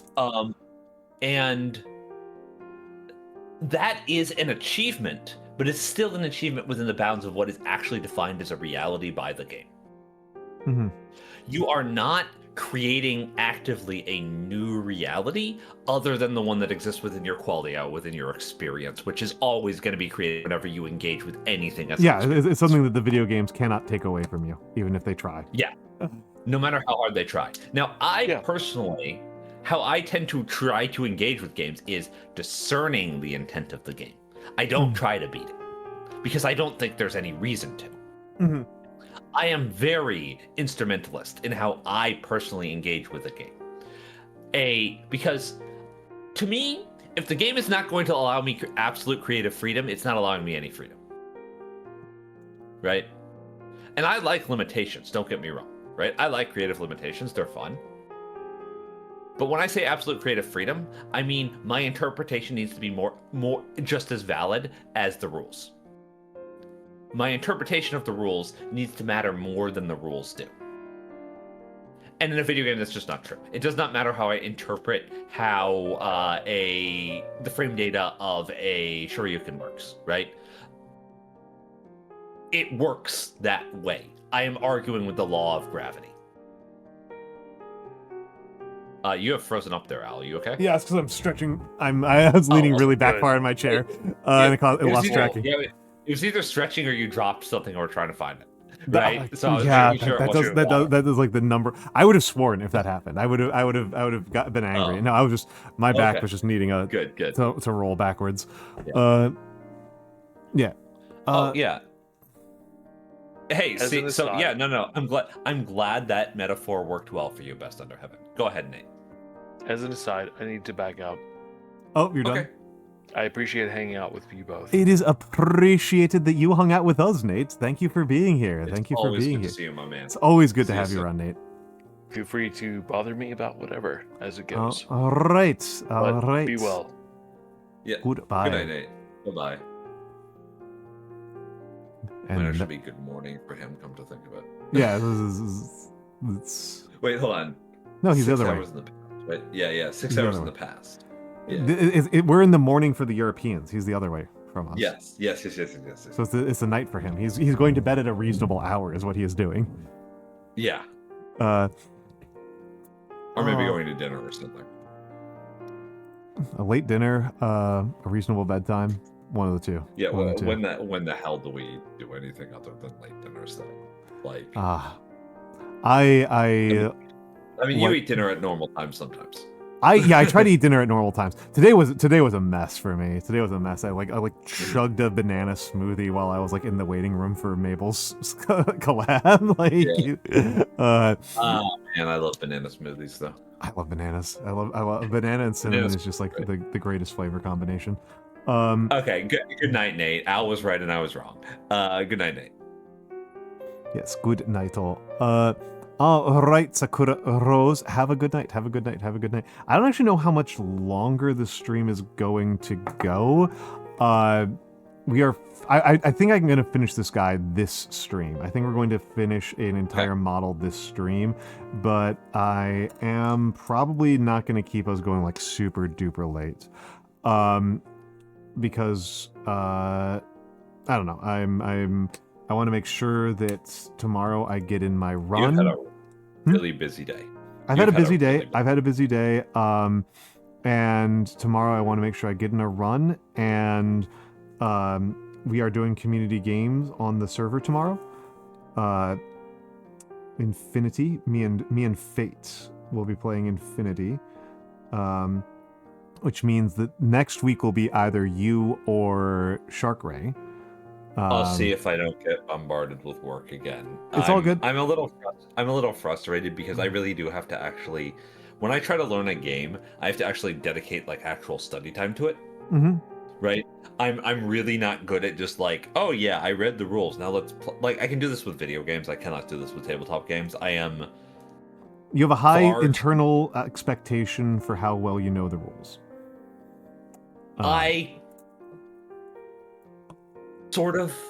The actual truth of this is that I am very bad at math. So I need to know the equations that I am I am specifically bad at this sort of systemic structuralized repetitive math that tabletop and miniatures games often expect of you. And unfortunately, and of the kind of rules memorization that these games also expect of you, right? Of like specific unit rules and permissive structures and possibilities, right? Infinity is definitely on the more complicated end for some of that, and not for other parts of that. It's less complicated than Magic the Gathering, which was mentioned earlier. Yeah. But I've played Magic the Gathering for like 30 years. So there was a time at which I struggled with this, but I was also 7 years old. Yeah. So okay, have a good night, Drungy. Have a good night, Drungy. Sleep well. Thank you for dropping by. Thank you for dropping off your community with me. The part of Infinity that I think is the hard part from the perspective that you're talking about is which AROs are legal under which circumstances. That, I think, is actually kind of complicated and requires memorization. The math does not. It gets faster if you know it better, but if you have to look it up in a table every single time, it's not that bad. It slows me down a lot because even looking it up in a table is hard for me. Okay, fair enough. I still look it up every time. I struggle with numbers. Mm-hmm. Right? I have a problem with easily parsing numbers when there's luckily this game is a small numbers game. Yeah. But the real problem that I have with Infinity is actually a logistical thing that is not entirely my fault. Oh, okay. Which is that it's written in Spanish first? No, go ahead. No, actually. It's that the unit cards fucking suck and aren't readily available enough. Okay, yeah, they're just in the Army app, and they're not I don't always like the way that they're laid out, which is... Really would like if all of the Army cards had a picture of the unit that they are referring to on. That would be very helpful to me. Or, alternatively, if this is possible in Tabletop Simulator, by the way, I looked. Mm-hmm. Hovering over a unit allowed you to bring up its Army card properly, because it doesn't. Mm-hmm. This is very frustrating. Mm-hmm. There is no real reason, in my opinion, if you have any sort of digital interaction with a game, not to have reminder text available. It is possible to build effectively standard hyperlink style reminder text into a tabletop simulator application. It's not even hard. You just use Wiki Markdown. Sorry. Just, no, it's all no. right. The head got detached. It didn't attach properly. I think He it was decapitated. he has been hit by the Vorpal sword. Yeah. Snicker snap. And I will then work on the shield for a minute. Well, that catches on. I will say your chainmail continues to look very good. The chainmail continues to be a strong point. Faces continue to really good at it. The face continues to be a real weak point. I do think I might actually be a little limited from my tools, which is something that I hate to admit.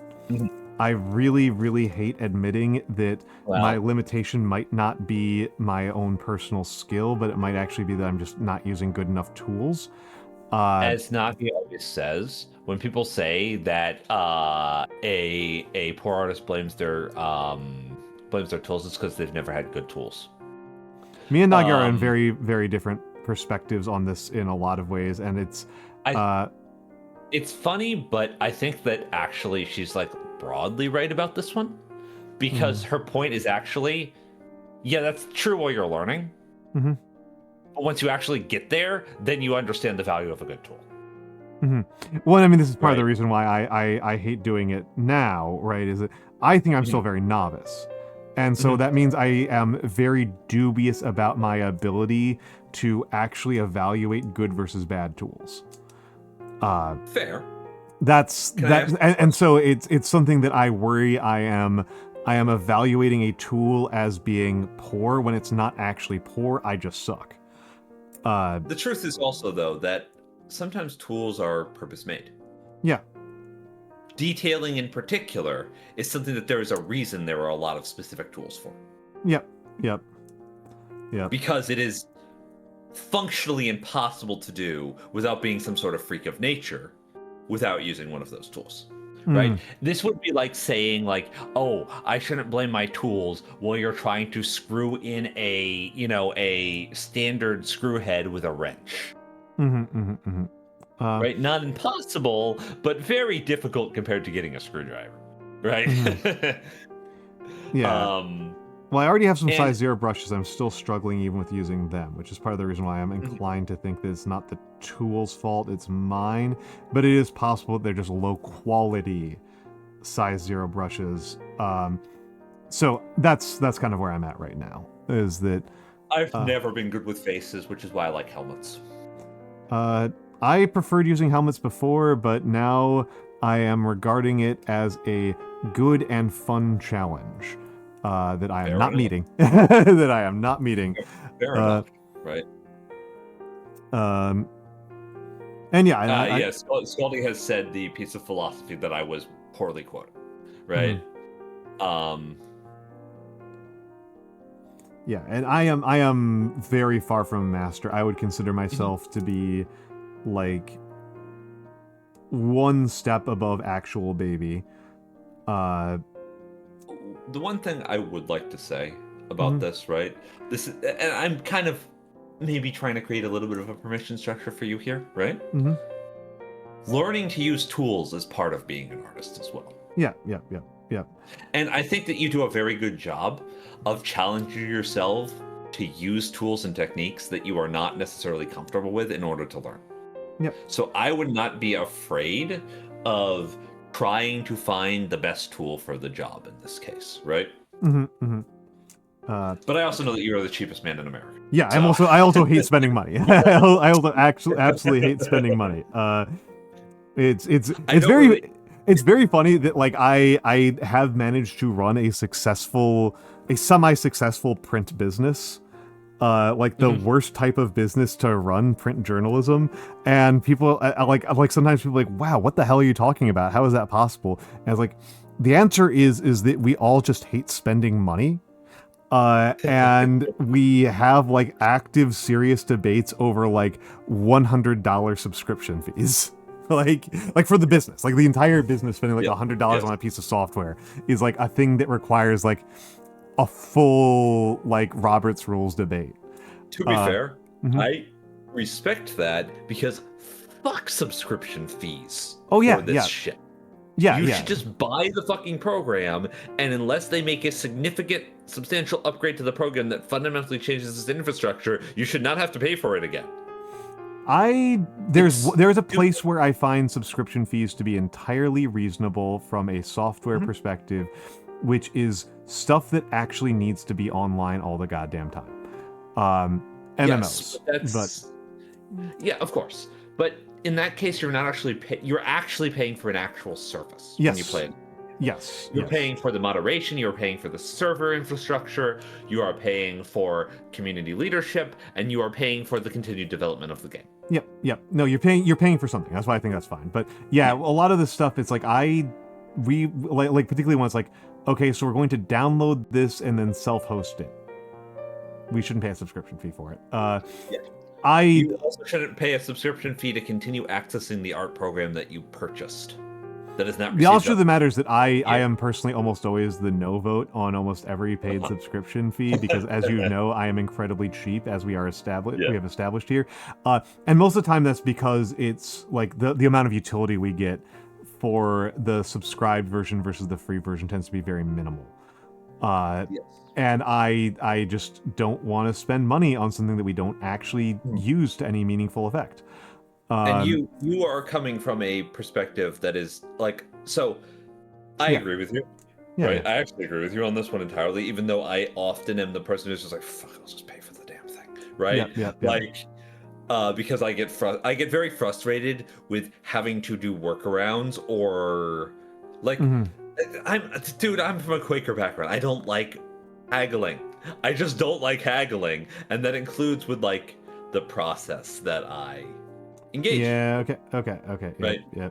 I would rather just pay for the thing and get it over with than spend an extra 3-4 hours trying to figure out how to make it work and then maybe not getting it to work. Right? I come from a household that is still to some extent living in the Great Depression, mentally speaking, and so if we can spend sweat equity to save cash flow, pretty much we do it. It's funny to see how these family structures play out.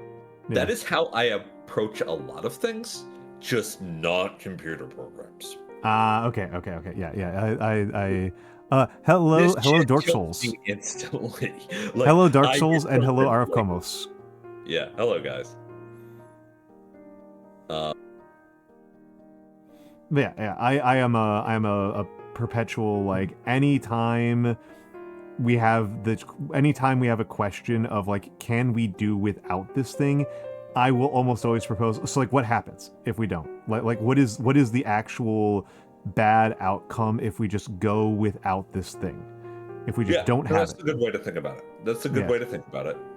The problem that I see in this, right? I think that generally speaking, subscription services for proprietary programs is bad business practice. Right? I think it is bad business practice. I do not approve. The thing about my perspective on this is that a lot of it is not even informed by my own experience. It is informed by many of my friends being illustrators. And the hijinks that go on with illustration software is fucking demonic. Oh yeah. No, it's like you guys, we updated. We added one new filter to this app. Pay us another $20. Yeah. No, right? And no, it's not optional. You have to take this update, or you can't use the program anymore. Yeah, it is. It is morally repugnant to give money to Adobe. Because they will use that money to figure out ways to screw you over more in the future. Unfortunately, for some illustrators, for some photographers, this is the only option that they have. Yep. They need it. This is an essential work tool. There's a subtextual answer that I provided in here, and I'm not going to say it out loud explicitly, but I hope that people can put it together from first principles. But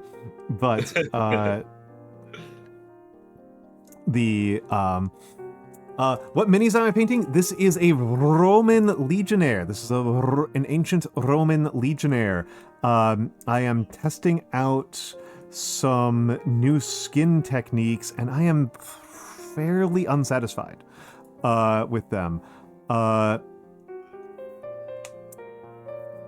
is what is happening today. I am happy with some of what I've gotten done here. I think my cloth looks pretty good, and I think my metal looks quite good. But I think Base my doesn't look too bad. that's I know you don't really put a lot of effort into it, but the base doesn't actually look too bad. I kind of like the color. It's nice. I think you did a good job blending the greens. I think I did too. Anonymous, thank you for the gift sub to BitTorrent. That's very kind of you. I hope that BitTorrent they need enjoys their access to my stream and their ability to watch me ad-free in a very BitTorrent way. And then very much, definitely, in a completely legit way, download your VODs. Yeah. Okay, that would be a funny thing for me to do, to host my own VODs on like Pirate Bay or something like that. That would be funny. That would I have seen people release their own original web series on Pirate Bay. Nice. I have seen them make more money by doing this. Oh yeah, no, that's not surprising. Awesome. That's not surprising to me at all. Kind of awesome. Right? Galaxy Wolfstar, you have absolutely other techniques for avoiding my bullying. I'm not going to tell you what they are, but you have them. Have you considered cutting off your ears, because then you can't be trolled anymore, like in Tails gets trolled? I wasn't going to say leaving, but that is an option. You do always have the option of just turning things off. But there are other options. There are other ways. There's a mute button. Hold on a second. We've got it.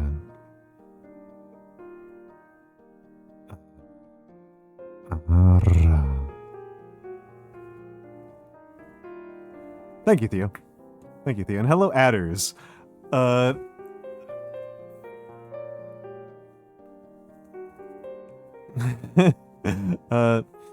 apologize that this isn't in your link, but I'm going to link it anyways because it's very important when discussing ways to avoid being bullied and trolled. So true. This guy's got a real chin here. But literally the next panel is somebody talks to him and he goes, "What? I can't fucking hear you. I don't have any ears." Tails gets trolled as comedy cheat. It's a comedy goldmine. For small there's a size at which, well, I mean, again, ultimately my point, adders, is simply just that my main perspective on when you can, from my perspective as a person who is in a bit of a corporate standpoint, both as a VTuber and as a writer, if you don't actually use something, it's not worth paying for, even if it's cheap and you have other benefits. Like that's kind of the big thing. It's just like, think carefully about whether or not an expense does in fact have a return. Like, oh no, adders, I actually understand your perspective entirely, right? It makes perfect sense. From the perspective of bookkeeping, and there are advantages here, but the problem that I see, right, with the, oh my god, yeah, what in the world is happening tonight? Welcome in Raiders. My name is Almantas VT. I am a former professor of sociology, a current VTuber, and old man whomst love old thing. I do much calligraphy. That is my main art form. Let me pull out my favorite example for tonight. This is a great quote from the excellent novel The Dispossessed. Thank you very much for the raid. What were you up to, Saiskov? What were you Did up it to? again, by the way. I'm being cursed with Polish, and that fucking name already looks Polish. It so does was look very even Polish. worse. It does. What were you chatting about? What were you chatting about, Saiskov? What were you chatting about? I am currently joined by my friend Mix and Mod, who is the one I who am has disintegrating. shotted. Yes, he is Mix. I am painting an ancient Roman legionnaire. I am letting one of his components set a little bit. While just being glued on. But welcome into... Oh, this is going to be a hard name for me. Hold on. This is going to be a tough one for me. Welcome in Saiskov. Welcome in... Hold on. I need to do some counting here. I think I count up 8. Dined. Welcome in Ghost Type Crockett. That's a great name. Crockpot. Ghost Type Crockpot. That's a great name. Welcome in Unwell Beauty 19. Welcome in A_Riz_N. Welcome in SM1LELL3Y_D0LL. Welcome in Burning Flower. Welcome in VO1D Moon. Welcome in Rhino 203. Welcome in Twisted Gear. Welcome in The Dirt Biker 2565, and welcome in the Unemployed Void. Welcome in, and Ghost Type Crockpot and Twisted Gear. Thank you for the follows. And hello, Elmo76. Hello. You also paint miniatures, then it is lovely for you to share your community with me. If you all, and hello, Riss733. If you all need to raid and run, that is extremely reasonable. Am I getting your name remotely correctly, Saiskov? Is that remotely close to pronunciation? I try to give people decent pronunciations. But yes. You also paint miniatures. What was the chat about today? Any fun topics of conversation? Any? Oh no, you did say it's Saiskov. There we go. I apologize. Saiskov. You did say it. Welcome in. Yeah, Mix does speak some amount of Polish. Polska. I'm actually fluent in Polish. My pronunciation isn't very good, but I am fluent. I'll continue to say. I'll probably continue to say it that way because I like to undersell. That's pretty funny. Yeah. Yeah, I like to undersell. I just think it's funny that I speak considerably better Polish than I do Swedish. And but yes. I mean, I guess I speak better English than Polish, but yeah. That would be surprising if you didn't. It'd be very funny if I didn't. Yeah. So what I'm thinking is that I should improve my Polish. But yes. This is an ancient Roman legionnaire because I put up a bunch of boxes on my throne of different models for painting, and I didn't check how many models were in each box. I just checked the prices of them. And it turns out that if you buy non-copyrightable models, which is to say like historical miniatures, you get 100 for like $30. So I have so many of these guys. Oh, he's not from Poland. He just wound up learning how to speak Polish for career and family reasons. He's like, I'm not from Japan, but I speak mediocre Japanese. ちょっと日本語だけます。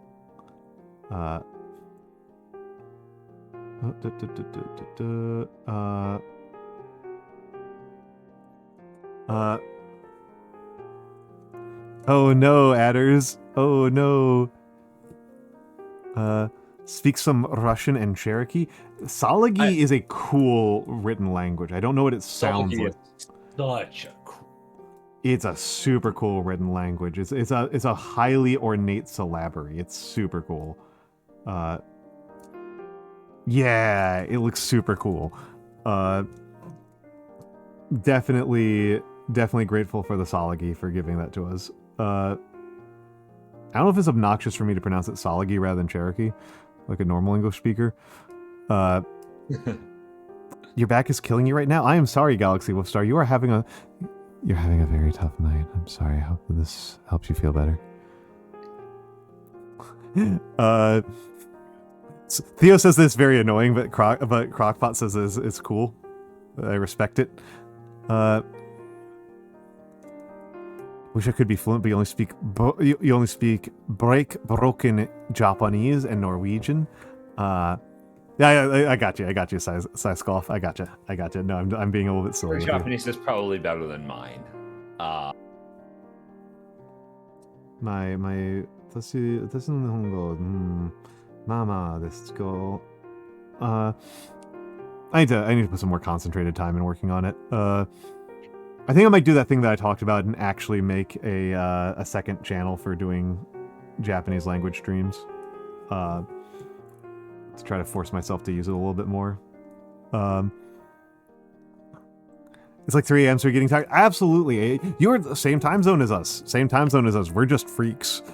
We are actually just freaks, Scoff. It is 3:18 a.m. for me, and I just usually stream until like I usually just go to bed at like 6 a.m. Because I have a flight that I have to catch in a couple weeks, so I'm on my schedule. Yeah, Mix, unlike me, actually has like a sleep schedule that has some durability to it. I would just fuck up my sleep schedule the day of, because my sleep schedule is absolute chaos. So I just made a huge brush mistake there. What's a schedule? It's a thing that you have so that other people know when you're streaming. That's what a schedule is to me. VTubers. Yeah. 9:19 p.m. for you. What time zone is that? Oh right, yeah, it's like Australia, right? Sleep is the thing that your body does when you have pushed it to its limit and it tells you that it is not going to tolerate you trying to write another paragraph.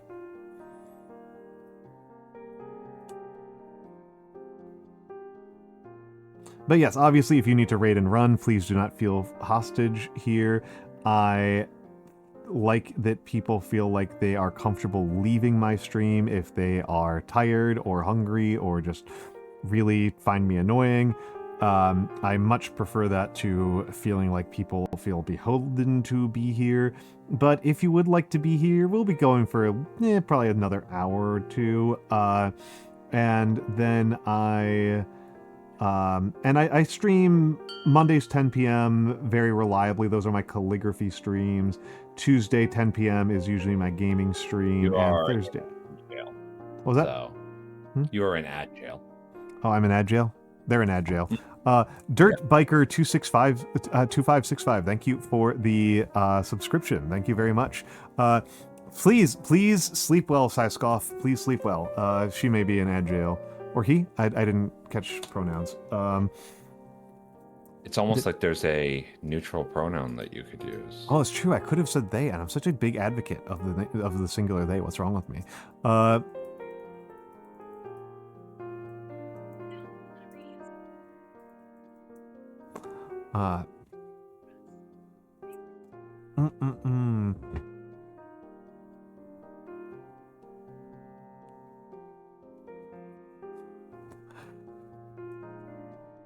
But yes, have a lovely, lovely night, and anybody else who wants to, this is a good opportunity to escape. I may need to go to sleep relatively soon. I'm having a good time, but I am also falling asleep in my chair.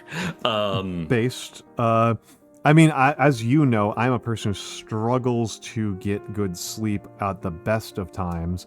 So anytime a person feels sleepy, I'm an advocate of them getting sleep.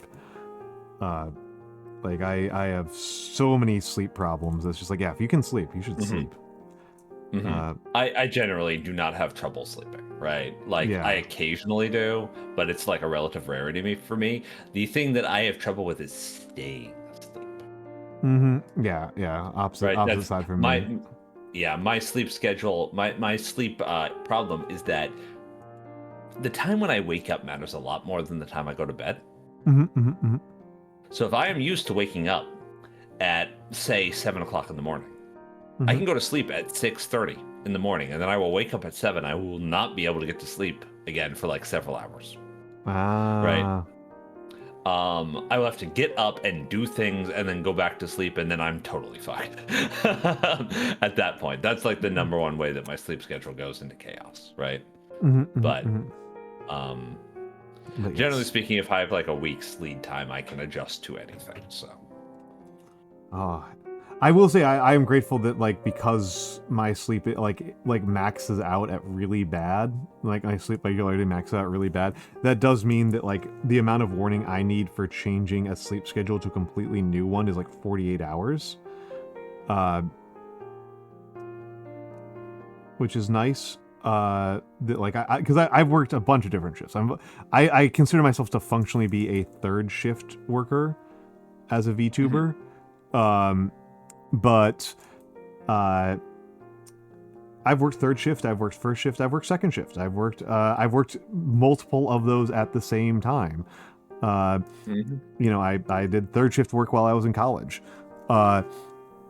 and you know, I can adjust to it pretty readily. I'm probably one of the few people I know who could probably tolerate reasonably well the extremely obnoxious retail life of you have no idea when you are expected to be awake until like a week in advance. So yeah, I didn't like that the brief time I worked retail, but that was more because they'd always tell me something and then they'd change their mind and go back to what it was originally. Oh, that's super obnoxious. Yeah. It was really fucking annoying.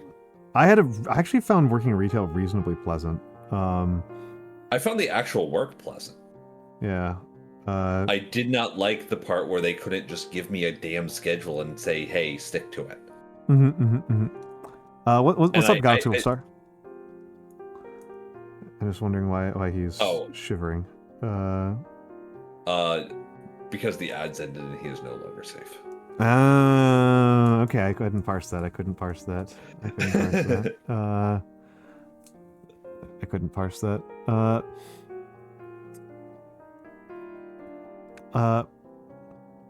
One of the most rewarding jobs. I think most people hate working retail. I didn't hate it. I'm gonna be honest. I actually think that most people hate working retail because they have built up a sense of pessimism about people that makes it very hard for them to engage in like normal social behavior.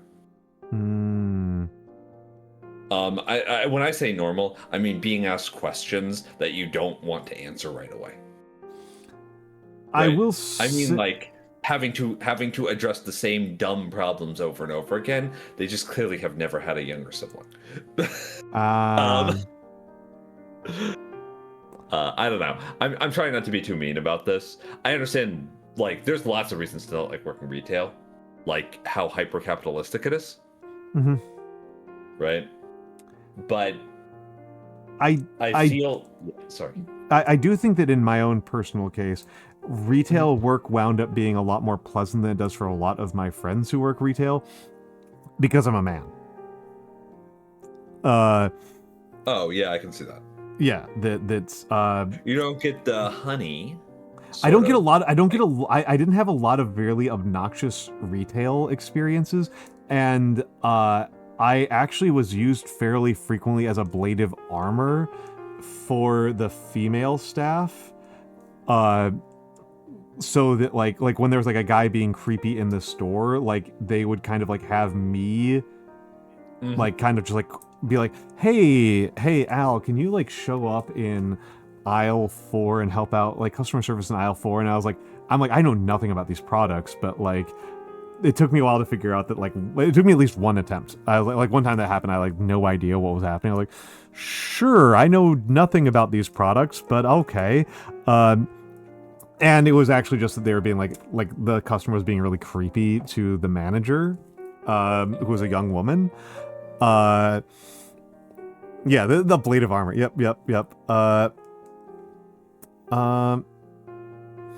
I found working retail to be much better than food service. And I do know people who genuinely like working food service, and I should be a person who likes working food service because I love food and I love helping people. But I found the customers I had in food service were real bastards. So that's a lot of it. I think I just kind of worked retail places that kind of didn't suck as much.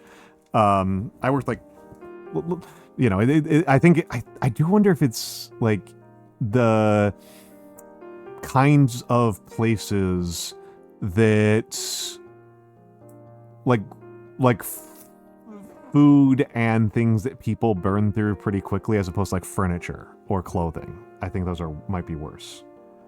Where people feel worked clothing retail. Okay. And I didn't like, again, maybe I'm not the best example. Mm-hmm. Because if I've learned one thing existing in the content creation space over the last 4 years or so, 5 years at this point, I guess. Jesus Christ. The thing I have learned is that most people are phenomenally less patient than I am. Ah, okay, yeah. Especially with other people. And I don't mean to toot my own horn. This is not necessarily a virtue.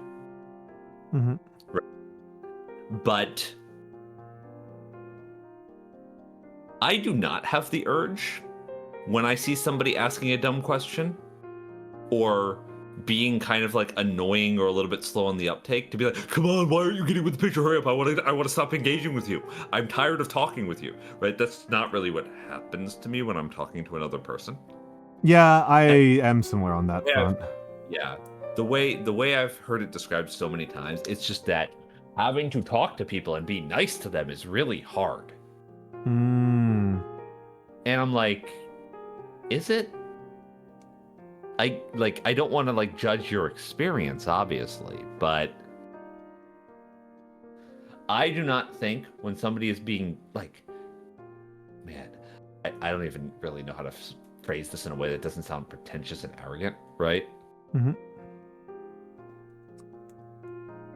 Most of the people that I talk to in my life, that I have talked to in my life over the last 25 years, are slow on the uptake by my reckoning. That's understandable. And I don't think that I am particularly smart. I think they just don't really know how to engage with the process of understanding things that other people are saying, unless it is curated in a way that is like specifically for them. Mm. And so I've spent a lot of time in my life learning how to curate things specifically for people so that they can understand what is being said to them without it having to be re-explained 20 times. Because the dread of my life is establishing a premise, establishing a concept, and then having to do maintenance on that for the rest of my life because people cannot remember it. Ah, okay. So I try to get communication right the first quote-unquote interaction. Oh, Because Rissa, I am sorry to hear that, Rissa. I'm sorry to hear that. That's pretty rough, yeah.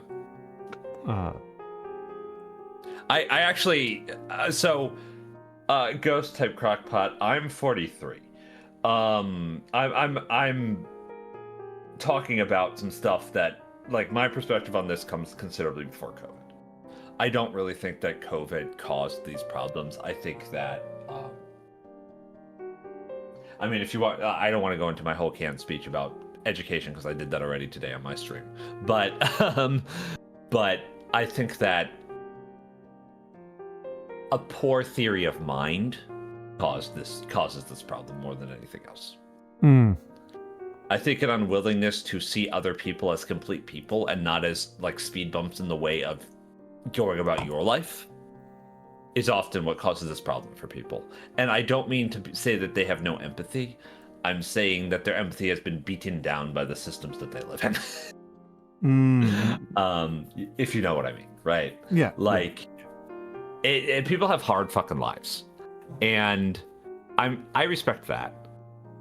I just personally don't find it especially challenging to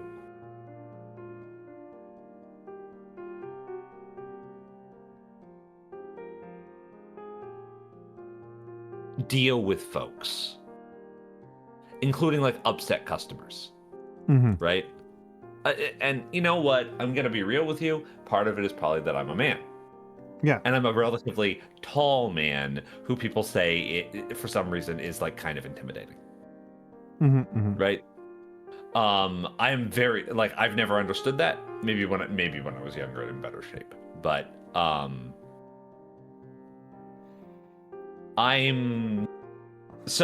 probably have been sheltered from some of the horrors of retail, but I have a lot of female friends. I've always had a lot of female friends. And the way they have always explained these things to me is not that different from the way my male friends have explained this to me, which is, could these stupid fucking people stop talking to me? I don't want to talk to them.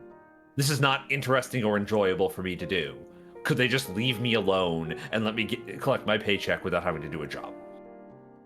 And I'm just like, look, I understand that maybe this is the job that you have, and that sucks, and I feel for you, but the criteria of this job is engaging with other people. Can we stop being resentful of the fact that there are other people you like in the store? Like that there are customers, right? That's like actually a good thing for the job. It's good when there are customers. I mean, the alternative, right? If you've worked retail for a while, like working dead stores, its own form existentially of unpleasant. terrifying. I just found it like immediately unpleasant. Yeah. Like it's admittedly, depending on the store I worked in, there are some dead stores where there's still like enough to do, and like customer service was such a small percentage of the job that like it didn't really change things that much when the store was kind of dead. But I did work some other stores where I was just like doing your 7 and 3/4 hours where nobody shows up is just like infuriating. Yeah, being stuck at work and having nothing to do is torturous, and I am pretty good at self-entertainment. I think I'm better at it than I was when I was younger. I am pretty good at dealing with nothing is happening around me, and I have to do something inside my own mind to make this at all interesting. And even then, it's still like 8 hours of having to like try to figure out things to do that don't involve any customers. Pretty obnoxious. Especially when you're really just not allowed to have any other form of entertainment like a book. Yeah. Which to me is a little bit ridiculous. There's no real reason that a cashier couldn't be reading a book when they're not serving a customer. There's the fact that American grocery stores usually do not allow cashiers to sit down is psychotic. That's actually illegal in my county, by the way. It's illegal in a lot of states. There's a lot of states and counties that have regulations for right to sit, but like that is like some that's absolutely ludicrous that's like such a common thing, and I don't really understand it. Like the thing, like I've heard from people who have not worked retail who are like, oh, like it looks so lazy and unprofessional. I'm like, what are you talking about? What are you talking about? Yeah, bank tellers sit. Yeah. You saying they're you know who sits? You know who sits? Managers. Yeah, you know who else sits? The president of the fucking United States. Like, yeah, every member of Congress, in fact, sits. Yes. What are you talking about? Unprofessional. Buy better chairs than you cheapos. Like programmers sits. Like well, no, actually, programmers obsessively buy standing desks and spend all their time pacing around their office. But, sorry. I know who you're talking about, and it's funny. But yeah. But the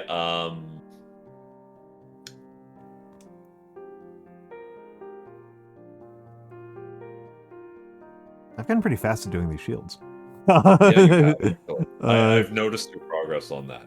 I don't think it's better. I just think it's faster.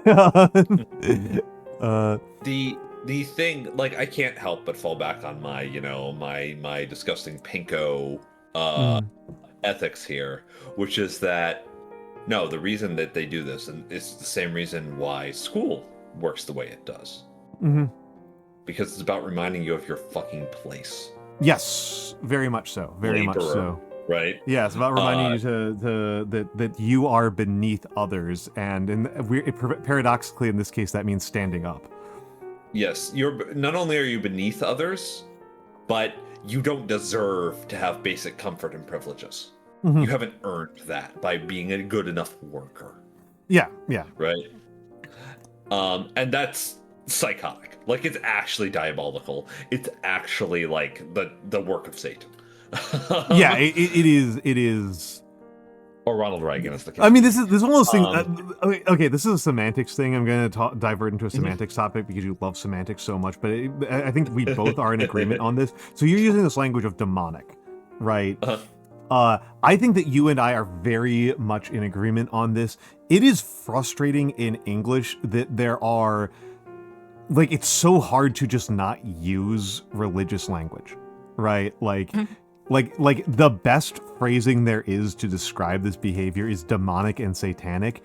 And like, I know you're not actually endorsing like a Christian mythology or a Christian metaphysics, but it's so hard to express the type of evil we're talking about without using very Christian language. I could do it, right? I really could. But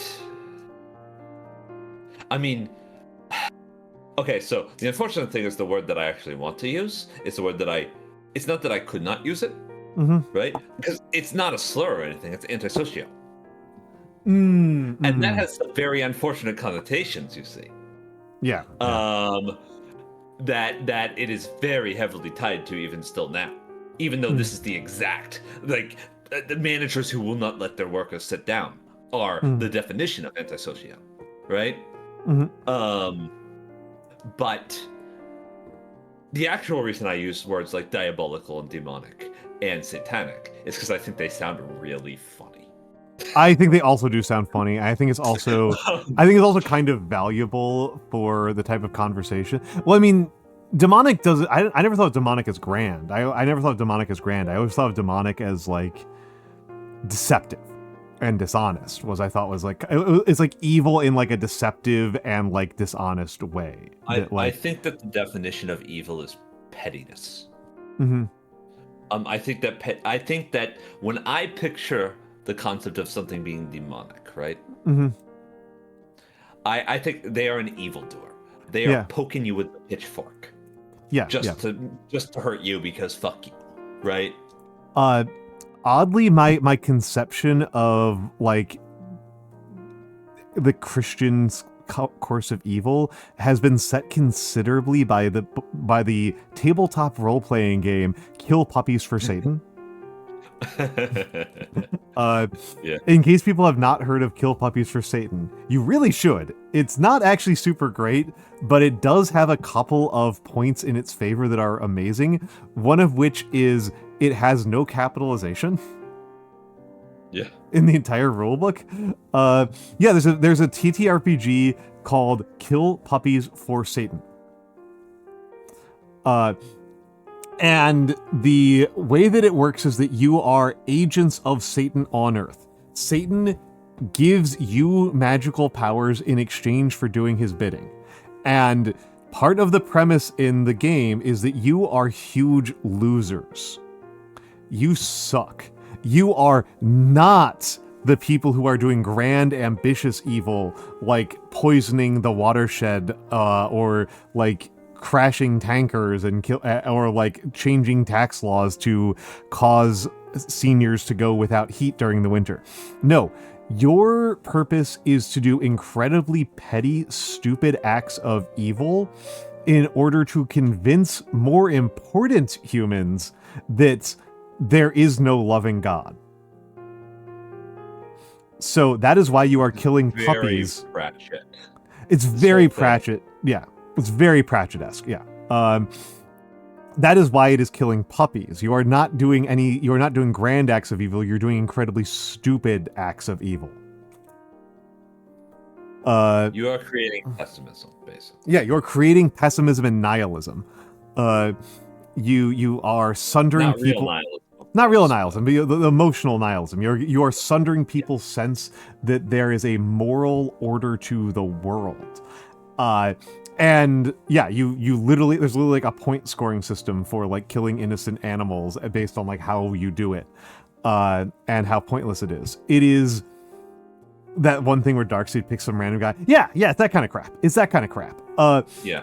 And it's really affected my sense around this because the evil that you're doing in this game is not maximizing suffering, it's maximizing pointless suffering. Yeah. If there's a point to the suffering you are doing, that is no good. That is not useful. You are doing Job shit. You are jobbing people. Hello, Michan. Hello, Michan. Hi, Michan. Well, good morning, Miss Michan. Good morning, Miss Michan.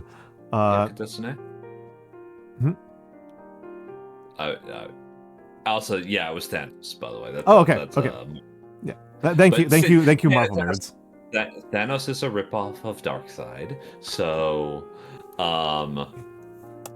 it's like relatively important to remember that. Do you mind if I field this question that Ghost Type Crockpot asked before? Yeah, go for it. The devil being a being who entices sin, right? This is because the cultural conception of the devil as a torturer of sinners comes from Dante Alighieri's Inferno, not from Christian lore. And there's a lot of crosstalk because this is one of the most influential works of fiction ever written. I think there's a real case for it being the most influential piece of fiction ever written. Like the Iliad would be like the main competitor. Like there's like the Iliad, and there's like the Epic of Gilgamesh. I think it's more influential than Gilgamesh, to be honest. Like as much as I'm a huge Gilgamesh advocate. I'm a huge fan of Gilgamesh.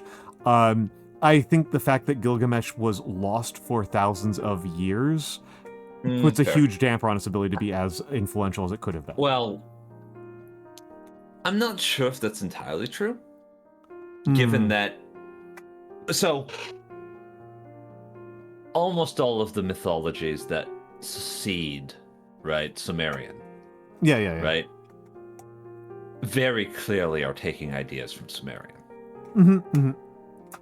There's very clearly a transition, like a mimetic transference of archetype and cosmology and structure and philosophy that's going on there, right? And so, yes, the argument that specifically the work, the Epic of Gilgamesh, right? The written work, not as influential as a written work that is read as a written work, but its cultural impact, perhaps. Right? I would say that I've had the same debate internally several times. I've just have landed on. I think Dante's Inferno is more influential. So I just landed there. But anyway, crazy. Yeah. Crazily enough, Floyd, right? Dante doesn't even hit that. Dante is a wife guy. Yeah. Yeah. Dante is a wife guy. And that is one of the funniest possible things that you can realize about Dante Alighieri. Yeah. That is accurate, I think. Yeah. Yeah, the actual reason why there's a lot of the stuff that you see in popular depictions of hell and Satan in particular, right? Satan and Lucifer, not the same character, by the way. These are different entities. However, not always treated as different entities by Protestant religion, because Protestant religion is an extremely populist sort of faith. When an idea gets popular enough in the common consensus, Protestant Christianity tends to just be like, yeah, no, we'll go with that, right? We'll just adopt that, right? Like, as we discussed earlier today, it's kind of questionable whether or not most people who call themselves Christian could be defined as Christian by the actual criteria of Christianity. Yeah, Well, and it's the it's. same. Mhm. This is I've never quite, once again, as so often happens in our discussions, I'm thinking about a moment from a Dan Olson video, which was his Flat Earth one, where he describes the Christian engagement that some of the flat earthers have as a sort of like esoteric fictional realism. He calls it esoteric fictionalism, but I think that doesn't quite convey how strange it is when people are like, oh, the story of Jack and the Beanstalk is actually nonfiction at some magical level. Like, what are you talking about? Like, yeah. Anyway, keep going. No. So I will say, that sort of depends on what sort of demonology and cosmology you're following, but if you go by actual biblical lore, Lucifer is the angel who led a rebellion against God for quote-unquote reasons. I won't get into all of the specific theological details. This is a very hotly debated topic among Christian scholars and among theologists in general. Theologists like myself, who are atheists, tend to come down on the side of because God is a tyrant. And that perhaps this is part of the point, and that the rebellion of Lucifer was something that forced God into a gentler stance that led to the humanity that we have now. That may be the point, right? There's a lot of arguments being made. This tends to play out quite differently in Judaic and Islamic Abrahamic mythologies, as opposed to the grand Christian mythology of Catholicism and Protestantism, which are very different creatures.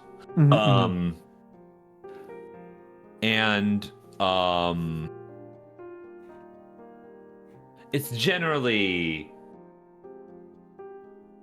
the depiction of hell in Dante's Inferno makes a lot of sense. Where it is a place where people who have done basically terrible things in their lives go to torture themselves for eternity. Because Dante Alighieri was writing from the Catholic guilt perspective. And in some ways criticizing it. But the most important point that the Inferno makes is that Satan is already defeated. Satan has no power. The only evil is within the hearts of men. Yes. Who do not seek redemption. The idea that there is a corrupt or a temptress trying to draw you to evil is fucking cope, Alighieri says, basically. Like, basically, he is telling you get good. And I think this is the most important thing that is mentioned in Inferno. And Inferno also characterizes Satan and Lucifer both as figures of quite banal pettiness. I believe Lucifer... I have not read Paradiso in a long time, but I believe Lucifer is redeemed in Alighieri's cosmology. Because, of course, Lucifer is redeemed. Right? But the point here is that, like, usually how this is conceptualized by and like sort of put together by Christian mythologists, we'll call them, right? Because a lot of this stuff, this, you know, devils with pitchforks and, you know, Satan as the grand antagonist is extremely fantastical. It's very much popular fiction. It does not truly resemble the text or scope that the Bible concerns itself with Satan. Satan is kind of a bit player. Lucifer is kind of a bit player. Yeah. Often more allegorical than meaningful. Because it is important to remember that Protestantism and Christianity, as opposed to Catholicism, you are already free of sin. Mm-hmm. The death of Christ on the cross Is what made you, absolved you of original sin. You can only fall. You do not need to redeem yourself by being good. Unless you are an evangelical. Yeah. In which case, you need to redeem yourself by constantly spreading the word of God, because that's very convenient to evangelicism. Well, I mean, it's why they have survived, right? It's Yes. It's like what keeps their religion alive at all, right? It's I mean, it's what makes them evangelicals. It's like a matter of identity, right? Is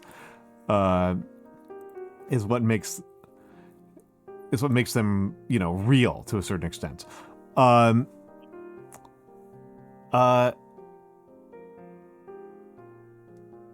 That's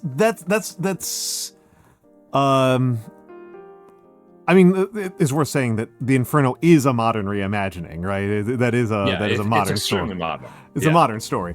But it has been a part of Christian doctrine as long as I have been aware that many great philosophers and scientists are in hell.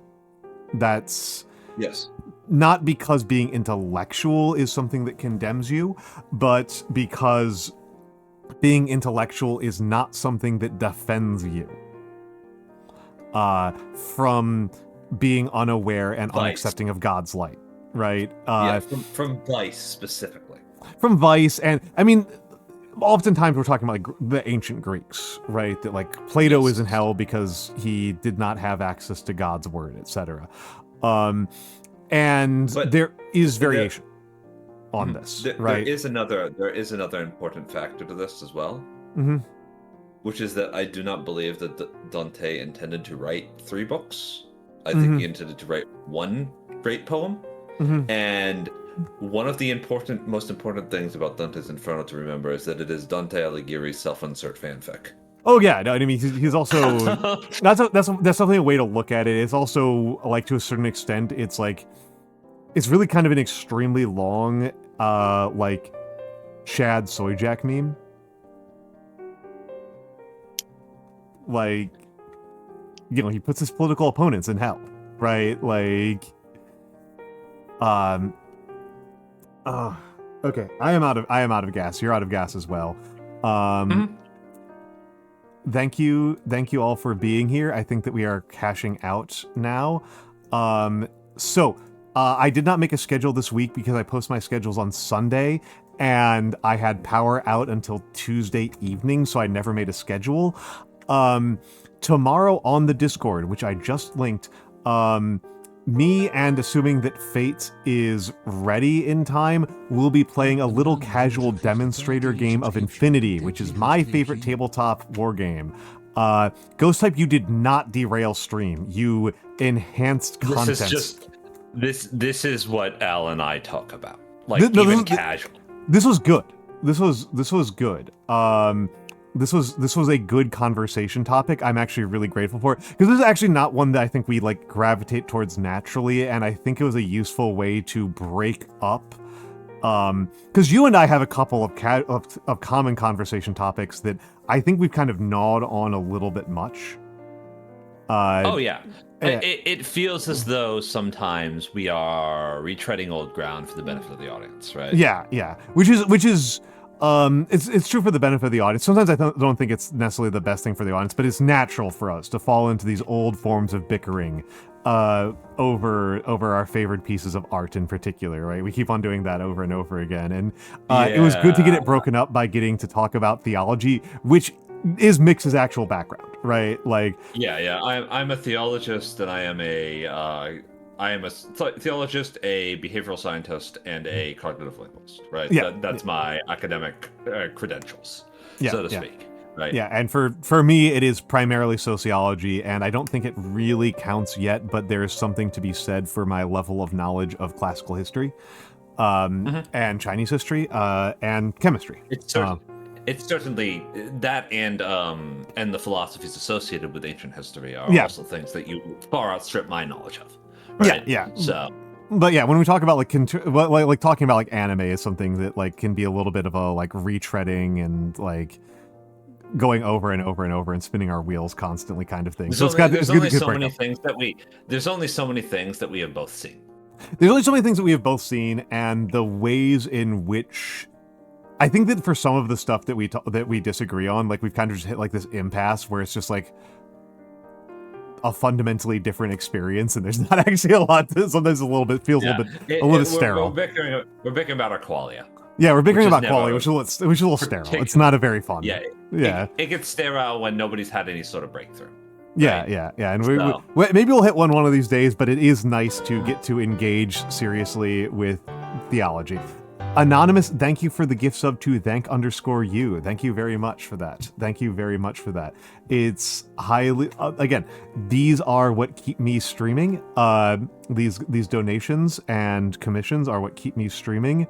Thank you all for being here. Oh, we're on a golden hype train. I guess I'll keep us live long enough for anybody who wants to participate in Golden Kappa. Do you want to make an announcement on the? I guess I have to make the announcement on the server. Yeah, I can't make announcements in your channel. I should make that.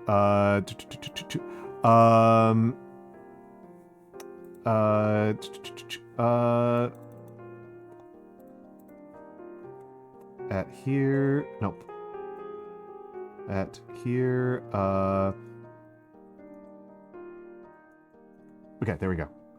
Yeah, sorry, 100 plus people. There we go. Golden Kappa time. People don't need to hear that for people. That doesn't need to be an at everywhere. Thank you, adders. Thank you, adders. Oh my goodness. Hey, there's Jamie.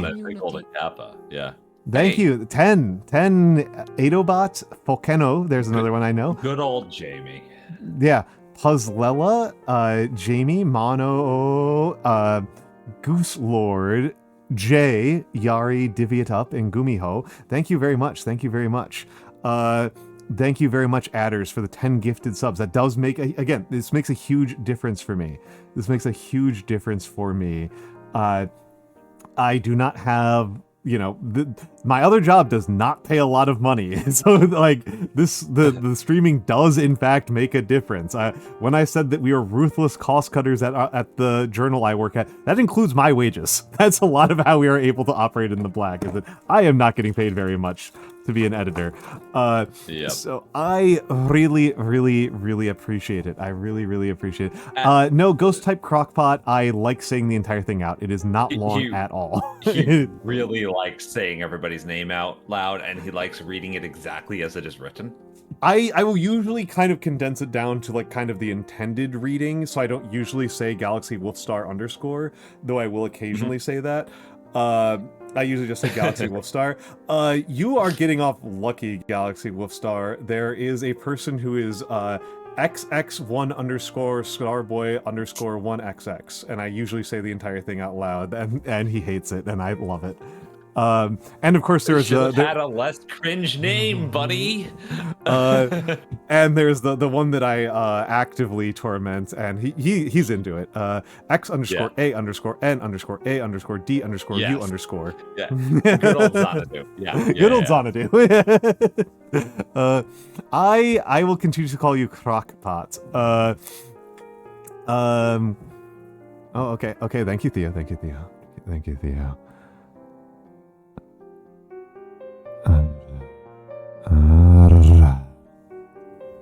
I like the rolled R's.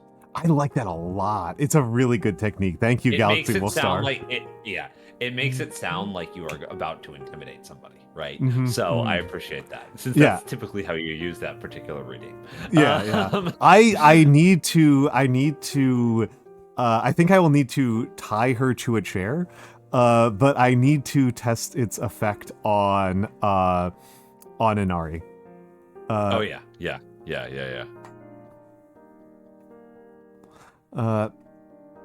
Oh yeah, no. Yes, you did, Jamie. You did. We're in Golden Kappa moment. We're honestly kind of keeping the stream alive just because it's Golden Kappa. Jamie. Hi, Yeah, Jamie. Hi, Jamie. I hope you're doing okay, Jamie. Jamie good. I'm a fan of Jamie. Jamie's A a very, very, very capable woman. Yeah. Let's just say. yeah. Highly capable, highly respectable, Mm. and highly intelligent. Yeah. But yeah. Oh, Anonymous, thank you for the gift sub to I'm_so_sorry. Ooh, System of a Down concert. I hope that you enjoy it. I assume that they put on a good show. They seem like a band that puts on a good show. They've got a good energy. I've been to one of their shows. It was good. I may have been at a festival that they were performing at. Amusingly, I think my Slayer shirt shrunk in the wash, so I might not be able to wear my Slayer shirt anymore. I like pulled it out though. I like pulled it out when I was folding. I was like, that is not the right size. Shirt that's a Slayer shirt, but it's Slayer from Guilty Gear. That would be funny. I am on the record of considering Slayer to not be a good live show. I did not find them particularly impressive. No, that's fair. Galaxy Wolfstar, don't worry about it too much, because I'm gonna be totally real with you. Like, I have had so many handles and they have all sucked, which is why I just use my name. I have I just use my actual name, right? Like, as my handle, right? This is like a well-known fact. But they're denying you of your Wolfstarness. That's so sad, Galaxy Wolfstar, that they're not. They're You're just a galaxy denying... and a wolf and a star. Yeah, I know. It's. There are two wolves inside of you, and they are both stars. It's a binary star system. Yeah. They're depriving you of so much. They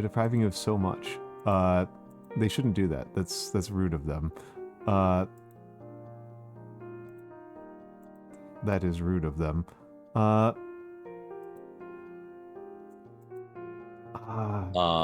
Jan Mikael. Yes. Yeah. The wolf is there for a reason. Is the reason that you are a BattleTech player?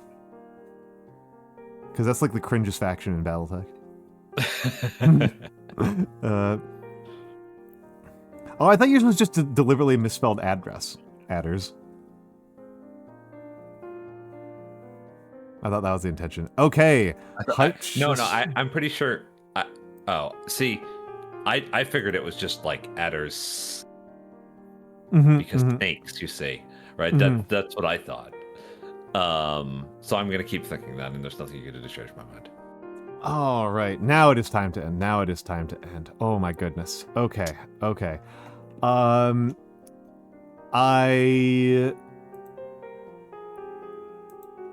think we are going to go over to a cozy streamer tonight. It's because you used to think you were a reincarnation of a wolf. I mean, that is some Tumblr shit. Oh yeah. Hello, Eevee Cakes. We are just wrapping up, Eevee. We are just wrapping up. How are you doing tonight, dear? Yeah, once again, we are going to be on the Discord tomorrow doing a bit of a game night. It is a tabletop war game that is really complicated because I am trying to force my taste on everyone else. I am trying to make fetch happen.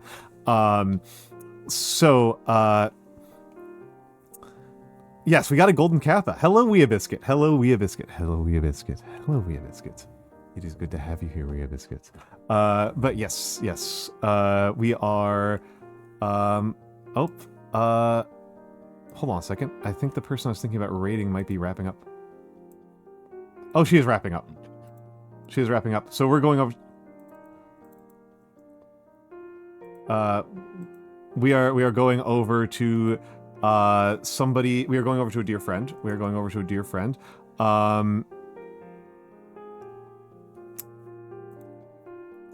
on a second. I'm just gonna say goodnight to this person.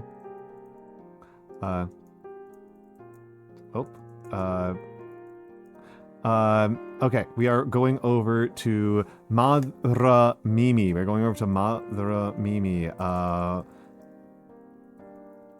Geezers raid. And then... Yeah, we know Mimi. We know Mimi around here. Thank you all for being here. I love you all. All have a good night.